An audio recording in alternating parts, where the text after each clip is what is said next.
Chapter 31, The Wolves Return to Winterfell. Third-person POV. 299 AC, Winterfell, late afternoon. The great gates of Winterfell creaked open, their iron-bound timbers groaning under the weight of history, as Eddard Stark rode into the courtyard, his grey cloak tattered but his back straight, the dire wolf of House Stark snapping on banners above. Beside him rode Jon Snow, clad in black, his grey eyes vigilant yet warm. Sansa and Arya Stark followed, Sansa's auburn hair catching the fading sun, Arya's wild brown locks barely tamed, needle glinting at her side. Behind them marched the Manderly host, their sea-green banners fluttering, tridents gleaming, led by Lord Wyman Manderly's knights. The air was sharp with winter's bite, the ground dusted with early frost, but Winterfell's walls radiated a fierce, unyielding warmth, the heart of the north. Robb Stark, the young wolf, stood at the courtyard center, his red-brown hair windswept, his blue eyes wide with disbelief and joy. Beside him, Bran Stark stood eagerly waiting, clutching summer's fur. Rickon, wild and small, tugged at Shaggydog's scruff, his auburn curls bouncing, his green eyes sparkling. Theon Greyjoy, lean and smirking, stood apart, his ironborn leathers out of place among the northerners, but his dark eyes softened at the sight of Ned. "Father." Robb's voice cracked, raw with emotion, as he surged forward, his boots crunching frost. Ned dismounted, his gaunt frame weary but alive, and Robb crashed into him, hugging him fiercely, his voice thick. "Gods, father, we thought you were lost. The Lannisters, their lies of treason, we never believed them, not for a heartbeat. You're here, alive, home. I feared I'd failed you, leading the North without you." Ned's calloused hands gripped Robb's shoulders, his grey eyes glistening, his voice rough but warm. "Robb, you've not failed me, you've made me proud. The North rises because of you, the young wolf, my heir. I'm home, and we'll face the Lannisters together." He pulled Robb close, his embrace fierce, a father's love unbroken by chains or distance. Sansa, dismounting gracefully, ran to Robb, her blue eyes brimming, her voice trembling. "Robb! Oh, Robb, I thought I'd never see you again." She hugged him, her composure crumbling, tears staining her cloak. "King's Landing was a nightmare, Joffrey, Cersei. I was so scared, but Jon saved us." Robb hugged her back, his voice soft, protective. "Sansa, you're safe now, I swear it. No one will touch you here, not while Winterfell stands. You're a Stark, my sister, and the North shields its own."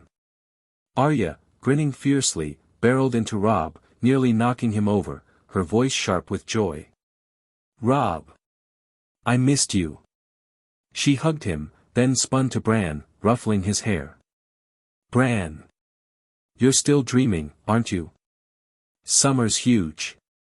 She knelt by Rickon, laughing as Shaggydog licked her face. "Rickon, you little wolf, you're wilder than ever." Bran's voice was soft, his smile bright. "Arya, Sansa, father, I'm happy you came back." He reached for Ned, who knelt, hugging him gently, his voice thick. "Bran, you're stronger than you know."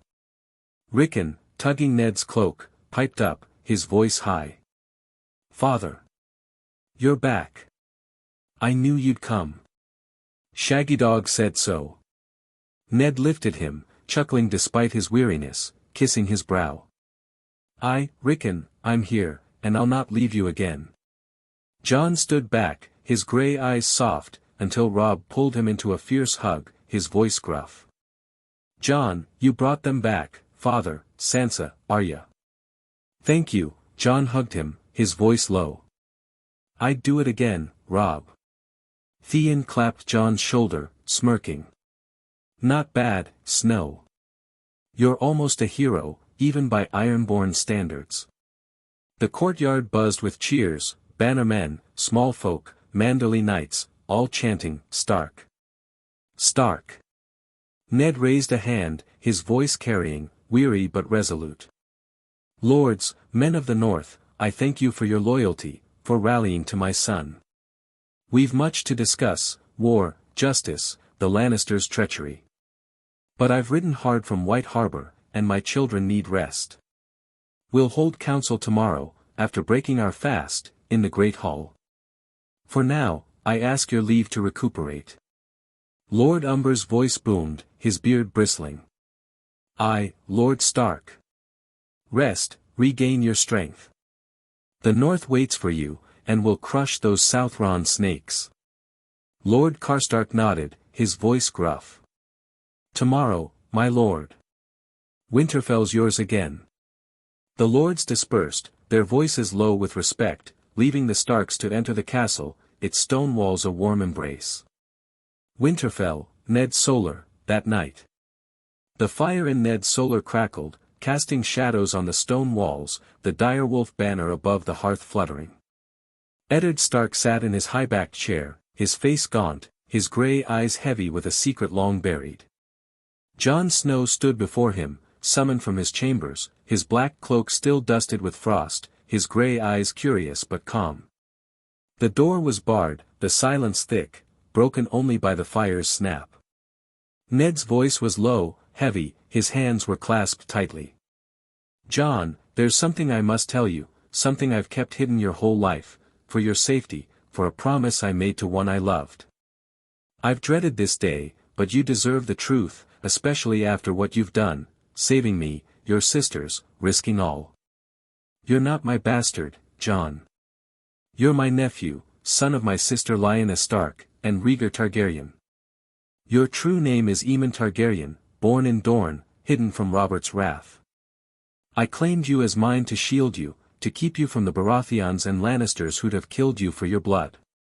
Jon sat, his face still, his grey eyes meeting Ned's, and nodded slowly, his voice steady. I know, father. Ned's breath caught, his eyes widening, his voice sharp with shock. You know. How? Who told you? I've guarded this secret with my life, only Howland Reed and I know of this secret. I told no one, not Catelyn, not Robb, no one. How could you possibly know, Jon? Jon's lips twitched, a faint, sad smile, his voice low, measured. Dom told me. The man who was with us during your rescue, the one who spirited us from the Red Keep, he's no ordinary man, father. He's Dominic Augustus, king of Uruk, ruler of Slaver's Bay, a man with magic beyond this world's ken. Months ago, when I joined him, he told me I'm Aemon Targaryen, son of Lyanna and Rhaegar, heir to a throne. I didn't want to believe it, but the facts were there, undeniable. Ned leaned back, his face pale, his voice trembling, a mix of relief and fear. Dom, he knew. And you never confronted me, never asked. Why, Jon? You had every right to demand answers, to be angry, to hate me for the lie I lived, for raising you as a bastard when you're a prince by blood. Why did you stay silent all this time? Jon's grey eyes softened, his voice warm, resolute, thick with emotion. Because it doesn't matter, father. You didn't sire me, but you're the one who raised me, who fed me, clothed me, taught me to swing a sword, to honor my word, to be a man. You gave me a home, brothers, sisters, a name, Snow or Stark, it's yours I bear in my heart. I don't care if my blood's dragon or wolf, you're my father, Ned Stark, till the day I die, and no truth changes that. I didn't confront you because I knew you lied to protect me, to keep me safe from Robert's hammer, from Lannister blades. I couldn't ask you to bear that pain again, not when you've given me everything. Ned's eyes glistened, a sad smile breaking through his stoic mask, his voice rough with guilt and love. Jon. I'm sorry, lad. I did what I had to keep you safe, to honor Lyanna's dying wish. She loved you so fiercely, begged me to protect you, and I swore I would. But it cost you, growing up a bastard, scorned, set apart. I feared you'd hate me, learning I hid your birthright, your name. You're a better man than I deserve, Jon, and I thank the gods for you. Jon's own sad smile mirrored Ned's, his voice steady, forgiving. I know, father. I don't hate you, couldn't, not ever. You kept me alive, gave me a life worth living. Dom showed me the truth, but he also showed me why you hid it. Robert would have smashed my head against a wall, Lannisters would have poisoned my cradle. You carried that burden alone, and I'll not add to it. Ned's brow furrowed, his voice curious, tinged with unease. This Dom, why didn't you tell me he's a king? A man with such power, such titles, aiding us in King's Landing, why keep that from me? Jon leaned forward, his voice low, earnest. He told me not to, father. Dom's not like other kings, he wields power most can't fathom. He said revealing his title could complicate things. But he's with us, father. He's pledged Uruk's support to the north, supplies for the war, grain, steel, maybe more. He's a friend. Ned nodded slowly, his voice thoughtful. A king's aid, freely given, it's a rare thing, Jon. We'll need every ally against the Lannisters, Tywin's gold, and Cersei's schemes. But tell me true, lad, Dom spoke of your birthright. The Iron Throne, it's yours by right, Aemon Targaryen's place. Do you want it? Will you claim it, when the time comes? Jon shook his head, his voice firm, his grey eyes unwavering. No, father. The Iron Throne's a cursed thing, forged in blood and betrayal. I've seen what it does, tore Rhaegar's family apart, killed my mother, set Robert against the world. I'm no king, no dragon lord. I'm Jon Snow, raised in Winterfell, sworn to protect my family, my home. Let the South keep their twisted chair, I want no part of it. Ned's sad smile deepened, his voice soft, heavy with relief and sorrow. But sometime we don't get what we wish for, lad. But thank you, Jon, for not hating me, for not turning from the family that raised you. You're a Stark in all but name, and I'm proud to call you son, blood or no. You've given me peace I didn't dare hope for. Jon nodded, his voice quiet, warm. Always, father. You're my family, now and forever. Ned rose, his hand on Jon's shoulder, his voice firm despite the hour. Go, lad, rest. Tomorrow we meet the lords, plan our war. The North needs you strong, and I need my son at my side. Jon stood, his grey eyes shining, and left the solar, the fire's glow fading behind him. Ned stared into the flames, Lyanna's face flickering in his mind, a promise kept, a son saved. Chapter 32, Northern Council. Third-person POV. 299 AC, Winterfell, morning, Great Hall. The Great Hall of Winterfell thrummed with the heated voices of lords and warriors, their words clashing like swords under the rafters where banners of every great northern house, Umber, Karstark, Glover, Manderly, Mormont, hung proudly. Eddard Stark strode through the hall, his grey cloak sweeping the stone floor, the weight of a vision from the old gods lingering in his mind, though his face remained composed, unreadable. His bannermen, clustered in fervent debate, argued over the North's fate and which king deserved their swords. Robb Stark sat to Ned's right at the high table, his face tense, fingers drumming restlessly on his chair's armrest. Bran, now hale and standing tall, sat to Ned's left, eyes sharp with quiet insight. Jon Snow sat at the low tables, his black cloak blending with the shadows, grey eyes watchful but silent. Ned took his seat, his gaze sweeping the hall as discussions raged on, voices rising like a winter storm. Lord Stark, Rickard Karstark began, his deep voice cutting through the din, his grizzled face stern. There's only one rightful king, Stannis Baratheon. Robert's lawful heir, his eldest brother. By every law of men, the Iron Throne is his. I, Galbart Glover agreed, his lean frame taut, voice firm. The law's clear as ice. Stannis is the true king, and we'd stand by right if we follow him. Wyman Manderly scoffed, his jowls quivering, his voice rich with disdain. A king who sulks on Dragonstone, doing naught while our lord was clapped in chains. Stannis knew Robert's children were false, yet he fled, leaving Lord Stark to face the Lannisters' trap. Rightful by blood, aye, but fit to rule. I doubt it. Well said. John Umber roared, slamming a fist on the table, his wild beard bristling. Stannis and his rumored red witch can keep their gloomy island. The North needs a king who fights, not prays. Howland Reed, small and unassuming, spoke softly, yet his words carried weight. If not Stannis, then Renly. He holds the Stormlands and the Reach, armies vast enough to win this war. Numbers matter, my lords. Ricard's eyes flashed, his voice sharp. Renly's a usurper, stealing a throne from his elder brother. And what of us? You think Renly'll care for the North once he's crowned? He'll see us as vassals to tax and bleed. He's no friend to Winterfell.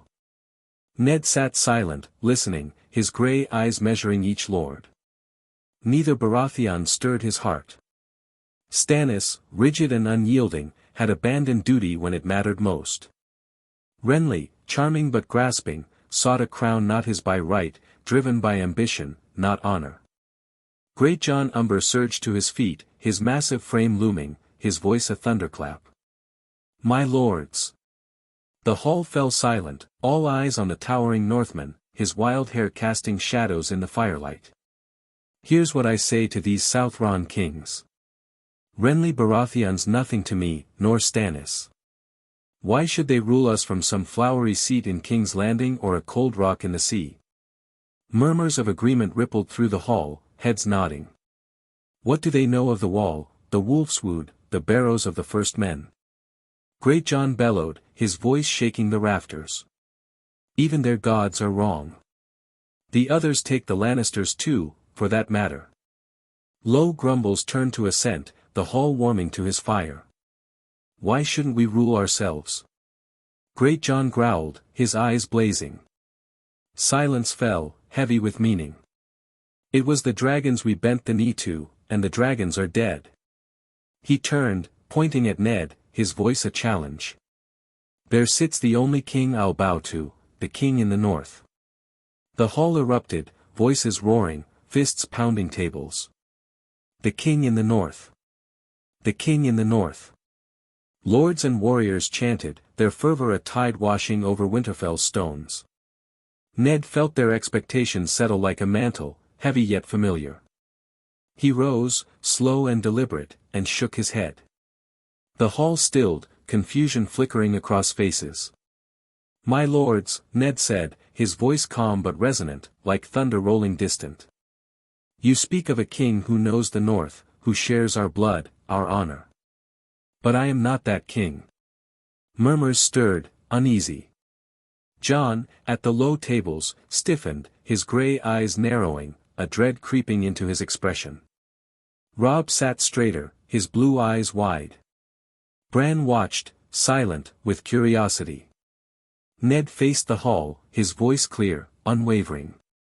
There is one who fits what you describe, one with the right blood, the right claim, not just to the north, but to the Iron Throne itself.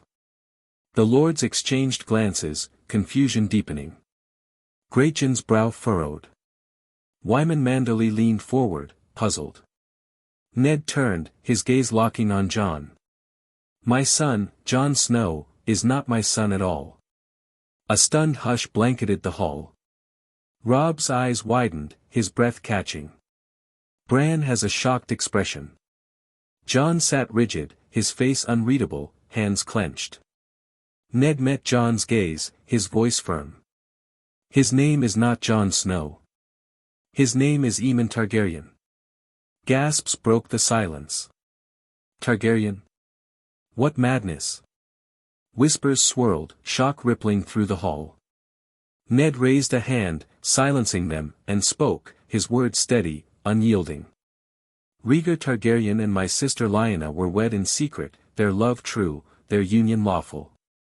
Lyanna bore a son, hidden in Dorne, and with her dying breath, she begged me to protect him from Robert's wrath, from those who'd slay a Targaryen child. I swore I would. I claimed him as my bastard, raised him as Jon Snow, to keep him safe.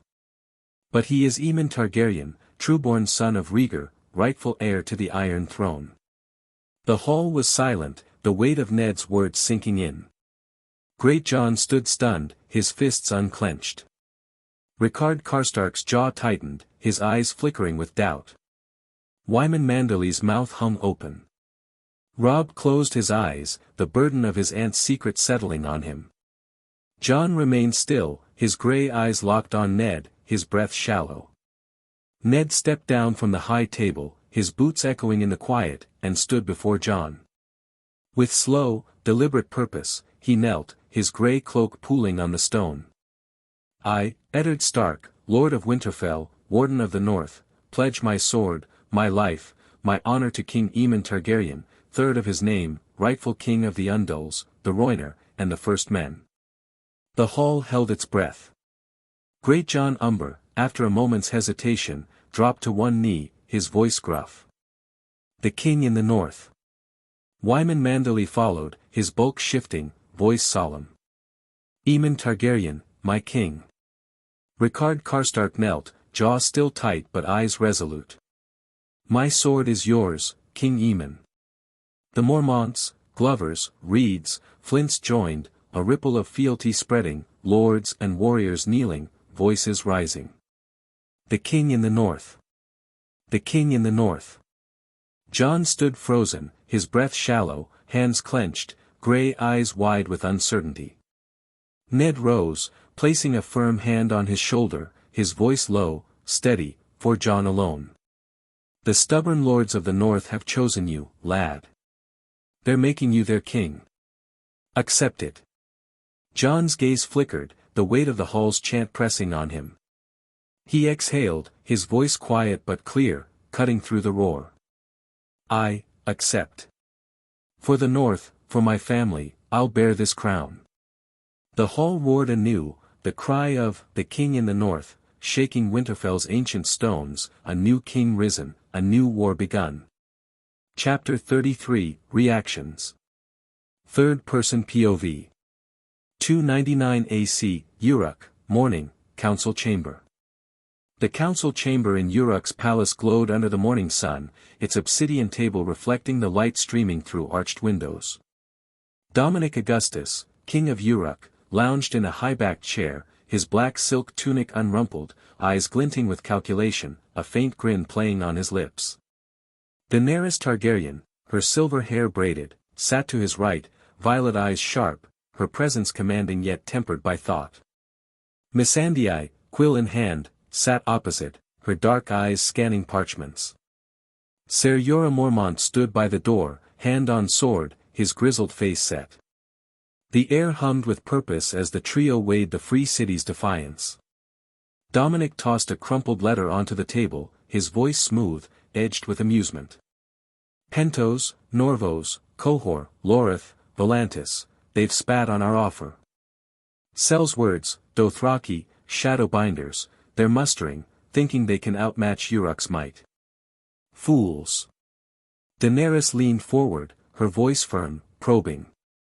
They're uniting, Dom. A mistake, but a bold one. Slaver's Bay is ours, Astapor, Yunkai, Meereen under our stewards, soul-bound and loyal. Every man and woman works, every child learns. We've built something strong. Missandei nodded, her voice calm, precise. Dany's right, Dom. Our armies are disciplined, our unsullied unmatched, but the free city's numbers are vast. Pentos is trying to commission Kal Pono's Khalasar, Qohor, its Shadowbinders. If they combine forces, we'll face a storm. Dominic's grin widened, his fingers drumming the table. Let them band together. Let them muster every sword, horse, and spell. We'll crush them in one swoop, burn their fleets, break their walls, free their slaves. We will first attack Volantis, it's too distant from other free cities, too proud. We draw the others out, let them think they're strong, then strike. One battle, one victory, and Essos kneels. Daenerys's eyes narrowed, a spark of fire in them. Risky, but I like it. My dragons are growing, their flames hotter. With your power, Dom, hockey, magic, whatever you wield, we can shatter them. Missandei scribbled a note, her voice soft. I'll draft orders, Dom, scouts to track their movements, ravens to our stewards to ready supplies. We'll need every spear sharp, every ship seaworthy. Dominic nodded, his voice light but firm. Do it, Missandei. We'll let the free cities play their game, then end it. For now, we fortify, we wait, we strike when they're fattest. Astapor, next day, midday. A raven arrived, its black wings slicing the dawn. Missandei broke the seal, a titan's mark, and read aloud, her voice steady. Bravos bends the knee. The Sea Lord and Iron Bank pledge 10% tax, accept Uruk's dominion, and keep their self-rule. They swear fealty to the Golden Throne. Daenerys smiled, her voice warm. Wise choice. Bravos sees reason where others see pride. One less enemy. Dominic chuckled, leaning back. Tycho Nestoris and Ferrago Antrion aren't fools. They know we'd burn their canals dry. Good.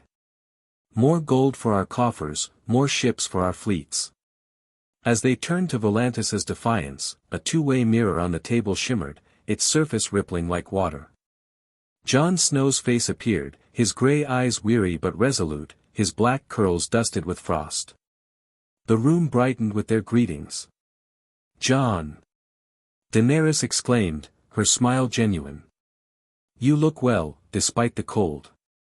Missandei nodded, her voice warm. It's good to see you, Jon.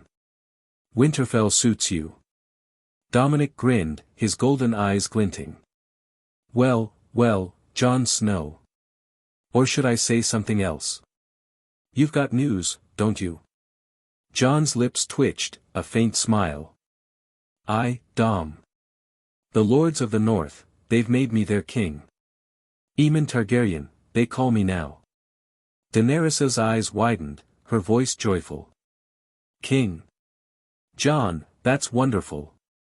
Congratulations, truly. The North chose well.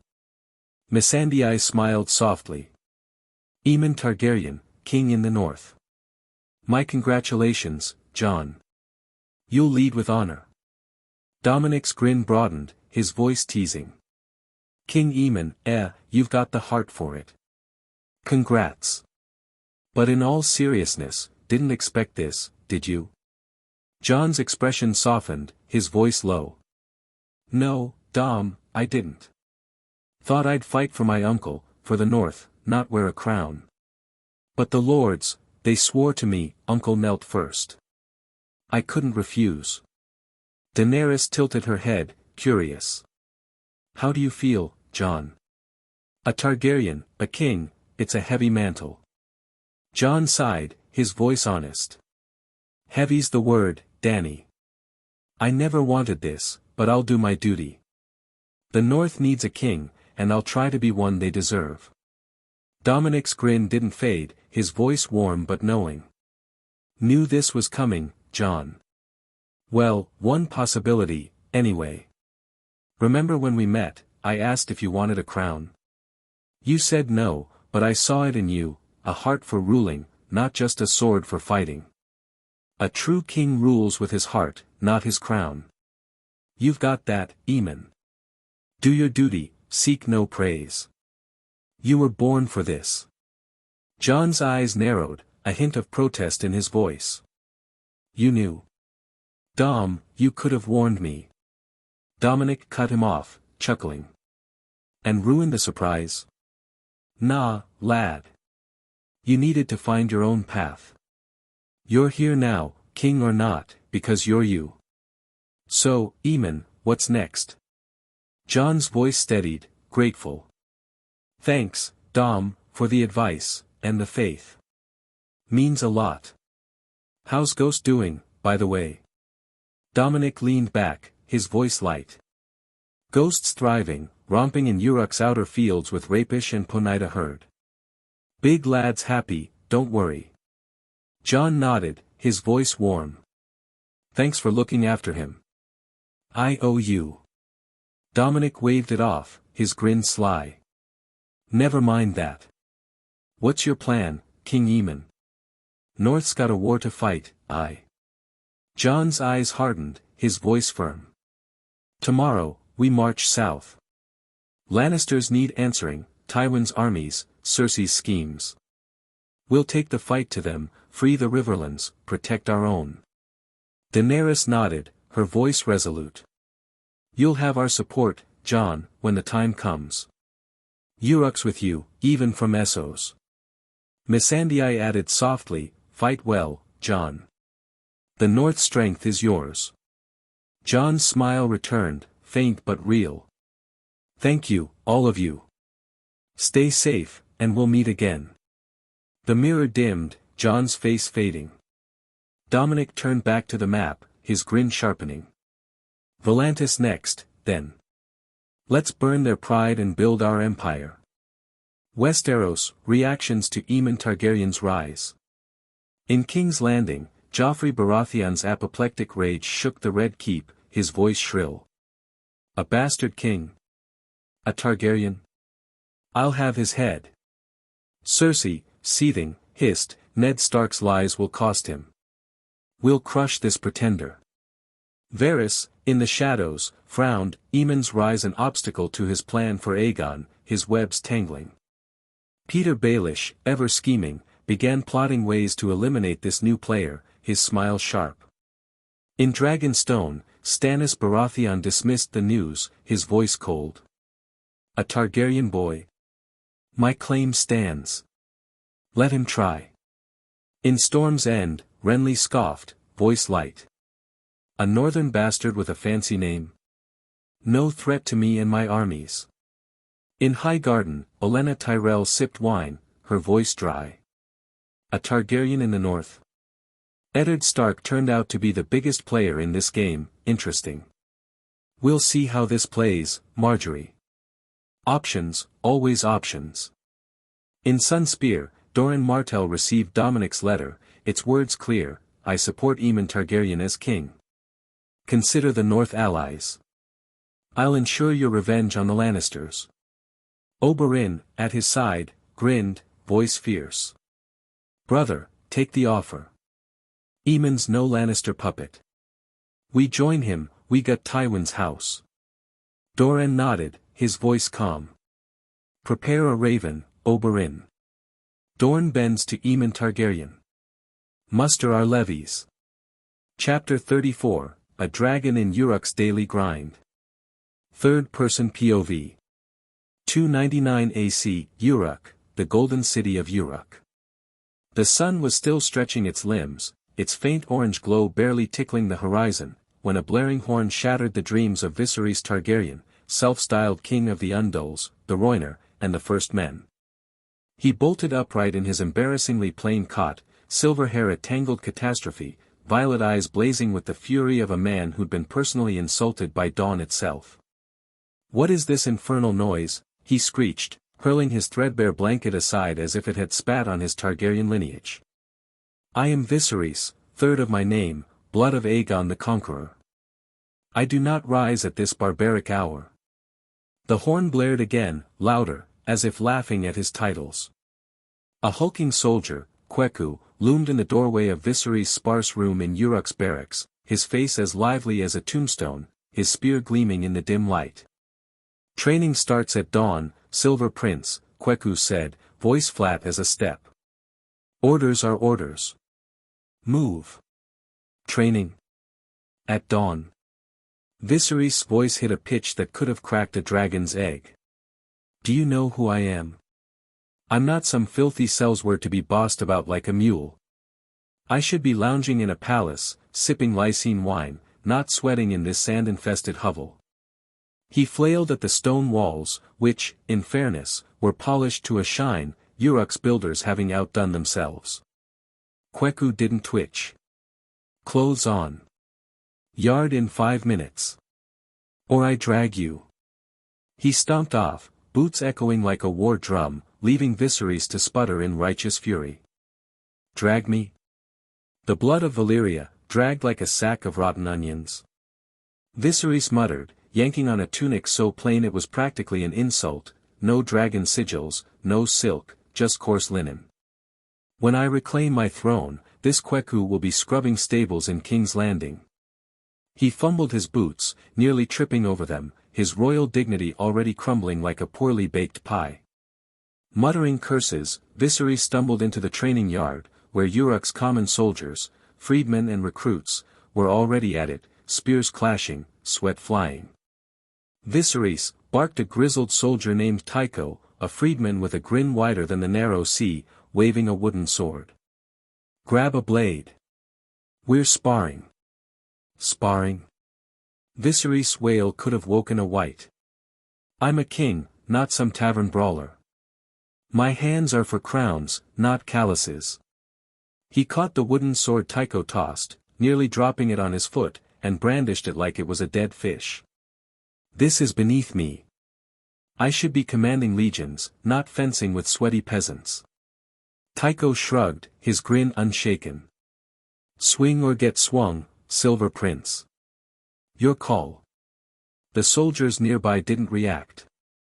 For an hour, Viserys flailed through drills, his complaints a torrent that could have flooded Meereen. This sword's too heavy, defective. The sun's scorching my royal skin, where's my shade? Why is sand everywhere? It's in my hair, my boots, my very soul. His whines were met with eye rolls or stifled laughs from the soldiers, who found his tantrums better entertainment than a mummer's show. When he tripped over a shield and face-planted into the dirt, a young recruit, Zara, cackled so hard she dropped her spear. Silence, you wench. Viserys spat, spitting sand. I'll have your head when I'm king. Dream on, dragon boy, Zara shot back, wiping tears of laughter as she retrieved her weapon. Tycho hauled Viserys up, muttering, Up, your grace, before you dig a moat with your face. When the horn signaled a break, Viserys collapsed onto a bench, a sweaty, sandy disaster, his tunic sticking like a second skin. This is torture, he gasped, accepting a bowl of porridge and a water cup from a servant who looked ready to throw it at him. Porridge? Porridge? I should be feasting on capon and Dornish reds. This is a crime against my bloodline. The servant, a wiry girl named Lyra, snorted. Eat or go hungry, prince. Kitchen's not your throne room. She stalked off, leaving Viserys to glare at his bowl like it had insulted his mother. He shoveled the porridge down, muttering between bites. No spices, no flavor, no respect. This city's a jail for royalty. The soldiers ignored him, laughing over their own meals, their easy banter a slap to Viserys' lonely sulking. He eyed a tray of flatbreads, tempted to demand one, but Lyra's scowl from across the yard stopped him. Even servants defy me, he grumbled, sipping water that tasted like betrayal. A brief rest followed in a shaded courtyard, where Viserys sprawled on a bench, fanning himself with a stolen palm leaf, dreaming of a throne room filled with bowing lords. Finally, a moment of peace, he sighed, picturing a crown that shone like dragonfire. His fantasy shattered when Kweku loomed again, spear tapping. Rest's done, Silver Prince. Back to the yard. Again. Viserys' squawk could have startled a flock of gulls. My limbs are screaming, my head's pounding. This is cruelty unfit for a Targaryen. Kweku's face was stone, and Viserys, with a huff that could have filled a bellows, dragged himself back, muttering about tyrannical brutes and sadistic schedules. The afternoon session was worse, led by a burly soldier named Goro, who swung a staff like he was born with it. Defend, Viserys. Goro growled, circling like a wolf. Viserys flailed, dodging a blow that nearly cracked his skull.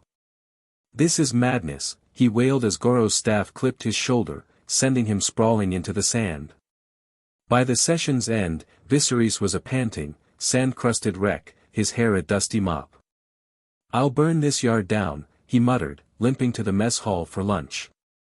The stew and flatbread were hearty, but Viserys called it slop unfit for a dragonlord. He ranted about missing spices and proper plates, but the cooks ignored him, busy feeding the others. No one honors my birthright, he whined, stabbing his bread like it was a Lannister. After lunch, Viserys was assigned guard duty at Uruk's outer gate, a task he deemed lower than a flea-bottom beggar's. In a plain leather jerkin, no elegance, no dragons. He stood beside Tycho, who whistled merrily while sharpening his spear. "How do you endure this?"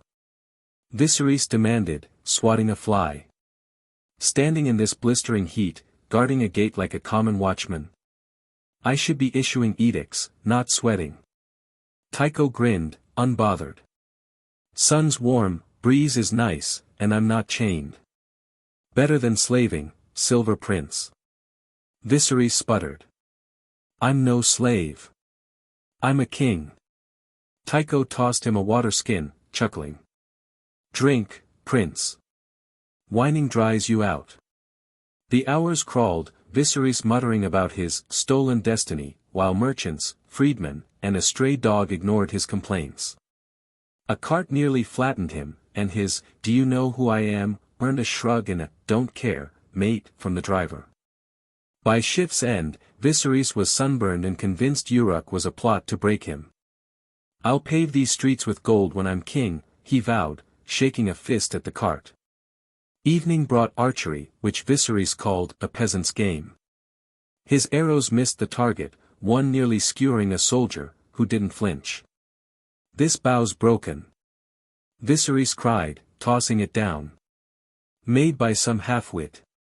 The archery master, a sharp-eyed woman named Mara, smirked. "Bow's good, Prince. Your aim's awful." The soldiers laughed and Viserys stormed off, muttering about mockery unfit for royalty. Dinner was roasted goat, bread, and dates, but Viserys found it lacking. No wine. No figs. "A travesty," he wailed, spitting out a date pit with a grimace. "The food plots against me." The soldiers ignored him, though Tycho tossed him another date, grinning. "Chew careful, dragon boy." Exhausted, Viserys collapsed onto his cot, moaning, a king, reduced to this, no throne, just sand and scorn. His snores soon echoed, a dragon dreaming of glory in a city that didn't care. The next morning, the horn blared, and Viserys, not again, was ignored as Uruk thrived, its soldiers training, eating, guarding, while the dragon prince grumbled through another day. Chapter 35, The Lion's Reaction. Third-person POV. 299 AC, Lannister War Camp, Evening, War Tent. The war tent of Tywin Lannister, Lord of Casterly Rock, was a stark contrast to the chaos of the camp outside. Its canvas walls were taut, its interior lit by flickering braziers casting long shadows over maps and scrolls strewn across a heavy oaken table. Tywin stood rigid, his golden-green eyes scanning a map of the Riverlands, his crimson cloak edged with gold pinned tightly at his shoulder. Kevan Lannister, his brother, stood nearby, ever the loyal shadow, his face weathered but attentive, his armor polished but practical. The air was thick with the weight of strategy and the distant clamor of soldiers sharpening steel. A messenger, dust-covered and weary, entered with a bow, clutching a sealed scroll.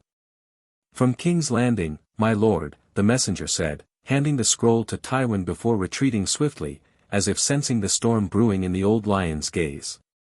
Tywin broke the seal with a flick of his dagger, his eyes narrowing as he read. His jaw tightened, a rare crack in his iron composure. "Aemon Targaryen," he said, voice low, sharp as Valyrian steel. "Declared king in the north. Ned Stark's bastard, revealed as Rhaegar's trueborn son." Kevan raised an eyebrow, stepping closer. "Let me see." Tywin passed the scroll, and Kevan's eyes scanned the inked words, his lips pursing. "Well, that's unexpected," he said, folding the scroll. "A Targaryen rising now, of all times."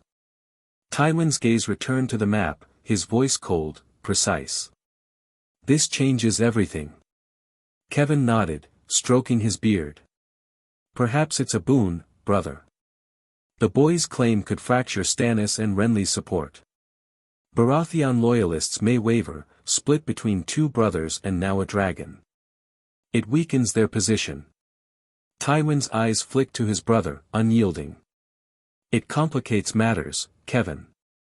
A Targaryen name carries weight, myth, history, danger. If the North rallies behind this Aemon, they're not just rebels, they're a cause. And the North is already marching. Kevin's expression tightened. Yes, Stark's banners are moving south. We must counter this before the realm truly believes he's a Targaryen. A dragon in Winterfell could stir old loyalties, even in the south. Tywin's fingers tapped the table, a rare sign of agitation. I'll send a letter to Walder Frey. The twins must hold. He'll not let the northern army pass, not if he values Lannister gold and favor. He paused, his voice dropping. The situation in King's Landing isn't helping. Cersei is unfit to rule, rash, emotional, prone to mistakes. Letting the Starks escape was her first blunder, and I wager not her last. Joffrey's worse, a spoiled, lunatic boy playing at king. I will not leave the capital in the hands of a foolish queen and a mad child. Kevin's gaze softened, a flicker of sympathy. If only Tyrion were here. His mind, sharp as it is, could. The tent flap burst open, cutting Kevin off. Tyrion Lannister strode in, his short frame cloaked in travel-stained leather, his mismatched eyes glinting with defiance. Behind him followed a motley crew, a hulking man with a shaved head and scars, another with wild red tattoos, a fierce woman with braided hair and a spear, and a lean sellsword with a smirk. Tyrion grinned, spreading his arms. Did you think of me, father? Your prodigal son returns. Tywin's face remained impassive, his voice cold. What took you so long? Tyrion's grin widened, undaunted. Oh, the sky cells in the area were such a charming sight, I spent a night there to appreciate their airy beauty. The wind howls so poetically when you're dangling over a cliff. Tywin's expression didn't shift, his eyes boring into his youngest son. Who are these companions of yours? Tyrion glanced back, gesturing with a flourish. This fine lot. Shagga, son of Dolf, chieftain of the Stone Crows. Timet, son of Timet, ruler of the Burned Men. Chella, daughter of Chake, leader of the Black Ears. And this is Bronn, son of. He paused, turning to the sellsword. You wouldn't know him, Bronn said, his smirk sharp as a dagger. Tyrion continued, unfazed. I promised them weapons and gold for their aid in our little war. Bronn here's my personal guard, handy with a blade, and not half bad at drinking. Tywin's gaze swept over the mountain clansmen, his voice cutting. Whatever my son promised, I'll double it. Your men will fight for House Lannister in the battles to come. Do you agree? Shagga grunted, his massive hand resting on an axe. Gold and steel. We fight. Timet nodded, his one good eye glinting. Chella bared her teeth, a feral grin. The Black Ears will spill blood for you, Lion Lord. Tywin's eyes didn't waver. Good. Make your camp outside. Food and ale will be provided until I summon you. The clansmen filed out, their heavy steps fading into the camp's din, Bronn lingering a moment with a raised eyebrow before following. Tywin turned to Tyrion, his voice like iron. You're going to King's Landing. Tyrion blinked, his smirk faltering. Me? To the Viper's Den? Yes, Tywin said, his stare unyielding. Cersei acts rashly, making mistakes that threaten our house. Joffrey's worse, a boy with a crown and no sense. You'll ensure they don't ruin us further. Tyrion's eyes narrowed, his voice laced with mockery. Ah, of course. Who better to temper the lioness than her beloved brother? I'm touched, father, truly. Tywin's stare hardened, his voice low, dangerous. You are my son, Tyrion, whatever I think of you. I will not leave my legacy in the hands of two idiots. You'll go to King's Landing as Hand of the King.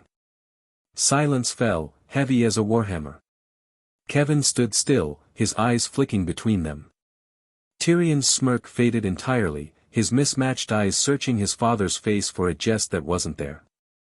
After a moment, he inclined his head, voice dry.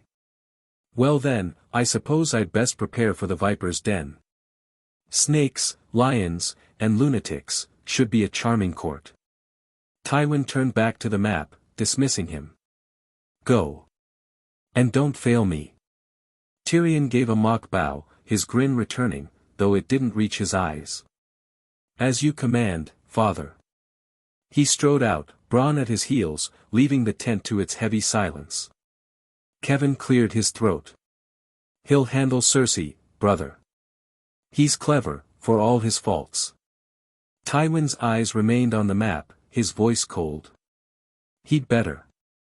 Or the North's dragon and the South's fools will tear this house apart.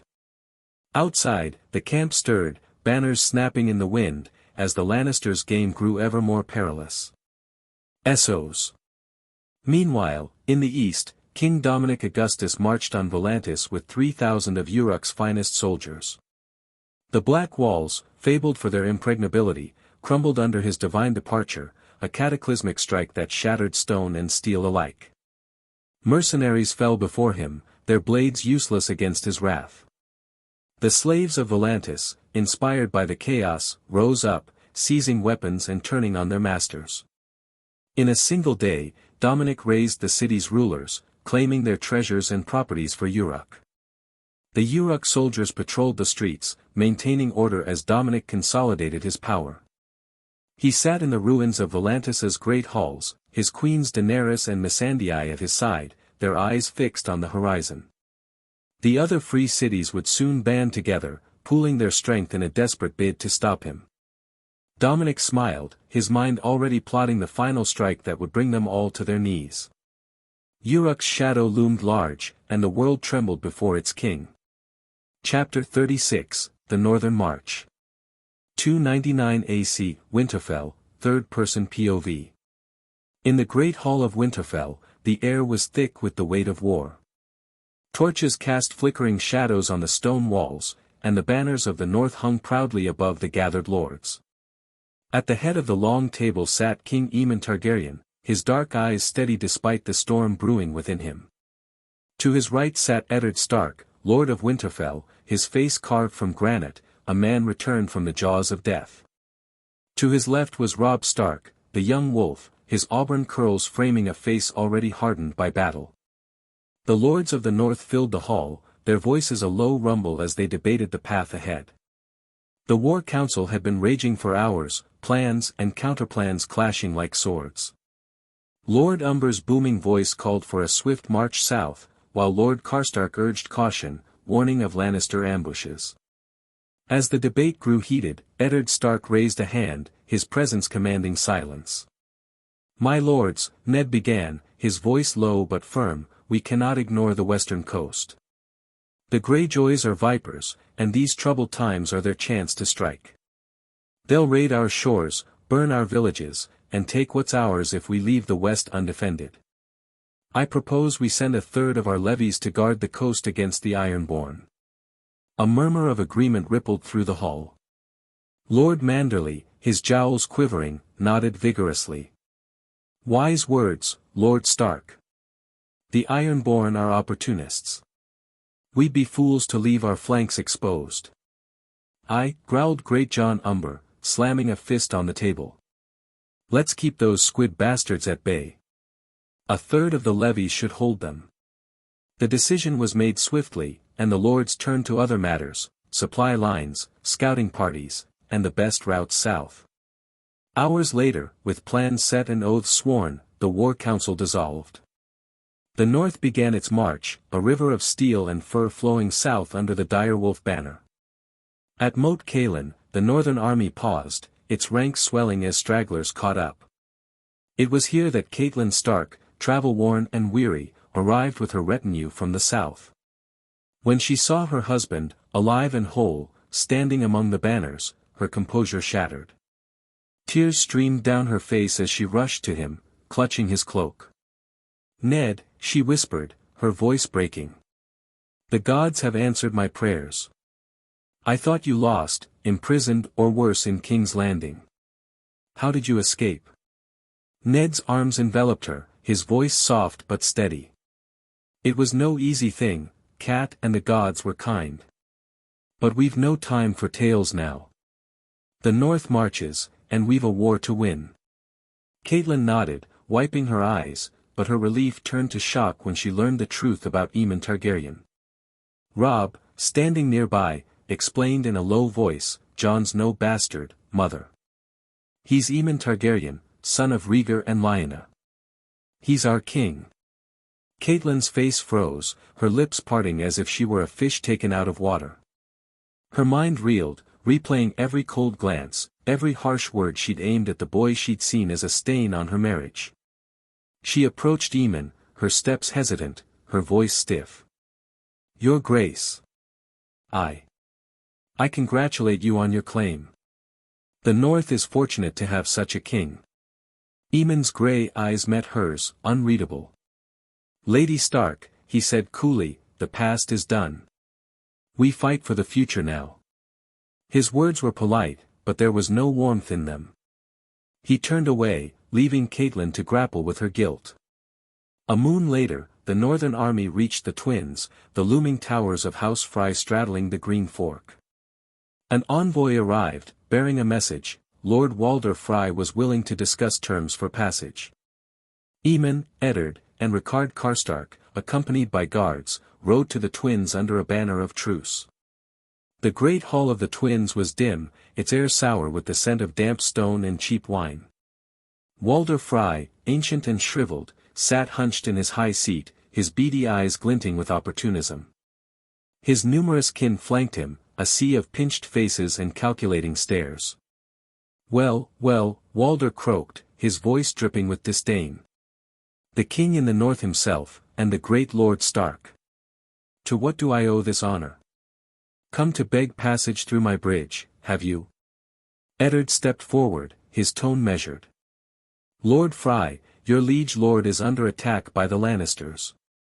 It's your duty to send men to fight for House Tully, to defend the Riverlands and the realm." Walder scoffed, spitting into a cup. "Duty? My duty is to my family and my people, and they're safe right where they are, thank you very much. I see no profit in joining your little war. Lannisters, Starks, Baratheons, makes no difference to me. What's in it for House Frey?" Rickard Karstark, his patience thin, crossed his arms. "Speak plain, Frey. What do you want?" Walder's lips curled into a sly grin. "The king's unwed, isn't he? A king needs a queen. I've got daughters, granddaughters, plenty to choose from. Pick one, your grace, and make her your queen. Oh, and I'll have one of my grandsons as your squire, to serve at your side." Rickard's face reddened, his voice rising. "A Frey queen? By the gods, if a Frey woman sits the throne, the world's surely coming to an end. You overreach, Later Walder." Walder's eyes narrowed, but he waved a hand dismissively. Fine, no queen then. But I've another proposal. Lord Stark, your eldest son, Robb, is unwed. And your youngest daughter, Arya, she's of age, isn't she? Give me Robb for one of my granddaughters and Arya for one of my grandsons. A fair trade, don't you think? Eddard's jaw tightened, his honor warring with necessity. He opened his mouth to agree, knowing the army's passage hung in the balance, but Aemon raised a hand, his voice cutting through the hall like a blade. "Enough," Aemon said, his eyes locked on Walder. "We'll not barter our kin like cattle. You speak of profit, Lord Frey, but you forget who stands before you. I am Aemon Targaryen, king in the north, and I do not beg. If you will not open your gates, we will make a passage of our own." Walder's smirk faltered, his eyes darting to the guards lining the hall. "Bold words, boy. But words don't cross rivers. You need my bridge, and you'll pay my price. There has never been an army that has conquered the Twins." Aemon stepped closer, his voice low and dangerous. "I am no boy, and I need nothing from a man who'd sell his loyalty like a peddler's wares. The North remembers, Lord Frey. Pray that you will survive until tomorrow's end." With that, Aemon turned, his cloak swirling, and strode from the hall, Eddard and Ricard following. Outside, the northern army awaited, its banners snapping in the wind. The twins loomed behind them, but Aemon's resolve was iron. The north would find its own way south, and Walder Frey would learn the cost of crossing a Targaryen. Chapter 37, The Fall of the Twins. 299 AC, Twins, third-person POV. The northern army stirred beneath the shadow of the twins, their breath misting in the chill air. King Aemon Targaryen stood before his lords and soldiers, his dark cloak snapping in the wind. His grey eyes burned with resolve as he addressed the gathered host, his voice carrying over the murmurs of confusion. "My lords," Aemon called, "prepare your men. When I give the signal, we strike. The twins will not bar our path." The northern lords exchanged wary glances. Lord Umber's brow furrowed, and Ricard Karstark leaned toward Robb Stark, muttering, "What's the lad planning? He can't mean to storm the gates alone." Yet none dared question their king aloud, not after his defiance of Walder Frey the day before. The army readied itself, swords sharpened and banners raised, waiting for Aemon's command. Without another word, Aemon turned and strode toward the twins' eastern gate, alone. His boots crunched on the frost-kissed ground, and the northerners watched, baffled, as their king approached the fortified towers. On the battlements, Frey archers knocked arrows, their eyes narrowing as Aemon entered range. At a shouted command, a volley of arrows arced through the sky, a deadly rain aimed at the solitary figure. Aemon raised a hand, and the air shimmered with cold. Ice surged from the ground, forming a shimmering dome around him. The arrows struck the frozen shield, splintering harmlessly. Gasps rose from the northern ranks, and even Eddard Stark's stoic face flickered with awe. "Gods be good," he whispered, gripping the hilt of his sword. Gasps rose from the northern ranks as Aemon raised a hand. Ice erupted from his palm, shimmering and crystalline, forming a towering shield around him. Arrows struck the ice and shattered, their tips useless against the unnatural barrier. Lord Umber's jaw dropped, his booming voice silenced for once. "By the gods," he muttered, gripping his sword hilt. "What sorcery is this?" Ricard Karstark, his eyes wide, whispered to Roose Bolton, "He's no mere man. Targaryen blood, aye, but this is power beyond the wall." Roose's pale eyes narrowed, his voice a low hiss. "Aemon Targaryen wields the might of dragons and ice. We'd best pray he's truly ours." On the Frey side, panic seized the archers. "He's a demon," one shouted, fumbling his bow. Another, older and grizzled, spat over the parapet. "Targaryen witchery. Keep shooting, you fools." But their arrows were futile, splintering against Aemon's ice as he broke into a run, his cloak trailing like a shadow. The Freys atop the walls faltered, their shouts of alarm echoing. Aemon broke into a run, his cloak trailing like a banner. Another volley of arrows loosed, but Aemon summoned walls of ice, each one rising to deflect the barrage.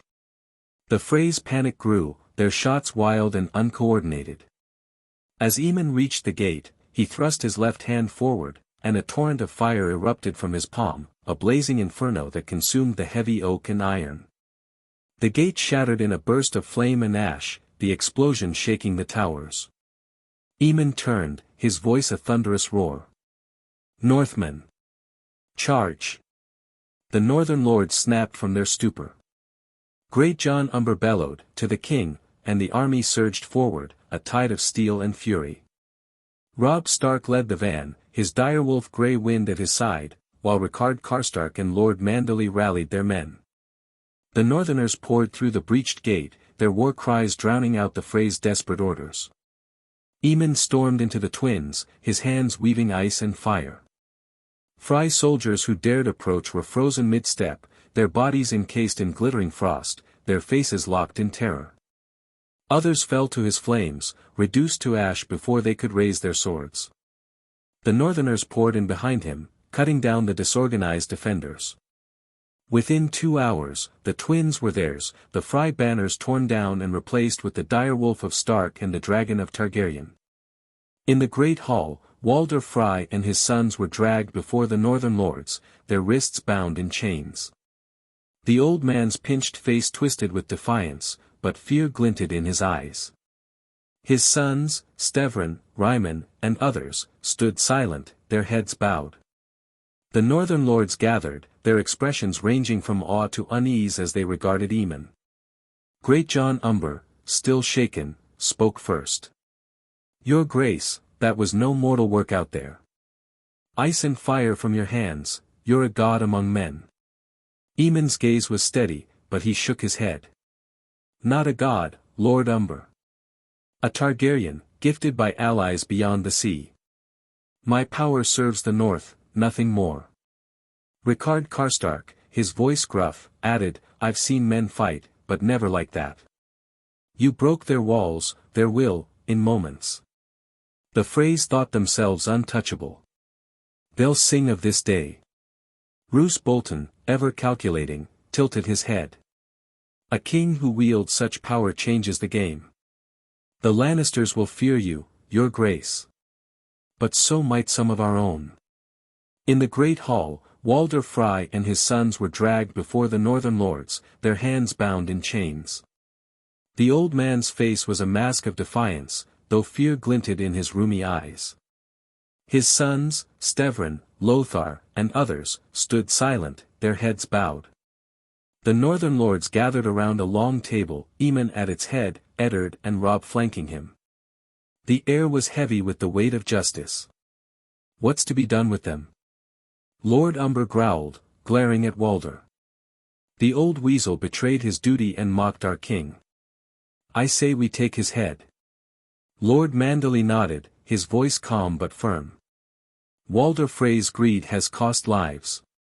He'd have sold us to the Lannisters if it suited him. Death is the only answer." Ricard Karstark leaned forward, his eyes cold. "And his sons? They're cut from the same cloth. Let them share his fate." Eddard Stark raised a hand, his voice steady. "Justice, not vengeance. Walder Frey's crimes are his own. His sons may yet serve a purpose, but we cannot slaughter a house root and stem." Aemon listened, his gaze fixed on Walder. Finally, he spoke, his voice carrying the weight of a king's judgment. "Walder Frey, you defied your liege, mocked your king, and sought to profit from the North struggle. For this, you are sentenced to death. Your head will be struck from your shoulders before the day is done." Walder's face twisted, but before he could speak, Aemon continued. "Your sons of age will be sent north, to the wall, to serve the night's watch when their brothers come to claim them, or until this war is won. They'll rot in dungeons until then. Your grandson, Olyvar Frey, not yet of age, will wed the daughter of one of our allies and rule the twins under our oversight.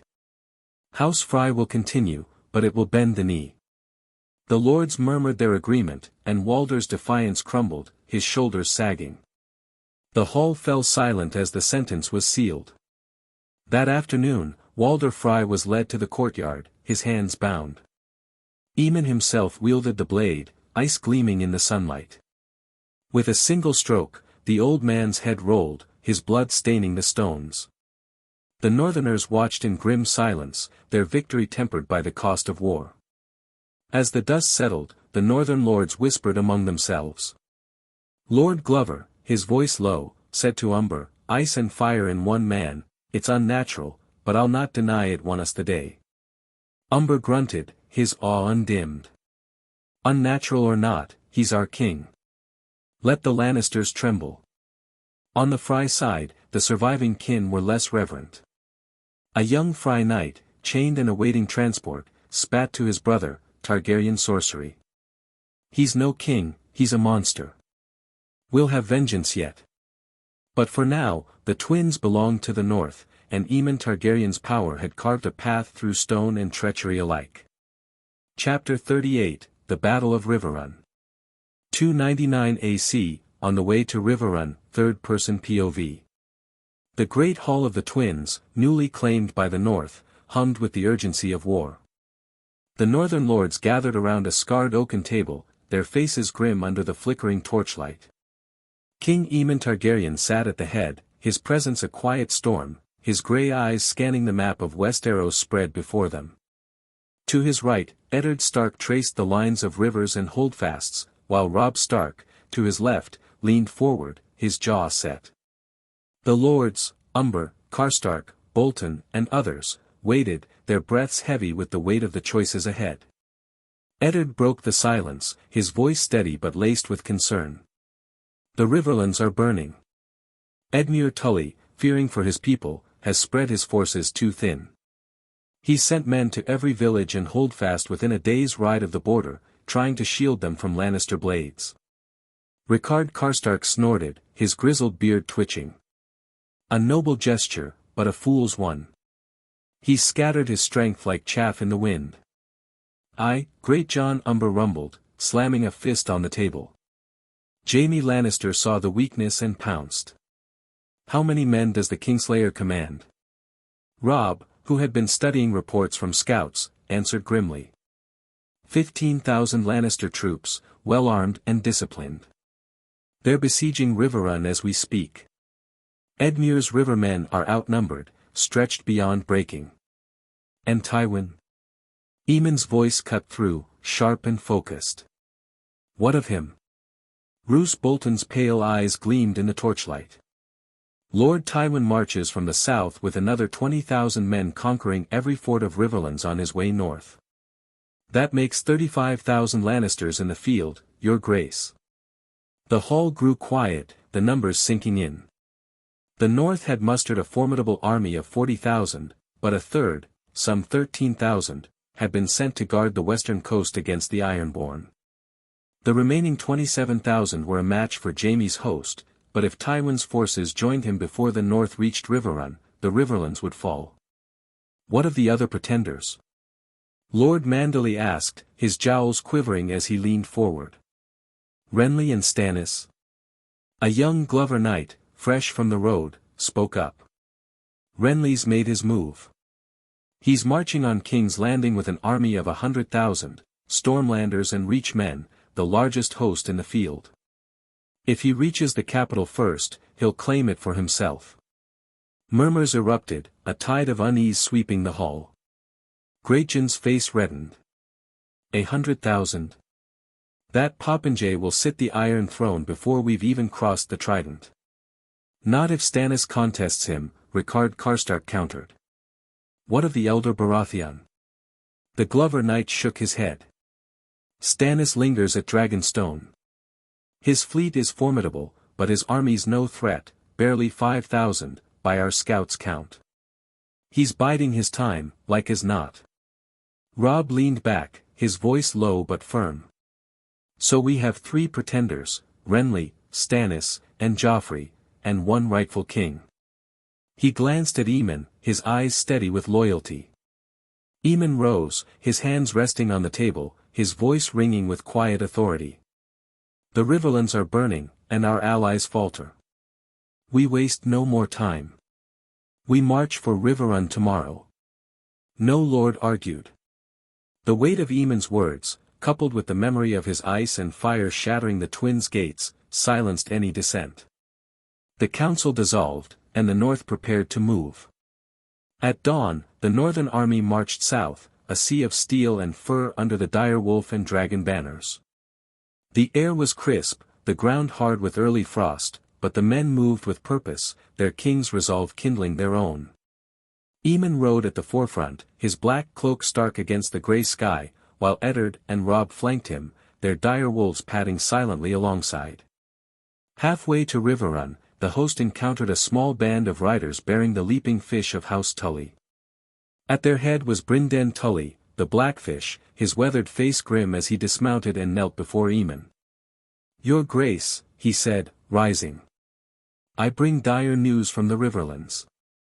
Speak, Ser Brynden, Aemon said, his voice calm but commanding.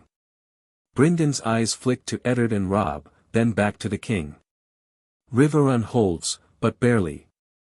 Jaime Lannister's host surrounds it, 15,000 strong, with siege towers and trebuchets pounding the walls. Edmure's men are valiant, but they're stretched thin, too many garrisons, too few swords. The small folk suffer most, villages burn from Harrenhal to the Red Fork. And Tywin's coming with 20,000 more.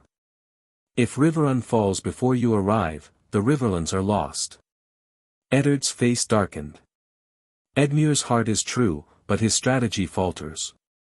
We must reach Riverrun before Tywin does. Robb nodded, his hand resting on his sword.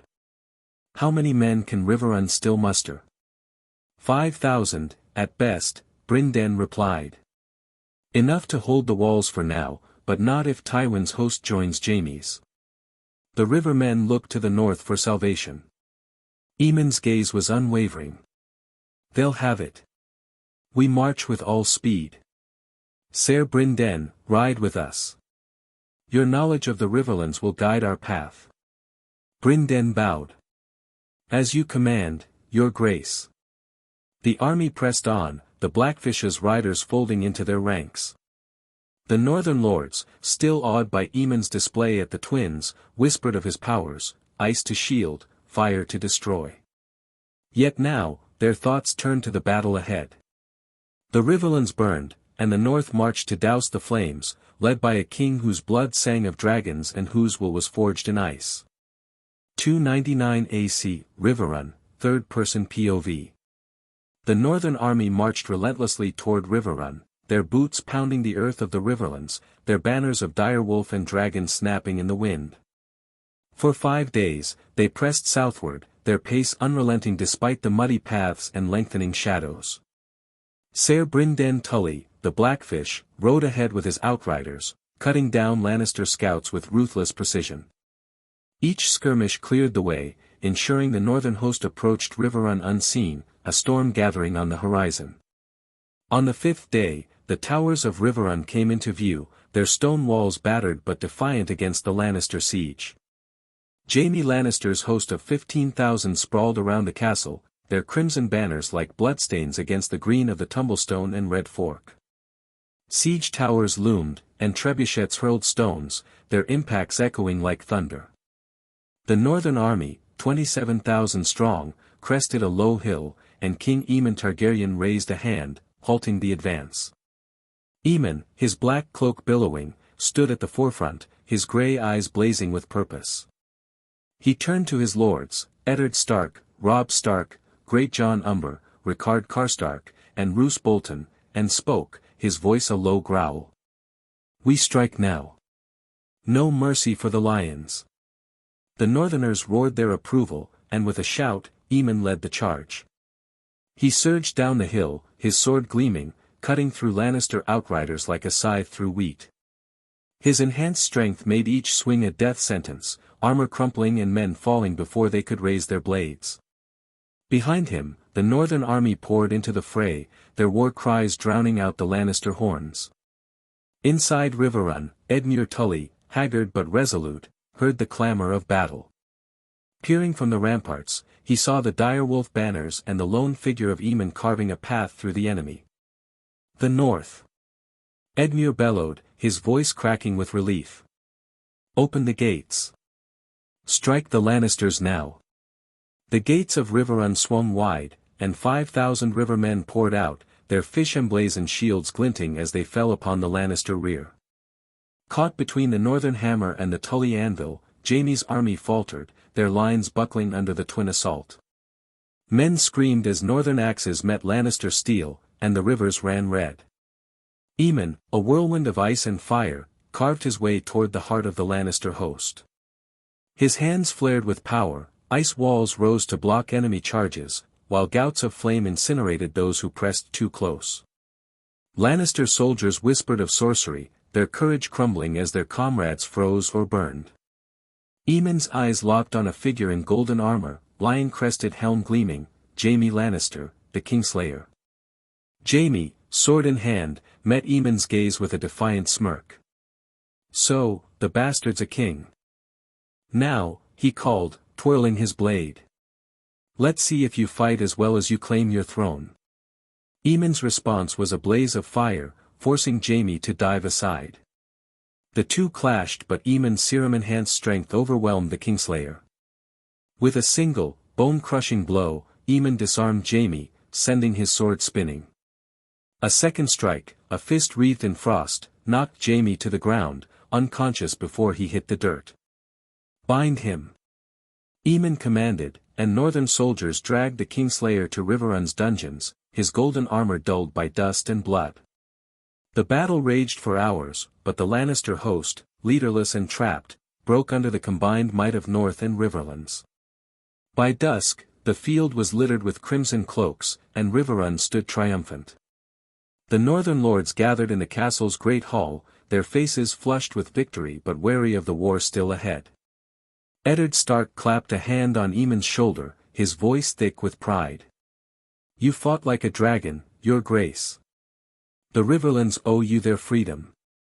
Great John Umber, his beard flecked with blood, roared with laughter. Ice and fire from his hands, and strength to fell a knight in one blow. The Lannisters'll sing of this day in terror. Edmure Tully, bowing deeply, added, "You've saved Riverrun, King Aemon. My men were faltering, but your arrival turned the tide. The Riverlands are yours." Aemon, wiping blood from his sword, met their gazes. "We've won a battle, not the war. Tywin's 20,000 march from the south, and Renly's host looms over King's Landing. We rest tonight, but tomorrow, we plan our next move." As Jaime Lannister languished in Riverrun's dungeons, the northern army and their Tully allies fortified the castle, their eyes turning south. The Riverlands were saved, but the Iron Throne remained a distant prize, and Aemon Targaryen's fire and ice would light the path ahead. Chapter 39, The Game of Thrones Titans. 299 AC, the small council of King Joffrey Baratheon, the Red Keep, King's Landing. The small council chamber in the Red Keep was a crucible of dread and scheming. The air was heavy, the silence broken only by the faint scratch of Lord Varys's fingers drumming on the polished table. Cersei Lannister sat at the head, her golden hair framing a face taut with fury, her green eyes blazing as she absorbed the catastrophic news: Jaime, her brother and lover, defeated and chained in Riverrun's dungeons. Worse still, the Stark bastard, now Aemon Targaryen, was no mere pretender but a sorcerer wielding powers of ice and fire, a force that had shattered the Lannister host. Cersei's hands clenched into fists, her nails biting into her palms. How? She thought, her mind racing. She had clawed her way to power, plotted and murdered to secure Joffrey's throne, and now this abomination threatened to unravel it all. Her son, the boy king, slouched in his chair, his pale face twisted in a petulant sneer. "I want them dead." Joffrey's voice cracked as he slammed his goblet against the armrest, wine sloshing over the rim. "The Starks, the Tullys, the Targaryens, all of them." The chamber fell silent. Grand Maester Pycelle, hunched and trembling, looked as if he might choke on his own fear. Lord Varys's eyes flickered with calculation, while Peter Baelish's lips curled into a smirk that set Cersei's teeth on edge. "If only it were that simple, Your Grace," Littlefinger said, his voice smooth as silk, laced with mockery.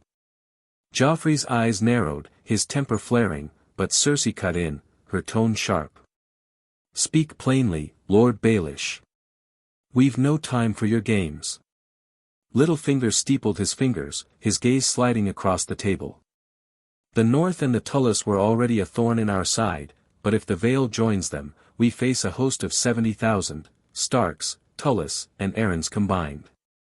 Against our 20,000, and perhaps 10,000 more if we raise new levies, we are sorely outmatched." Cersei's nails dug deeper, drawing blood. He was right, and that truth burned worse than any defeat. Aemon Targaryen, with his unnatural powers, was a threat unlike any other, not Stannis with his grim fleet, nor Renly with his vast host. Varys, silent until now, spoke in his soft, lilting voice. "This changes the game entirely, my queen." Whispers fill the streets of King's Landing. Some call him the dragon, others the true heir. The realm is watching, and belief in his claim grows with every tale of his sorcery. Cersei's blood ran cold. The small folks' whispers could topple thrones as surely as armies. "Then what shall we do?" she demanded, her voice low but edged with desperation. Littlefinger leaned forward, his smile never reaching his eyes. I will travel to the Vale and speak with Lisa Arryn. I can persuade her to keep her lords out of this war. Her love for me is a lever I know well. As for allies, I ask your leave to treat with the Tyrells. They might be swayed to our cause. Varys raised an eyebrow, his tone skeptical. And why would the Tyrells abandon Renly? They back him for Marjorie's crown. Littlefinger's smile widened. Renly is an usurper, and the Tyrells are pragmatists.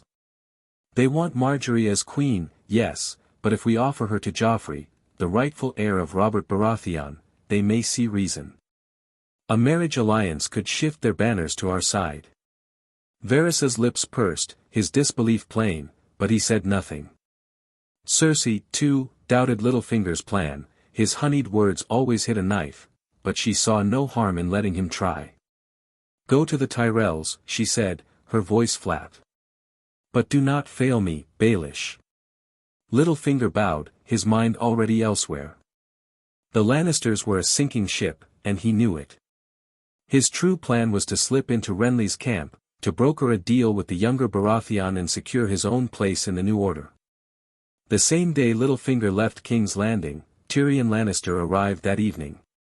Upon hearing what his sister had done, he thought, every time I think she can't do anything more stupid, she proves me wrong.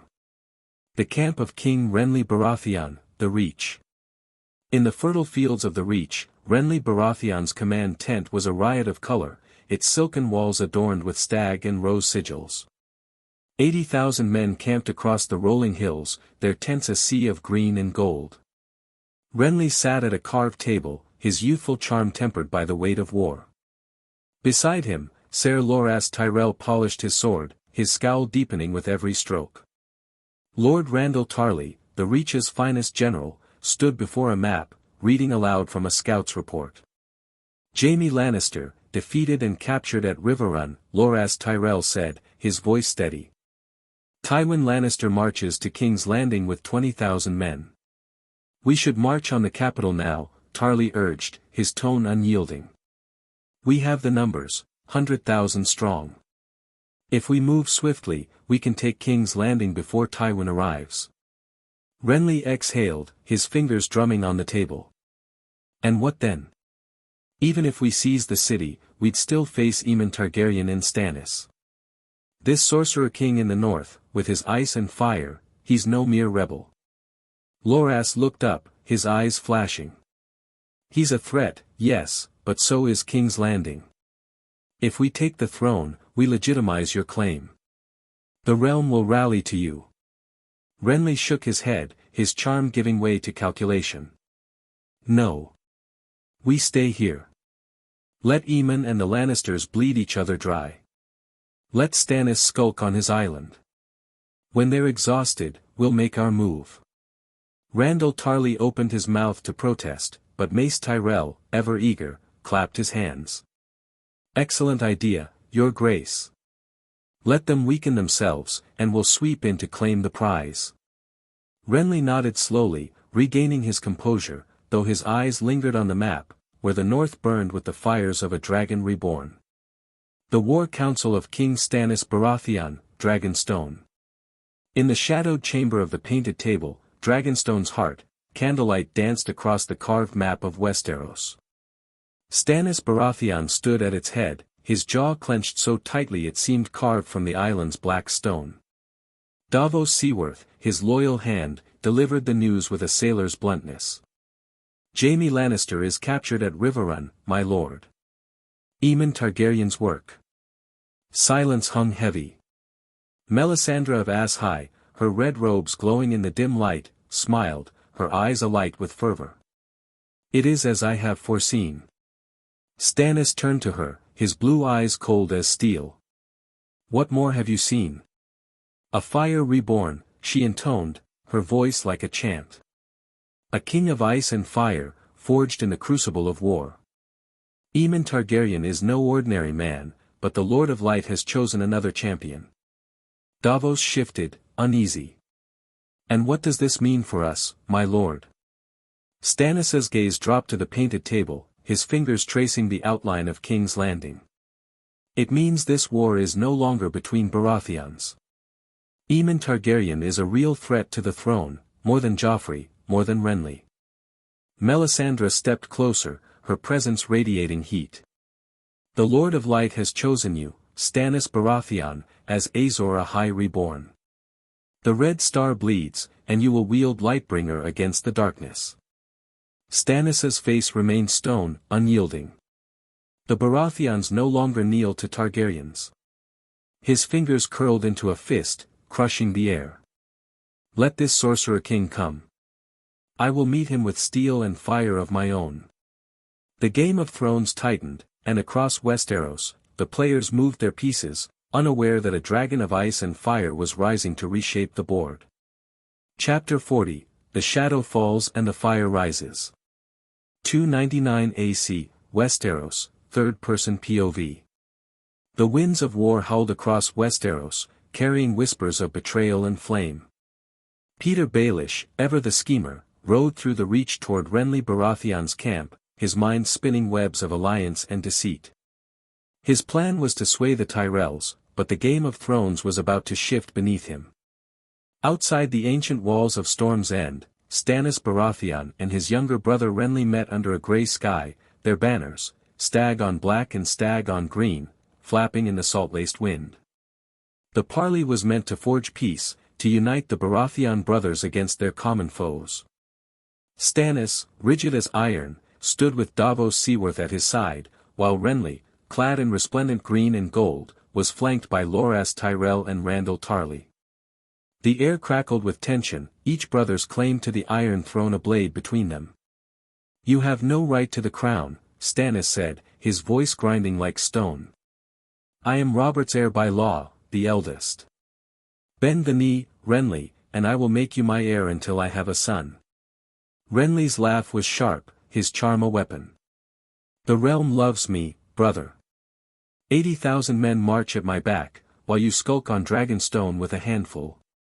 The lords and small folk alike will never kneel to a man who grinds his teeth in his sleep. Davos shifted, uneasy, as Melisandre's red eyes gleamed beside Stannis. The Lord of Light has chosen your brother, she intoned, her voice a low fire. Kneel, or face his wrath. Renly's smile faltered, but his resolve held. I'll not kneel to a fanatic or a shadow. The throne is mine by right of strength. He turned, his cloak swirling, and rode back to his camp, the parley shattered. That night, in the darkness of Storm's End, Davos stood by the sea, his face was that of horror. Melisandre, her robes glowing faintly, whispered of power beyond mortal ken. At her bidding, a shadow was born, a wraith with Stannis' face, conjured by the Red Priestess's sorcery. It slipped through Renly's camp, unseen by guards, and entered his tent. Renly slept, unaware, his dreams of crowns and glory cut short as the shadow's blade pierced his heart. By dawn, Renly Baratheon, king of the Reach, was dead, his murder a mystery that sent ripples of fear through his host. Peter Baelish, arriving at the Tyrell camp, found it in chaos. Lords and knights milled about, their faces pale with shock. Loras Tyrell, grief-stricken, clutched Renly's cloak, vowing vengeance, while Mace Tyrell wrung his hands, his dreams of a Tyrell queen fading. Littlefinger, ever quick to seize opportunity, approached Mace with a silken smile. My lord, Baelish said, bowing low, the loss of King Renly is a tragedy, but House Tyrell's ambitions need not die with him. Margaery remains unwed, and the Iron Throne still seeks a queen. Joffrey Baratheon, the rightful king, could make her his bride. Mace's eyes narrowed, but greed flickered within. Littlefinger's voice was honeyed, his lies seamless. Joffrey sits the throne, backed by Tywin's gold and swords. Marry Margaery to him, and House Tyrell gains the crown it seeks. Renly's cause is lost, but yours can rise higher. Loras, overhearing, spat, you'd sell us to that monster. Renly's blood is barely cold. But Mace, ever pragmatic, waved his son down. Enough, Loras. Littlefinger speaks sense. Marjorie as queen secures our future. After heated debate, the Tyrells agreed, and Baelish's deal was struck. Marjorie would wed Joffrey, binding the Reach to the Lannisters. Littlefinger, however, kept his true thoughts hidden. He had whispered to Renly's bannermen before leaving, planting seeds of alliance with the fallen king's cause, ready to play both sides. In King's Landing, Tyrion Lannister, newly named Hand of the King, fought to hold a fracturing city together. The small folk rioted in the streets, hunger gnawing at their loyalty, while Cersei's rash decisions and Joffrey's cruelty threatened to unravel the throne. When word arrived of Stannis' fleet sailing from Dragonstone, its black sails darkening the horizon, Tyrion's mind turned to war. "He's coming for the city," Tyrion said, poring over maps in the Tower of the Hand. "Stannis' fleet is his strength, hundreds of ships, carrying thousands of men. Our walls are strong, but our garrison is thin, barely 2,000. Bronn, his Selsward guard, leaned against the wall, sharpening a dagger. So we fight smart, not hard. Got any tricks up your sleeve, imp?" Tyrion's eyes gleamed. "Wildfire. The alchemists have been brewing it in secret. We'll turn the Blackwater into a pyre." When Stannis' fleet entered Blackwater Bay, Tyrion's trap was sprung. Ships laden with wildfire drifted toward the enemy. As Stannis' galleys closed in, a flaming arrow ignited the green inferno. The bay erupted in emerald flames, consuming half the fleet in a cataclysm of fire and screams. Ships splintered, men burned, and the water itself seemed to blaze. Stannis, aboard his flagship, watched his strength crumble, his face a mask of fury. The surviving ships landed, disgorging Stannis' men onto the shores of King's Landing. The city's meager defenders fought bravely but were overwhelmed, their numbers too few to hold the gates. Joffrey went cowering into the Red Keep, wailed for his mother, while Cersei's nerve faltered. Just as the walls began to breach, horns sounded in the distance. Tywin Lannister, with 20,000 men, thundered into the fray. The Lannister army smashed into Stannis' flank, cutting through his depleted forces like a scythe. By dawn, the Blackwater ran red with blood, not fire. Stannis' army was broken, his fleet a smoldering ruin. He fled with what remained, retreating to Dragonstone, while Tyrion, exhausted but victorious, surveyed the city he had saved. In the Red Keep, Cersei embraced Joffrey, her relief tempered by fear of the Sorcerer King in the north. Littlefinger, returning with the Tyrells' pledge, smiled his secret smile, knowing the game was far from over. In the north, word of the Blackwater reached Riverrun, where Aemon Targaryen and his lords planned their next move. The Lannister-Tyrell alliance was a new hurdle, but Aemon's powers and the North's 40,000 swords remained a force to be feared. The Riverlands, now secure, bolstered his cause, and whispers of his sorcery spread, drawing men to his banners. The Tyrells, newly allied with Joffrey, prepared to march on King's Landing, Marjorie's betrothal a seal on their ambition. Mace Tyrell dreamed of a queenly daughter, while Loras burned for vengeance against Stannis. The Reach's fields would fuel the Lannister war machine, but their loyalty was as fickle as Littlefinger's promises. In King's Landing, the small folk cheered the victory, though fear of Aemon's name lingered. The Red Keep stood as a fortress of intrigue, with Cersei, Tyrion, and Tywin each playing their own game. Joffrey, oblivious to the fragility of his crown, demanded more heads, unaware that the North's dragon was rising. The Battle of Blackwater had saved the Iron Throne for now, but the war was far from over. Across the narrow sea, in Uruk, Dominic Augustus watched and waited, his own conquests reshaping the east. In Westeros, the Game of Thrones grew bloodier, and Aemon Targaryen's ice and fire cast a shadow over all. Chapter 41, Small Council. 299 AC, King's Landing, third-person POV. King's Landing buzzed with the uneasy calm of a city spared from Stannis Baratheon's grasp. Tyrion Lannister, clad in a doublet of crimson and gold, limped through the Red Keep's corridors, his steps echoing off the stone. The small council chamber had been moved to the Tower of the Hand, a decision by his father, Tywin, to centralize power. As Tyrion approached the heavy oaken door, his mind churned with the weight of the war, Aemon Targaryen sorcery, and the fragile alliance with the Tyrells. He pushed open the door and stepped into the chamber, its air thick with the scent of wax and ambition. At the head of the table sat Tywin Lannister, his golden-green eyes unyielding, his presence a storm held in check. To one side, Petyr Baelish lounged with his characteristic smirk, beside him Varys sat with his hands folded, and Grand Maester Pycelle hunched over, his chains clinking faintly.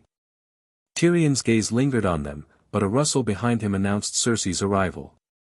She swept past, her crimson gown trailing, and surveyed the room with a predator's gaze. Spotting an empty chair at the table's far end, she dragged it with deliberate force, placing it beside Tywin on the opposite side of the others, and sat with a queen's poise. Tyrion, not to be outdone, strode to the remaining empty chair, dragged it opposite his father, and settled into it with a defiant thud. The room's tension tightened, a silent battle of wills playing out in glances and gestures. Petyr Baelish broke the silence, his voice smooth as polished glass. "My lords, my queen, I bring good tidings. The Tyrells are ours, Margaery will wed Joffrey, securing their 100,000 swords and food for small folk. And I've ensured the Vale remains neutral. Lysa Arryn, swayed by personal assurances, will keep her knights from joining the Stark-Tully alliance." Tywin's gaze flicked to Baelish, his expression unreadable. "Well done, Lord Baelish. When this war is won, Harrenhal will be yours." Baelish bowed, his smile deepening, though his eyes gleamed with unspoken plans. "You honor me, Lord Hand." Cersei leaned forward, her voice sharp. "And when will the Tyrell army arrive?" "Within 2 weeks, Your Grace," Baelish replied. "The Tyrell family themselves, Mace Tyrell and his family will be here in 3 days." Nods rippled around the table, the promise of reinforcements a rare spark of hope. Tywin turned to Varys. "Any news worth mentioning, Lord Varys?" Varys's soft voice carried a chill.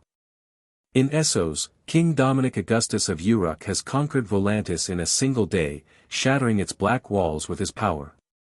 The slaves rose, slaughtering their masters, and the Unsullied now patrol the streets. Braavos has knelt to Uruk, and Pentos, Qohor, and Norvos muster an army, Sellswords, 100,000 Dothraki of different Khalsars, and sorcerers, to defy him." Pycelle's chains rattled as he gasped. "Sorcerers? Gods preserve us, this Uruk king is a demon." Baelish's eyes narrowed, his smirk fading. 100,000 Dothraki? Even Sellswords can't tame that horde. Cersei's lips tightened, her voice cold. "Another sorcerer with unnatural power." Tyrion leaned forward, his voice dry. "A king who breaks cities in a day. Sounds like someone we'd rather not invite to the capital." In Volantis, the aftermath of Uruk's conquest was a tableau of awe and terror. A surviving Volantene merchant, trembling in the ruins of his manse, whispered to a freed slave, "He came like a god, walls fell, flames roared. No man could stand against him." The slave, now armed, nodded fiercely.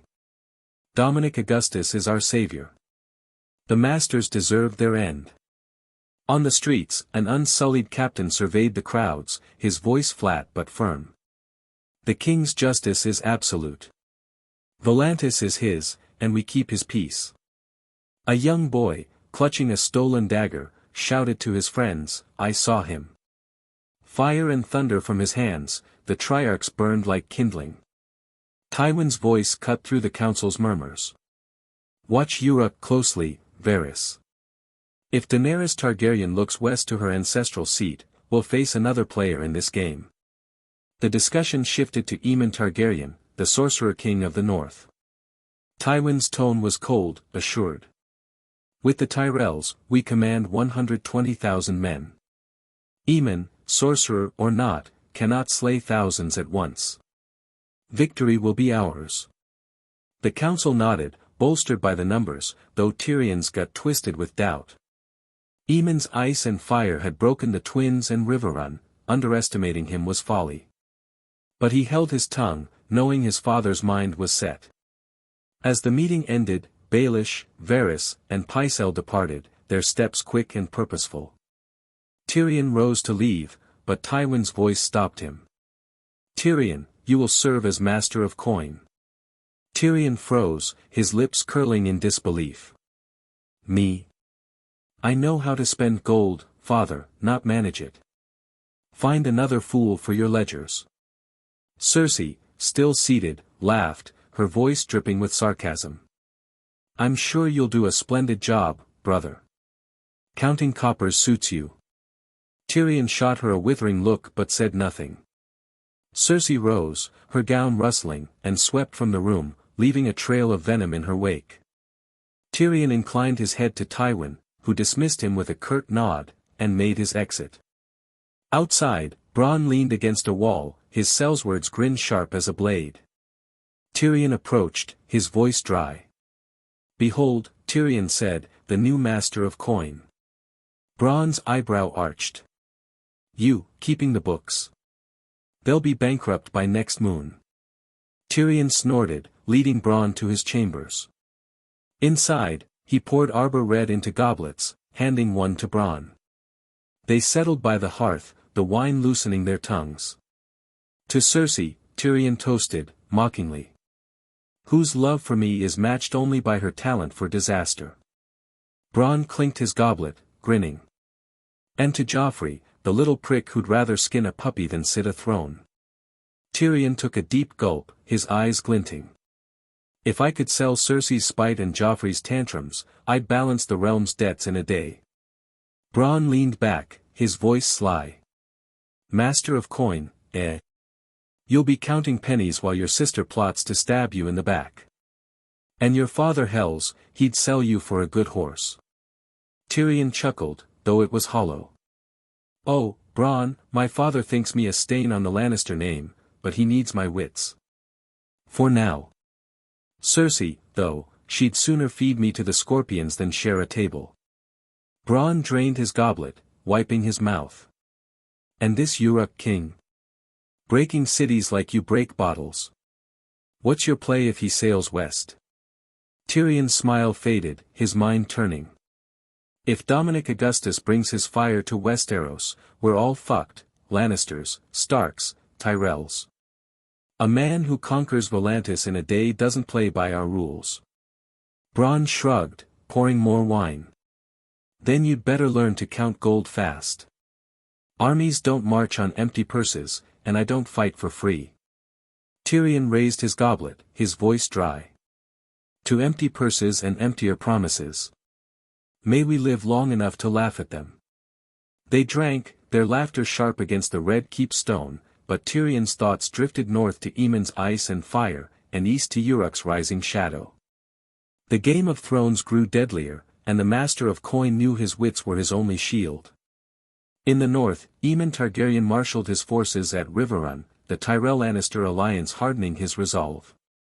Across the narrow sea, Dominic Augustus sat in Volantis's conquered halls, his queens Daenerys and Missandei at his side, their eyes on the free city's doomed army, and, perhaps, the distant shores of Westeros. Chapter 42, The Conquest of the Free Cities. 299 AC, Uruk, third-person POV.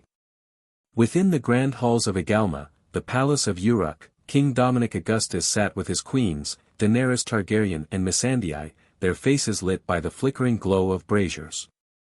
The chamber was vast, its walls adorned with captured banners from Lys, Myr, Tyrosh, Astapor, Yunkai, Meereen, and now Volantis. The trio discussed their next move against the alliance of Pentos, Norvos, Qohor, and Loreth, whose combined army of 150,000, Sellswords, Dothraki of different Khalsars, and sorcerers, stood poised to challenge Uruk's dominion. Dominic's plan was simple: he and Daenerys, wielding their formidable powers, would crush the alliance's army, then send Uruk's forces to root out every master, magister, and prince in the cities. Missandei, seated to Dominic's side, her eyes sharp with resolve, spoke up. "I wish to join the battle, my king. My powers may not match yours, but I can fight." Dominic, his expression softening, shook his head. Your powers are not suited for open war, Missy. Dany has the firepower. I wield earth, magic and more. We'll handle the field. Missandei's face fell, her hands clenching. Seeing her sadness, Dominic summoned his status panel, a shimmering interface only he could see. It displayed his vast array of powers and assets, Toph Beefong's earthbending, Gellert Grindelwald's dark magic, Gold, Roger's hockey, and a body enhanced by super soldier serum, alongside artifacts like Captain America's shield, the Elder Wand, and Gilgamesh's golden armor. His allies, including Daenerys with her fire-based Mera Mera no Mi and Missandei with her telepathic abilities, were listed, as were his Pokémon and 45,354,400 gold dragons. His gacha points stood at 50. Dominic added 100 gold dragons to the system, boosting his gacha points to 150. He activated the gacha machine, rolling 50 times. Among the rewards were the Mori Mori no Mi, a green arrow template, 100 kilograms of Valyrian steel, a Tsunade Senju template, and Enduril, the Flame of the West. He plucked the Mori Mori no Mi, a gnarled, green fruit, and handed it to Missandei. This will match Dany's power. Eat it. Missandei hesitated, then bit into the fruit, her face contorting in disgust at its foul taste. She gagged, nearly vomiting, but Dominic urged, swallow it, Missy. It's your strength now. With a grimace, she gulped it down, the Mori Mori no Mi granting her control over plant life. Dominic then applied the Tsunade Senju template, endowing her with superhuman strength, healing, and chakra mastery, and used a weakness removal card to perfect her abilities. Now you command trees and life as Daenerys commands fire. The Mori Mori no Mi lets you summon forests, entangle foes, and bend nature. Tsunade's power gives you strength and healing beyond mortals. Missandei's eyes lit with newfound confidence. Over 2 weeks, Dominic trained her, guiding her to summon towering trees, weave vines into snares, and heal wounds with a touch. Daenerys, her flames dancing, sparred with them, their powers a symphony of fire, earth, and green life. The plan shifted, Dominic, Daenerys, and Missandei would face the Alliance's 150,000 alone, a testament to Uruk's might. The battle came on a windswept plain outside Pentos, where the Alliance's army, Sellswords in gleaming armor, Dothraki screaming on horseback, and sorcerers cloaked in shadow, arrayed in a vast crescent. Dominic, clad in Gilgamesh's golden armor, stood at the forefront, Daenerys and Missandei flanking him. The Dothraki charged first, their rocks flashing, but Dominic raised a hand, earth-bending the ground into a chasm that swallowed 1,000 riders. Their screams echoed as the earth closed over them. Daenerys unleashed her Mera Mera no Mi, a torrent of fire sweeping across the Sellsword ranks. Men burned, their armor melting, as she wove flames into a dragon's shape, its roar shaking the sky. Her Boa Hancock charisma froze stragglers in awe, rendering them easy prey for her fire. A Sellsword captain, rallying his men, shouted, "She's a witch," before a fireball reduced him to ash. Missandei, her Mori Mori no Mi awakened, raised her arms, and the plain erupted with towering trees, their roots bursting from the earth to ensnare Dothraki horses. Vines lashed out, crushing sorcerers before they could cast their spells. "The forest fights for Uruk," she cried, her voice carrying Tsunade's authority. A Dothraki call, trapped in vines, roared, "What demon commands trees?" before a root snapped his neck.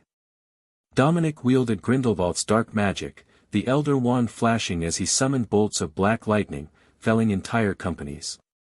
His hockey, drawn from Gold, Roger, let him sense every foe. A sorcerer, hurling a fireball, screamed, "He's no man," as Dominic's earthbending crushed him beneath a boulder. The Alliance's sorcerers countered, weaving spells of shadow and ice, but Missandei's healing kept her unscathed, her chakra sealing wounds mid-battle. A sorcerer, his eyes glowing, chanted, "We'll bury them in darkness," but Missandei's trees impaled him, her voice cold, "Darkness falls before life." Daenerys danced through the fray, her flames a whirlwind that incinerated a Dothraki Khalasar. Her charisma disarmed foes, leaving them kneeling before her. Fire consumed them. A Sellsword, fleeing, stammered, "She's a goddess of flame, only to be engulfed by her next blaze." Dominic's earthbending reshaped the battlefield, raising walls to block cavalry charges and sinking entire battalions into pits.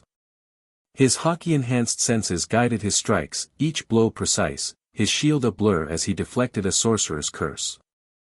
Uruk's might is absolute, he roared, his voice shaking the enemy's resolve. Missandei's forest grew denser, vines and roots tearing through armor and flesh. Her Tsunade's strength let her hurl boulders, crushing Sellsword lines. A Dothraki, entangled, gasped, "The trees live," before a branch silenced him forever. Her healing kept Dominic and Daenerys fighting, their wounds vanishing under her touch. The battle lasted hours, but the Alliance's 150,000 were no match for Uruk's trio. They chased down every straggler. By dusk, the plain was a graveyard of broken blades and charred corpses, the Alliance army annihilated. Dominic, Daenerys, and Missandei stood unscathed, their powers unmatched. Dominic raised his elder wand, signaling Uruk's army to march into Pentos. The Unsullied and Uruk's legion stormed the city, dragging out every magister, prince, and slaver. Dominic, his armor gleaming, executed them with precise earthbending, their bodies buried in stone. A Pentoshi magister, pleading, cried, "Mercy, great king," but Dominic's voice was cold, "Slavers earn no mercy." The city fell silent, its people kneeling to Uruk's rule. With Pentos secured, Dominic divided his army into three. He led one host to Norvos, Daenerys to Qohor, and Missandei to Loreth. In Norvos, Dominic's earthbending toppled the bearded priests' temples, his magic slaying their guards. A priest, dying, gasped, "You defy the gods." Dominic replied, "I am the god here." Daenerys, in Qohor, burned the black goat's altars, her flames cleansing the city of its masters. A Qohoric noble, scorched, whispered, "Fire reborn." Before collapsing. Her charisma swayed the small folk, who hailed her as their liberator. Missandei, in Loreth, summoned forests to choke the city's defenders, her Tsunade's strength shattering gates.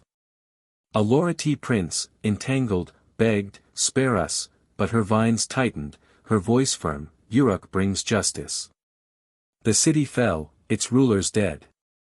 The free cities bowed to Uruk, their wealth and power absorbed into Dominic's empire. In Agalma, the trio reunited, their conquests complete, their eyes now turning west, where Westeros bled under the weight of its own wars. Aemon Targaryen's ice and fire grew stronger, but Uruk's shadow loomed larger still, its king and queens ready to reshape the world. Chapter 43, March to King's Landing. 299 AC, Harrenhal, third-person POV. The cavernous ruins of Harrenhal loomed over the northern army, its blackened towers a grim backdrop to the war council within. King Aemon Targaryen sat at the head of a vast table, his grey eyes scanning the gathered lords of Stark, Tully, and their bannermen. Eddard Stark, Robb Stark, and Edmure Tully flanked him, their faces etched with resolve. Great Jon Umber, Rickard Karstark, Roose Bolton, and other northern and river lords filled the hall, their voices a low rumble as they debated strategy. That morning, a raven from the Vale had arrived, bearing Lysa Arryn's refusal to join the war, and the news sparked heated discussion. Great Jon Umber's voice boomed, shaking the rafters. Lysa Arryn's turned craven. The Vale's knights could tip the scales, and she hides behind her bloody eyrie like a frightened hen. Rickard Karstark, his beard flecked with grey, nodded grimly. Jon Arryn's widow shames his name. The Vale owes you, your grace, for the blood we've spilled. Roose Bolton's pale eyes flickered, his voice soft but cutting. Lysa's refusal is no surprise. She's ruled by fear, not honor. Her son's a pawn, and she'll keep him locked away. Edmure Tully, his face flushed, rose to his feet. Enough. My sister's not herself since Jon Arryn's death. Her mind's frayed, she can't make sound judgments. Blame her grief, not her heart. The hall quieted, the lords weighing Edmure's words. Robb Stark leaned forward, his tone measured. Grief or no, the Vale's absence stings. We've 45,000 swords, but the Lannisters and Tyrells muster over 100,000. We needed those knights. Aemon's voice cut through, steady and commanding. We'll deal with the Vale after the war. Lisa Arryn will answer for her choice. For now, we focus on King's Landing. Lord Manderley, his jowls quivering, shifted in his seat. Your Grace, the Tyrells' alliance with the Lannisters changes everything. Marjorie's betrothal to Joffrey binds the Reach's wealth and swords to their cause. We're outnumbered. Greatjon slammed a fist on the table. Numbers be damned. We've got a king who wields ice and fire. I saw Aemon break the twins like kindling. Let Joffrey's roses face that. Roose Bolton's lips twitched, his voice low. Sorcery wins battles, not wars. Tywin's no fool, and Tyrion's cunning. They'll have plans for your powers, your grace. Before Aemon could respond, a messenger burst into the hall, breathless. Your Grace. An army approaches, 5,000 strong, bearing banners of a red sun and golden spear. The lord stilled, hands drifting to sword hilts.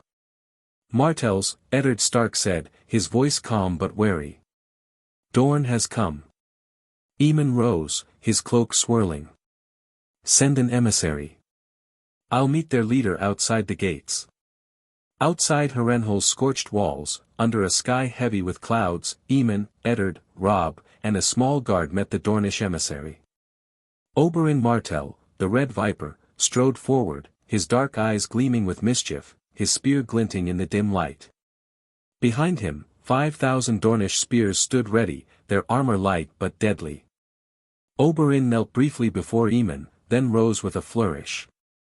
King Aemon Targaryen, Oberyn said, his voice rich with Dornish cadence, I am Oberyn Martell, brother to Prince Doran.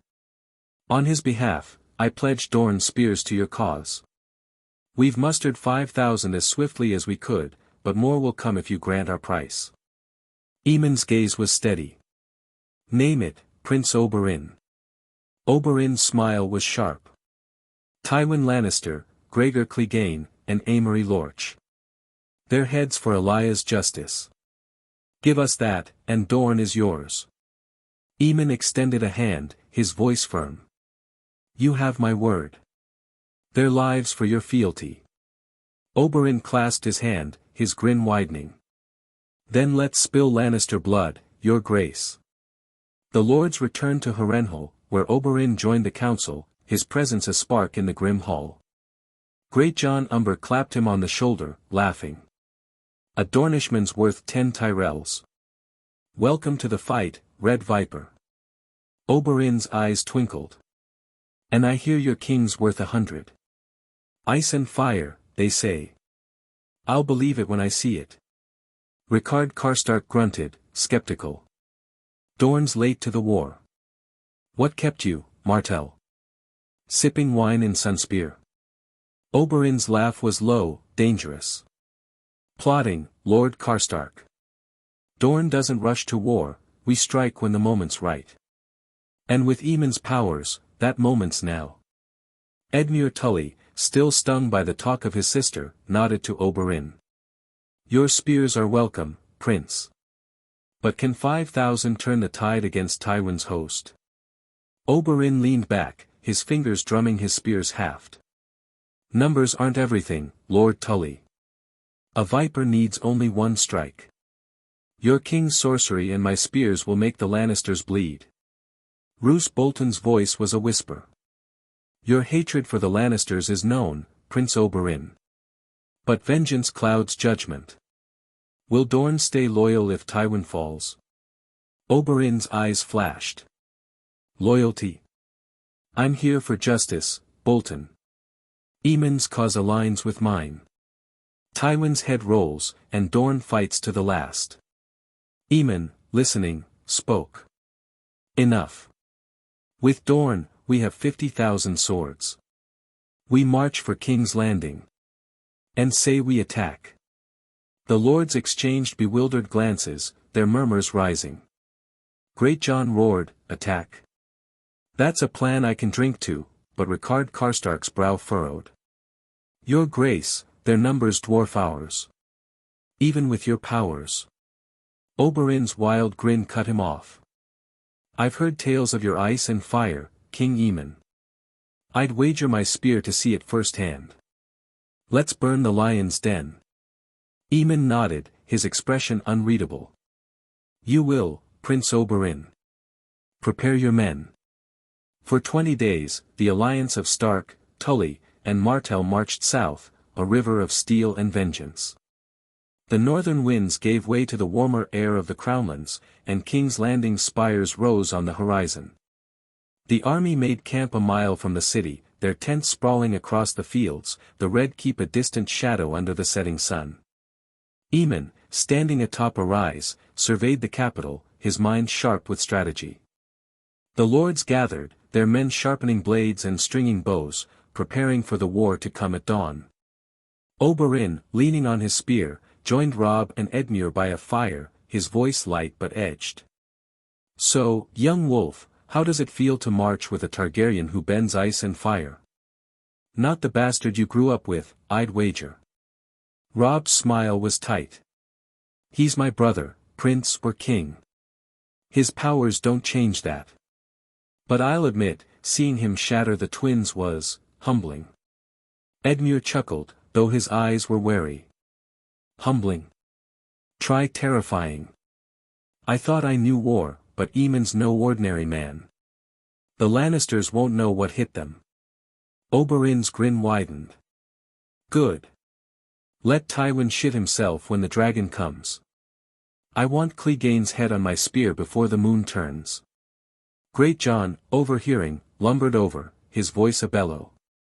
You'll have to fight me for it, Dornishman. I want to see what the mountain is worth of. Oberyn laughed, raising his hands.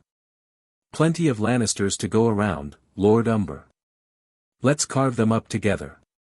As night fell, Aemon walked among the camp, his presence calming the men. Whispers of his sorcery spread, bolstering their courage. The alliance, 50,000 strong, stood ready to face the Lannister-Tyrell host, their king's ice and fire a beacon in the coming storm. Across the sea, in Uruk, Dominic Augustus's conquests reshaped Essos, but in Westeros, Aemon Targaryen prepared to claim his birthright. Chapter 44, The Battle of the King's Landing. 299 AC, King's Landing, third-person POV. Dawn broke over King's Landing, painting the Red Keep spires in hues of gold and crimson. Outside the Dragon Gate, the combined Lannister-Tyrell army, 130,000 strong, stood in disciplined ranks, their banners of lion and rose fluttering in the morning breeze. Tywin Lannister, astride his warhorse, surveyed the field with cold precision, his crimson cloak a stark contrast to his golden armor. Beside him, Mace Tyrell, alongside his son Garland Tyrell, puffed up with pride, adjusted his ornate helm, while Ser Loras Tyrell, the Knight of Flowers, gripped his sword, his eyes burning with resolve. The city's walls bristled with archers, scorpions, and catapults, ready to repel the northern threat. Within the Red Keep, Cersei Lannister stood in the Tower of the Hand, her green eyes fixed on the horizon. They come to die, she said, her voice low, to Tyrion, who leaned against a table, a goblet of wine in hand. Aemon's sorcery won't save him from our numbers. Tyrion's mismatched eyes glinted with doubt. Sorcery broke the twins and Riverrun, sister. Underestimate him, and we're all corpses. Cersei's lips curled. You always were a coward, Tyrion. Father's army and the Tyrells will crush this bastard. Joffrey, slouched in a chair, sneered. I'll have his head on a spike. He's no king, just a traitor's whelp. Tyrion sighed, sipping his wine. Keep dreaming, nephew. Aemon's no ordinary foe. Outside, Tywin turned to Mace Tyrell. Your men are ready, Lord Tyrell. Mace nodded, his voice booming. The Reach stands firm, Lord Tywin. Marjorie's betrothal seals our cause. We'll smash these northern dogs. Loras, his voice sharp, added, Eamon's powers are tales to scare children. Steel will end him. Tywin's gaze was unyielding. Tales or not, we take no chances. Hold the line, and let their charge break against us. Randyll Tarly, commanding a wing, spoke gruffly. My men are positioned, Lord Tywin. If the sorcerer shows himself, we'll bury him in arrows. Olenna Tyrell, in her solar, muttered to Marjorie, men and their boasts. This Eamon's no fool, child. Watch closely. Marjorie, her eyes calm, nodded. If he's as powerful as they say, grandmother, we may need more than swords. Peter Baelish, lingering nearby, smirked. Power shifts like sand, Lady Marjorie. Eamon's sorcery is a card to play, not a throne to win. Varys, his voice soft, murmured, the realm whispers of ice and fire, Lord Baelish. Whispers can topple kings. Inside the city, Bronn leaned against a battlement, grinning at Tyrion, who had joined him. Big day, half-man. You think your northern king's got enough magic to crack this nut? Tyrion snorted. If Eamon's half as good as the tales, we're in for a long morning. Stay sharp, Bronn. Bronn's grin widened. Sharp's my middle name. You paying extra for this mess? Tyrion chuckled. Survive, and I'll drown you in gold. A mile away, Aemon Targaryen's army of 50,000, Starks, Tullys, and Martells, marched toward the Dragon Gate, their banners of direwolf, fish, and sun and spear snapping in the wind. Aemon, clad in black armor, rode at the forefront, his grey eyes fixed on the city. Beside him, Eddard Stark's face was grim, Robb Stark's hand rested on his sword, and Oberyn Martell's spear gleamed, his grin predatory. Eddard spoke, his voice low. Their numbers dwarf ours, your grace. Tywin's no fool, he'll try to crush us in the open. Aemon's voice was steady. Numbers mean nothing today, Lord Stark. I have a plan. Robb raised an eyebrow. Care to share, brother? Aemon's lips twitched. Attack. Oberyn laughed, his voice rich. That's a plan I like. I've heard of your ice and fire, your grace. Let's see it paint the field red. Great John Umber, riding nearby, roared, Aye. Let's get these lions and roses. Show em what a true king can do. Edmure Tully, his face tense, said, Your powers are mighty, Aemon, but 130,000? Even you can't. Aemon cut him off. Trust me, Lord Tully. The Dragon Gate falls today. Rickard Karstark, his voice gruff, muttered, Sorcery or not, I'd rather have another 50,000 swords. Roose Bolton, ever quiet, spoke softly. Your plan is bold, your grace. But Tywin's cunning. He'll have traps. Aemon nodded. Let him try. Ice and fire will answer. As the army neared the gate, the men steeled themselves, their breaths visible in the cool air. Aemon's presence, amplified by tales of his sorcery, kindled their courage. A northern soldier whispered to his comrade, They say he blasted the twins' gates. Think he'll do it again? His friend, gripping his spear, replied, Gods, I hope so. I'd rather not face Tywin's host without it. A Dornish spearman, overhearing, grinned. Our Red Viper says the king's a dragon. I'll wager he burns the lions to ash. The Lannister Tyrell army charged, a tide of steel and silk, their war cries echoing across the field. Tywin's voice rang out, Hold formation. Break their charge. Mace Tyrell shouted, For the Reach. For Joffrey. Loras, leading the cavalry, spurred his horse, cut them down. Randyll Tarly's men advanced in tight ranks, their shields locked. Aemon, atop his horse, raised a hand, halting his army's march. His lords exchanged confused glances. What's he doing? Edmure muttered. Robb's eyes widened. He's going alone. Eamon dismounted, his black cloak swirling, and broke into a run toward the enemy. His super soldier serum-enhanced body moved like a warhorse, covering ground in seconds, his boots barely touching the earth. The northern army watched, awestruck, as their king charged 130,000 foes single-handedly. Tywin, spotting the lone figure, narrowed his eyes. Archers. Loose. Arrows rained from the walls, a deadly swarm, but Eamon didn't falter. Oberyn, grinning, said, "Here it comes, lads. Watch the dragon roar." 30 seconds from the enemy, Eamon stopped, knelt, and slammed his right hand into the ground. His Todoroki ice powers surged, unleashing a glacier of unprecedented scale. A wall of shimmering ice, hundreds of feet high, erupted across the field, freezing a quarter of the Lannister Tyrell army in an instant. Soldiers, horses, and banners were encased in frost, their screams silenced. Tywin's face paled. What in the seven hells? Mace Tyrell stammered, "Sorcery. He's a demon."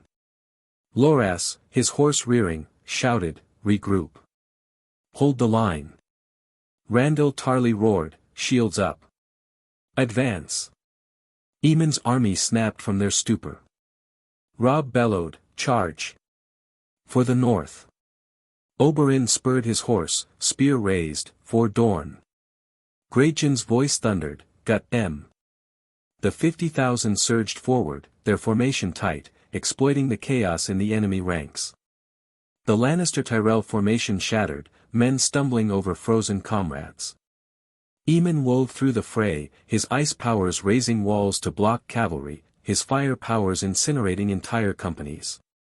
A fireball consumed a Tyrell knight, who screamed, "He's no man." Another, frozen mid-charge, gasped, "Ice, God save us." Before shattering. Oberyn, spearing a Lannister, laughed wildly. "Look at him, Stark. Your king's a bloody storm." Robb, cutting down a Sellsword, shouted, "Keep up, Martell. He's clearing the way." Edmure, his sword bloodied, yelled, "Push forward. The gate's in sight." Eamon's onslaught was relentless. His super soldier strength let him cleave through armor of every foe. He froze a Tyrell vanguard, their leader crying, "Mercy," before ice claimed him. A fireball roasted a Lannister captain, who wailed, "Fire, dragon fire."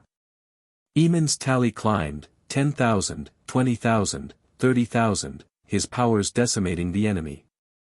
Tywin, rallying his men, shouted, "Form ranks. He's one man." But Eamon's ice walls trapped his cavalry, his flames scattering infantry. Mace Tyrell, panicking, cried, "We're lost. Fall back." Loras, defiant, charged Eamon, "Face me, sorcerer." Eamon parried, freezing Loras's sword, and knocked him out with a fist. Randyll Tarly, his men breaking, growled, "Hold, damn you," but Eamon's fire swept through, burning his banner. A Tyrell soldier, fleeing, sobbed, "He's a god." Another, frozen, muttered, "No hope." Before collapsing. Eamon reached the dragon gate, arrows raining from the walls. He raised an ice shield, arrows splintering against it. A gold cloak archer screamed, "He's unstoppable." Another, loosing futilely, shouted, "Save the king." Eamon blasted the gate with fire, the wood and iron melting into slag. Inside, he roared, and his army poured through. The Northern Alliance stormed King's Landing, cutting down gold cloaks and Sellswords. Robb led a charge through Flea Bottom, shouting, "Take the keep." Oberyn, spearing a knight, yelled, "For Elia." Greatjon, his axe dripping, bellowed, "The city's ours." Edmure, at the rear, called, "Secure the streets." Eamon carved a path to the Red Keep, freezing or burning any who resisted. A gold cloak, trembling, dropped his sword, "I yield." Eamon spared him, his eyes on the prize. The Highborn were taken prisoner, Tywin, his face impassive, Cersei, spitting curses, Joffrey, whimpering, Tommen and Myrcella, silent, Mace Tyrell, blubbering, Olenna, sharp-eyed, Marjorie, composed, Allery, Loras, and Garland Tyrell, Baelish, grim, Varys, calm, Pycelle, trembling, Randall and Dickon Tarley. All were locked in their rooms under guard. Gregor Clegane and Amory Lorch, frozen on the field, were thawed and chained in the dungeons. Aemon summoned Oberyn, his voice firm. "They're yours, Prince Oberyn. Do as you will." Oberyn's eyes gleamed, his voice ecstatic. "They'll wish for death, your grace. I vow it." He turned to his men, "Prepare the cells. Their screams will sing Eliah's justice." In the Red Keep's throne room, Aemon stood before the Iron Throne, his lords gathered. Eddard spoke, his voice heavy. "You've done it, your grace. The city's yours." Robb grinned, blood on his cheek. "Never seen a battle like that. You're a bloody legend, brother." Oberyn clapped Aemon's shoulder. "Ice and fire, just as promised. I'd follow you to the seven hells after that." Great John roared, "King Aemon! The dragons come home." The hall echoed with cheers, the Northerners and Dornish united in victory. Cersei, in her locked chamber, hissed to Tyrion, "This isn't over, brother. He's a monster, not a king." Tyrion, sipping stolen wine, shrugged. "Monster or not, he's one. You might try smiling next time you see him." Tywin, alone, stared out a window.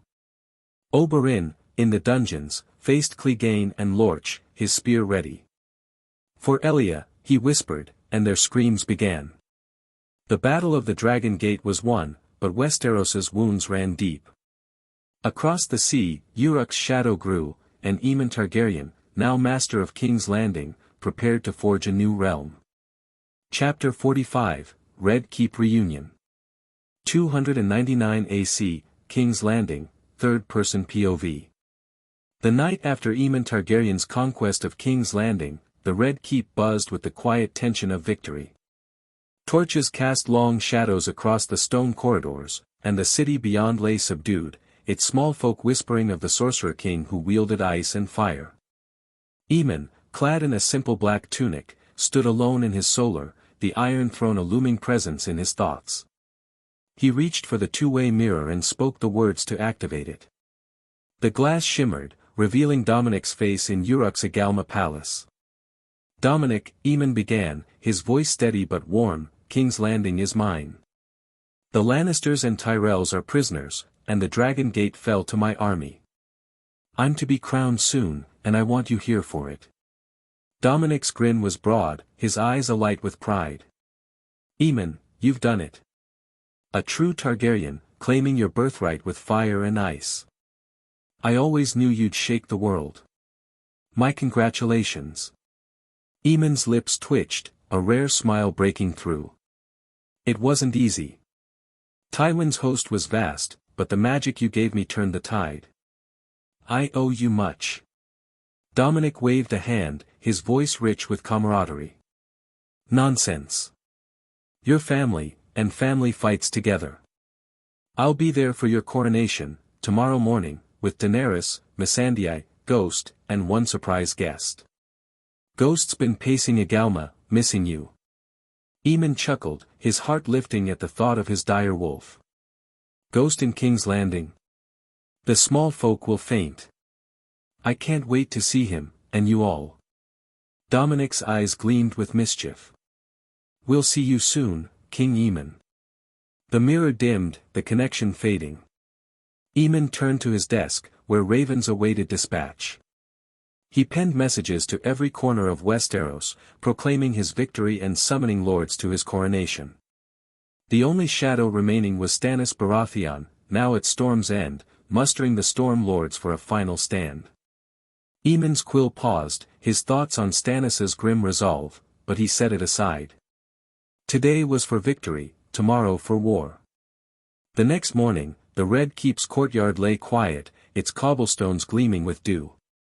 A faint shimmer rippled the air, and under a disillusionment charm, Dominic Augustus, Daenerys Targaryen, Missandei, Ghost, and a cloaked figure apparat into the open space.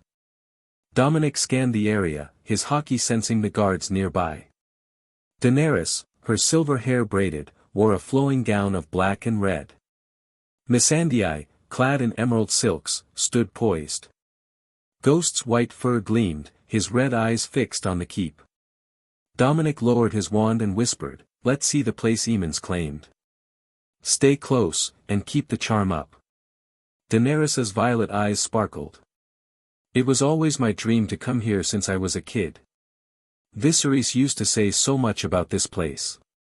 Missandei then spoke, her voice soft. "Aemond's victory here is a new chapter, now you can come here whenever you want." The cloaked figure, silent until now, spoke, his voice weathered but firm. "The Red Keep's seen many kings. Aemond's the first in generations to wield true Targaryen might." Dominic glanced at him, a smile tugging at his lips. "You'll see him soon enough, old friend. Let's find him." They roamed the corridors, invisible to servants and guards, Ghost padding silently. In the one of the corridor, they spotted Aemond walking with Hea guards. Ghost's ears perked, and he broke free, his paws thundering as he charged. Dominic flicked his wand, dispelling the disillusionment charm, and the party materialized. Nearby guards, startled, drew swords, their shouts echoing.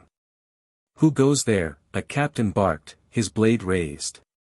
Ghost, ignoring them, tackled Aemond, pinning him to the stone floor. Aemond's laughter rang out, pure and unguarded, as Ghost licked his face, tail wagging furiously. "Ghost, you great oaf!" Aemond said, ruffling the direwolf's fur. "I missed you, boy."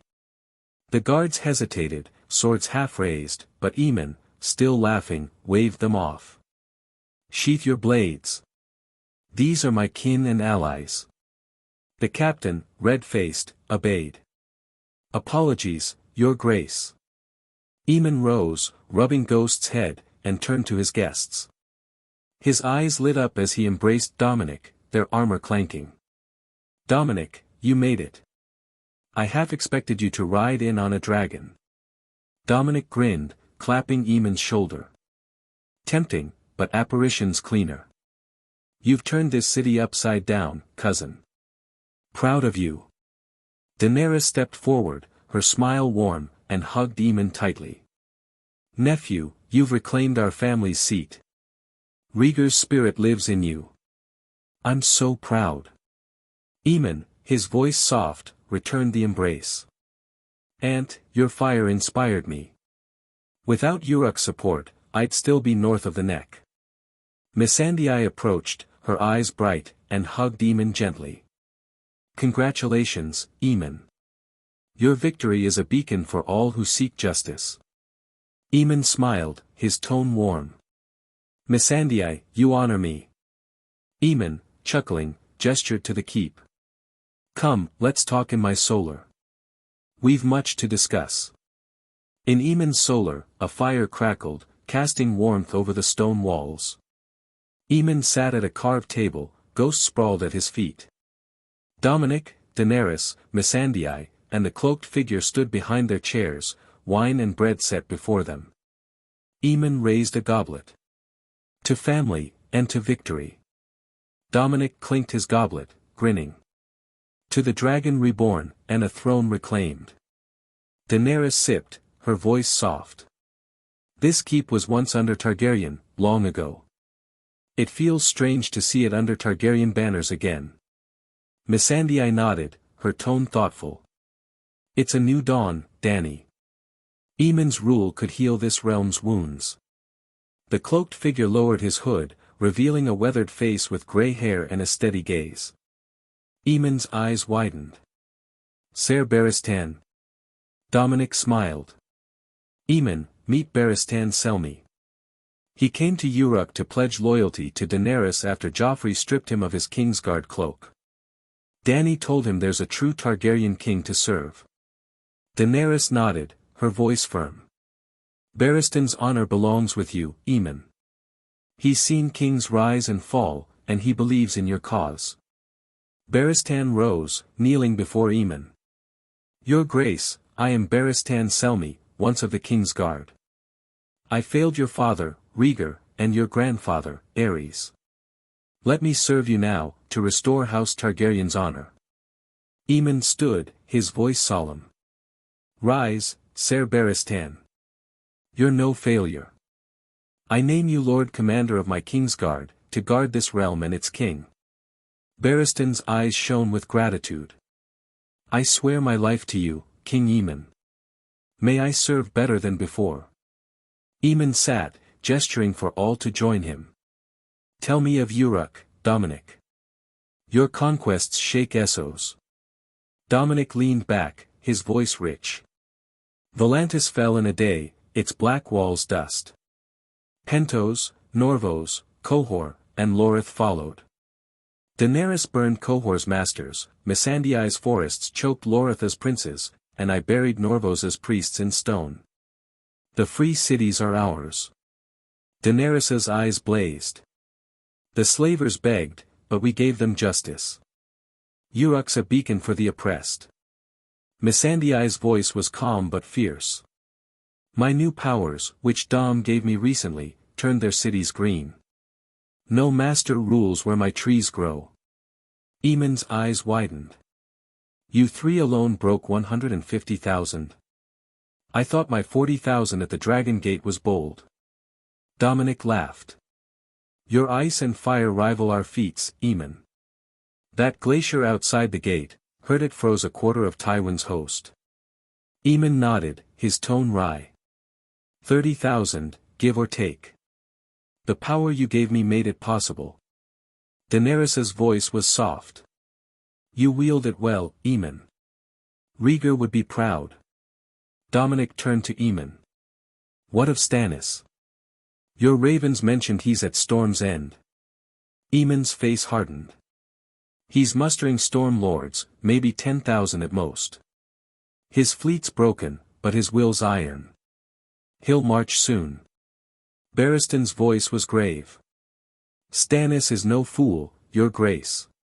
His red priestess, Melisandre, wields strange powers. Beware her. Daenerys frowned. A priestess of fire? I'd like to meet her. My flames will teach her humility. Missandei smiled. Or my trees could bind her. Sorcery meets sorcery. Aemon nodded, his mind turning. We'll face Stannis after my coronation. For now, let him sulk. A maid entered, bowing. Your Grace, the lords await in the throne room. Aemon rose, his voice firm. Let's not keep them waiting. Dom, Dany, Missandei, Ser Barristan, walk with me. Dominic grinned, standing. A king's crowning? Wouldn't miss it. Daenerys took Aemon's arm, her smile warm. Lead on, nephew. The Iron Throne awaits. Missandei followed, her voice soft. The realm will see a true king today. Barristan, his cloak white once more, said, I'll guard your side, your grace. Always. As they left the solar, Ghost trotted beside Aemon, his red eyes gleaming. The Red Keep's halls echoed with their steps, a new era dawning. In Storm's End, Stannis plotted, but in King's Landing, Aemon Targaryen prepared to claim his crown, with Uruk's might at his side.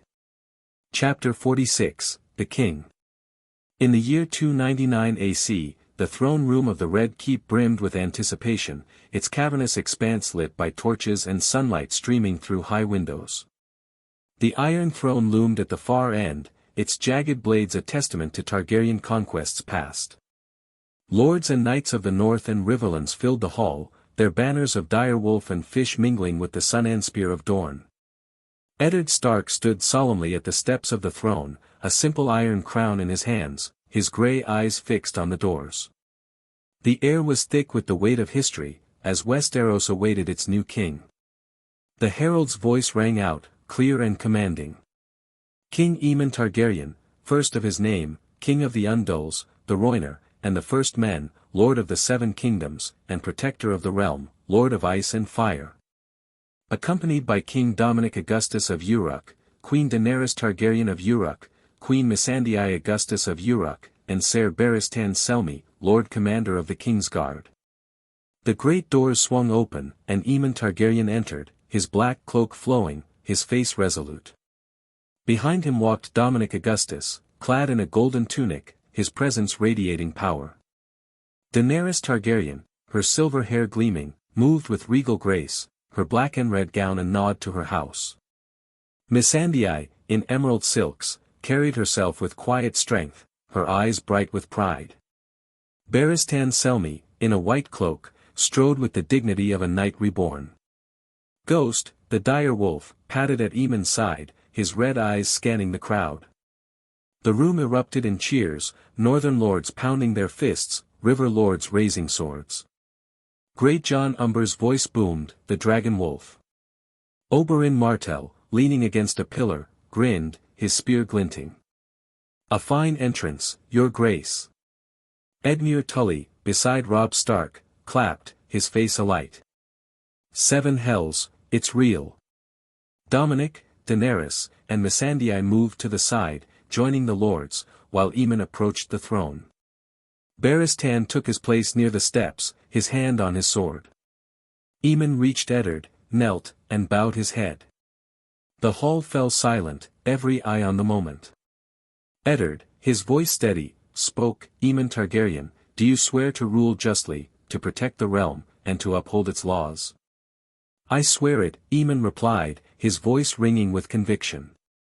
Eddard placed the iron crown on Aemon's head, its weight settling like a mantle.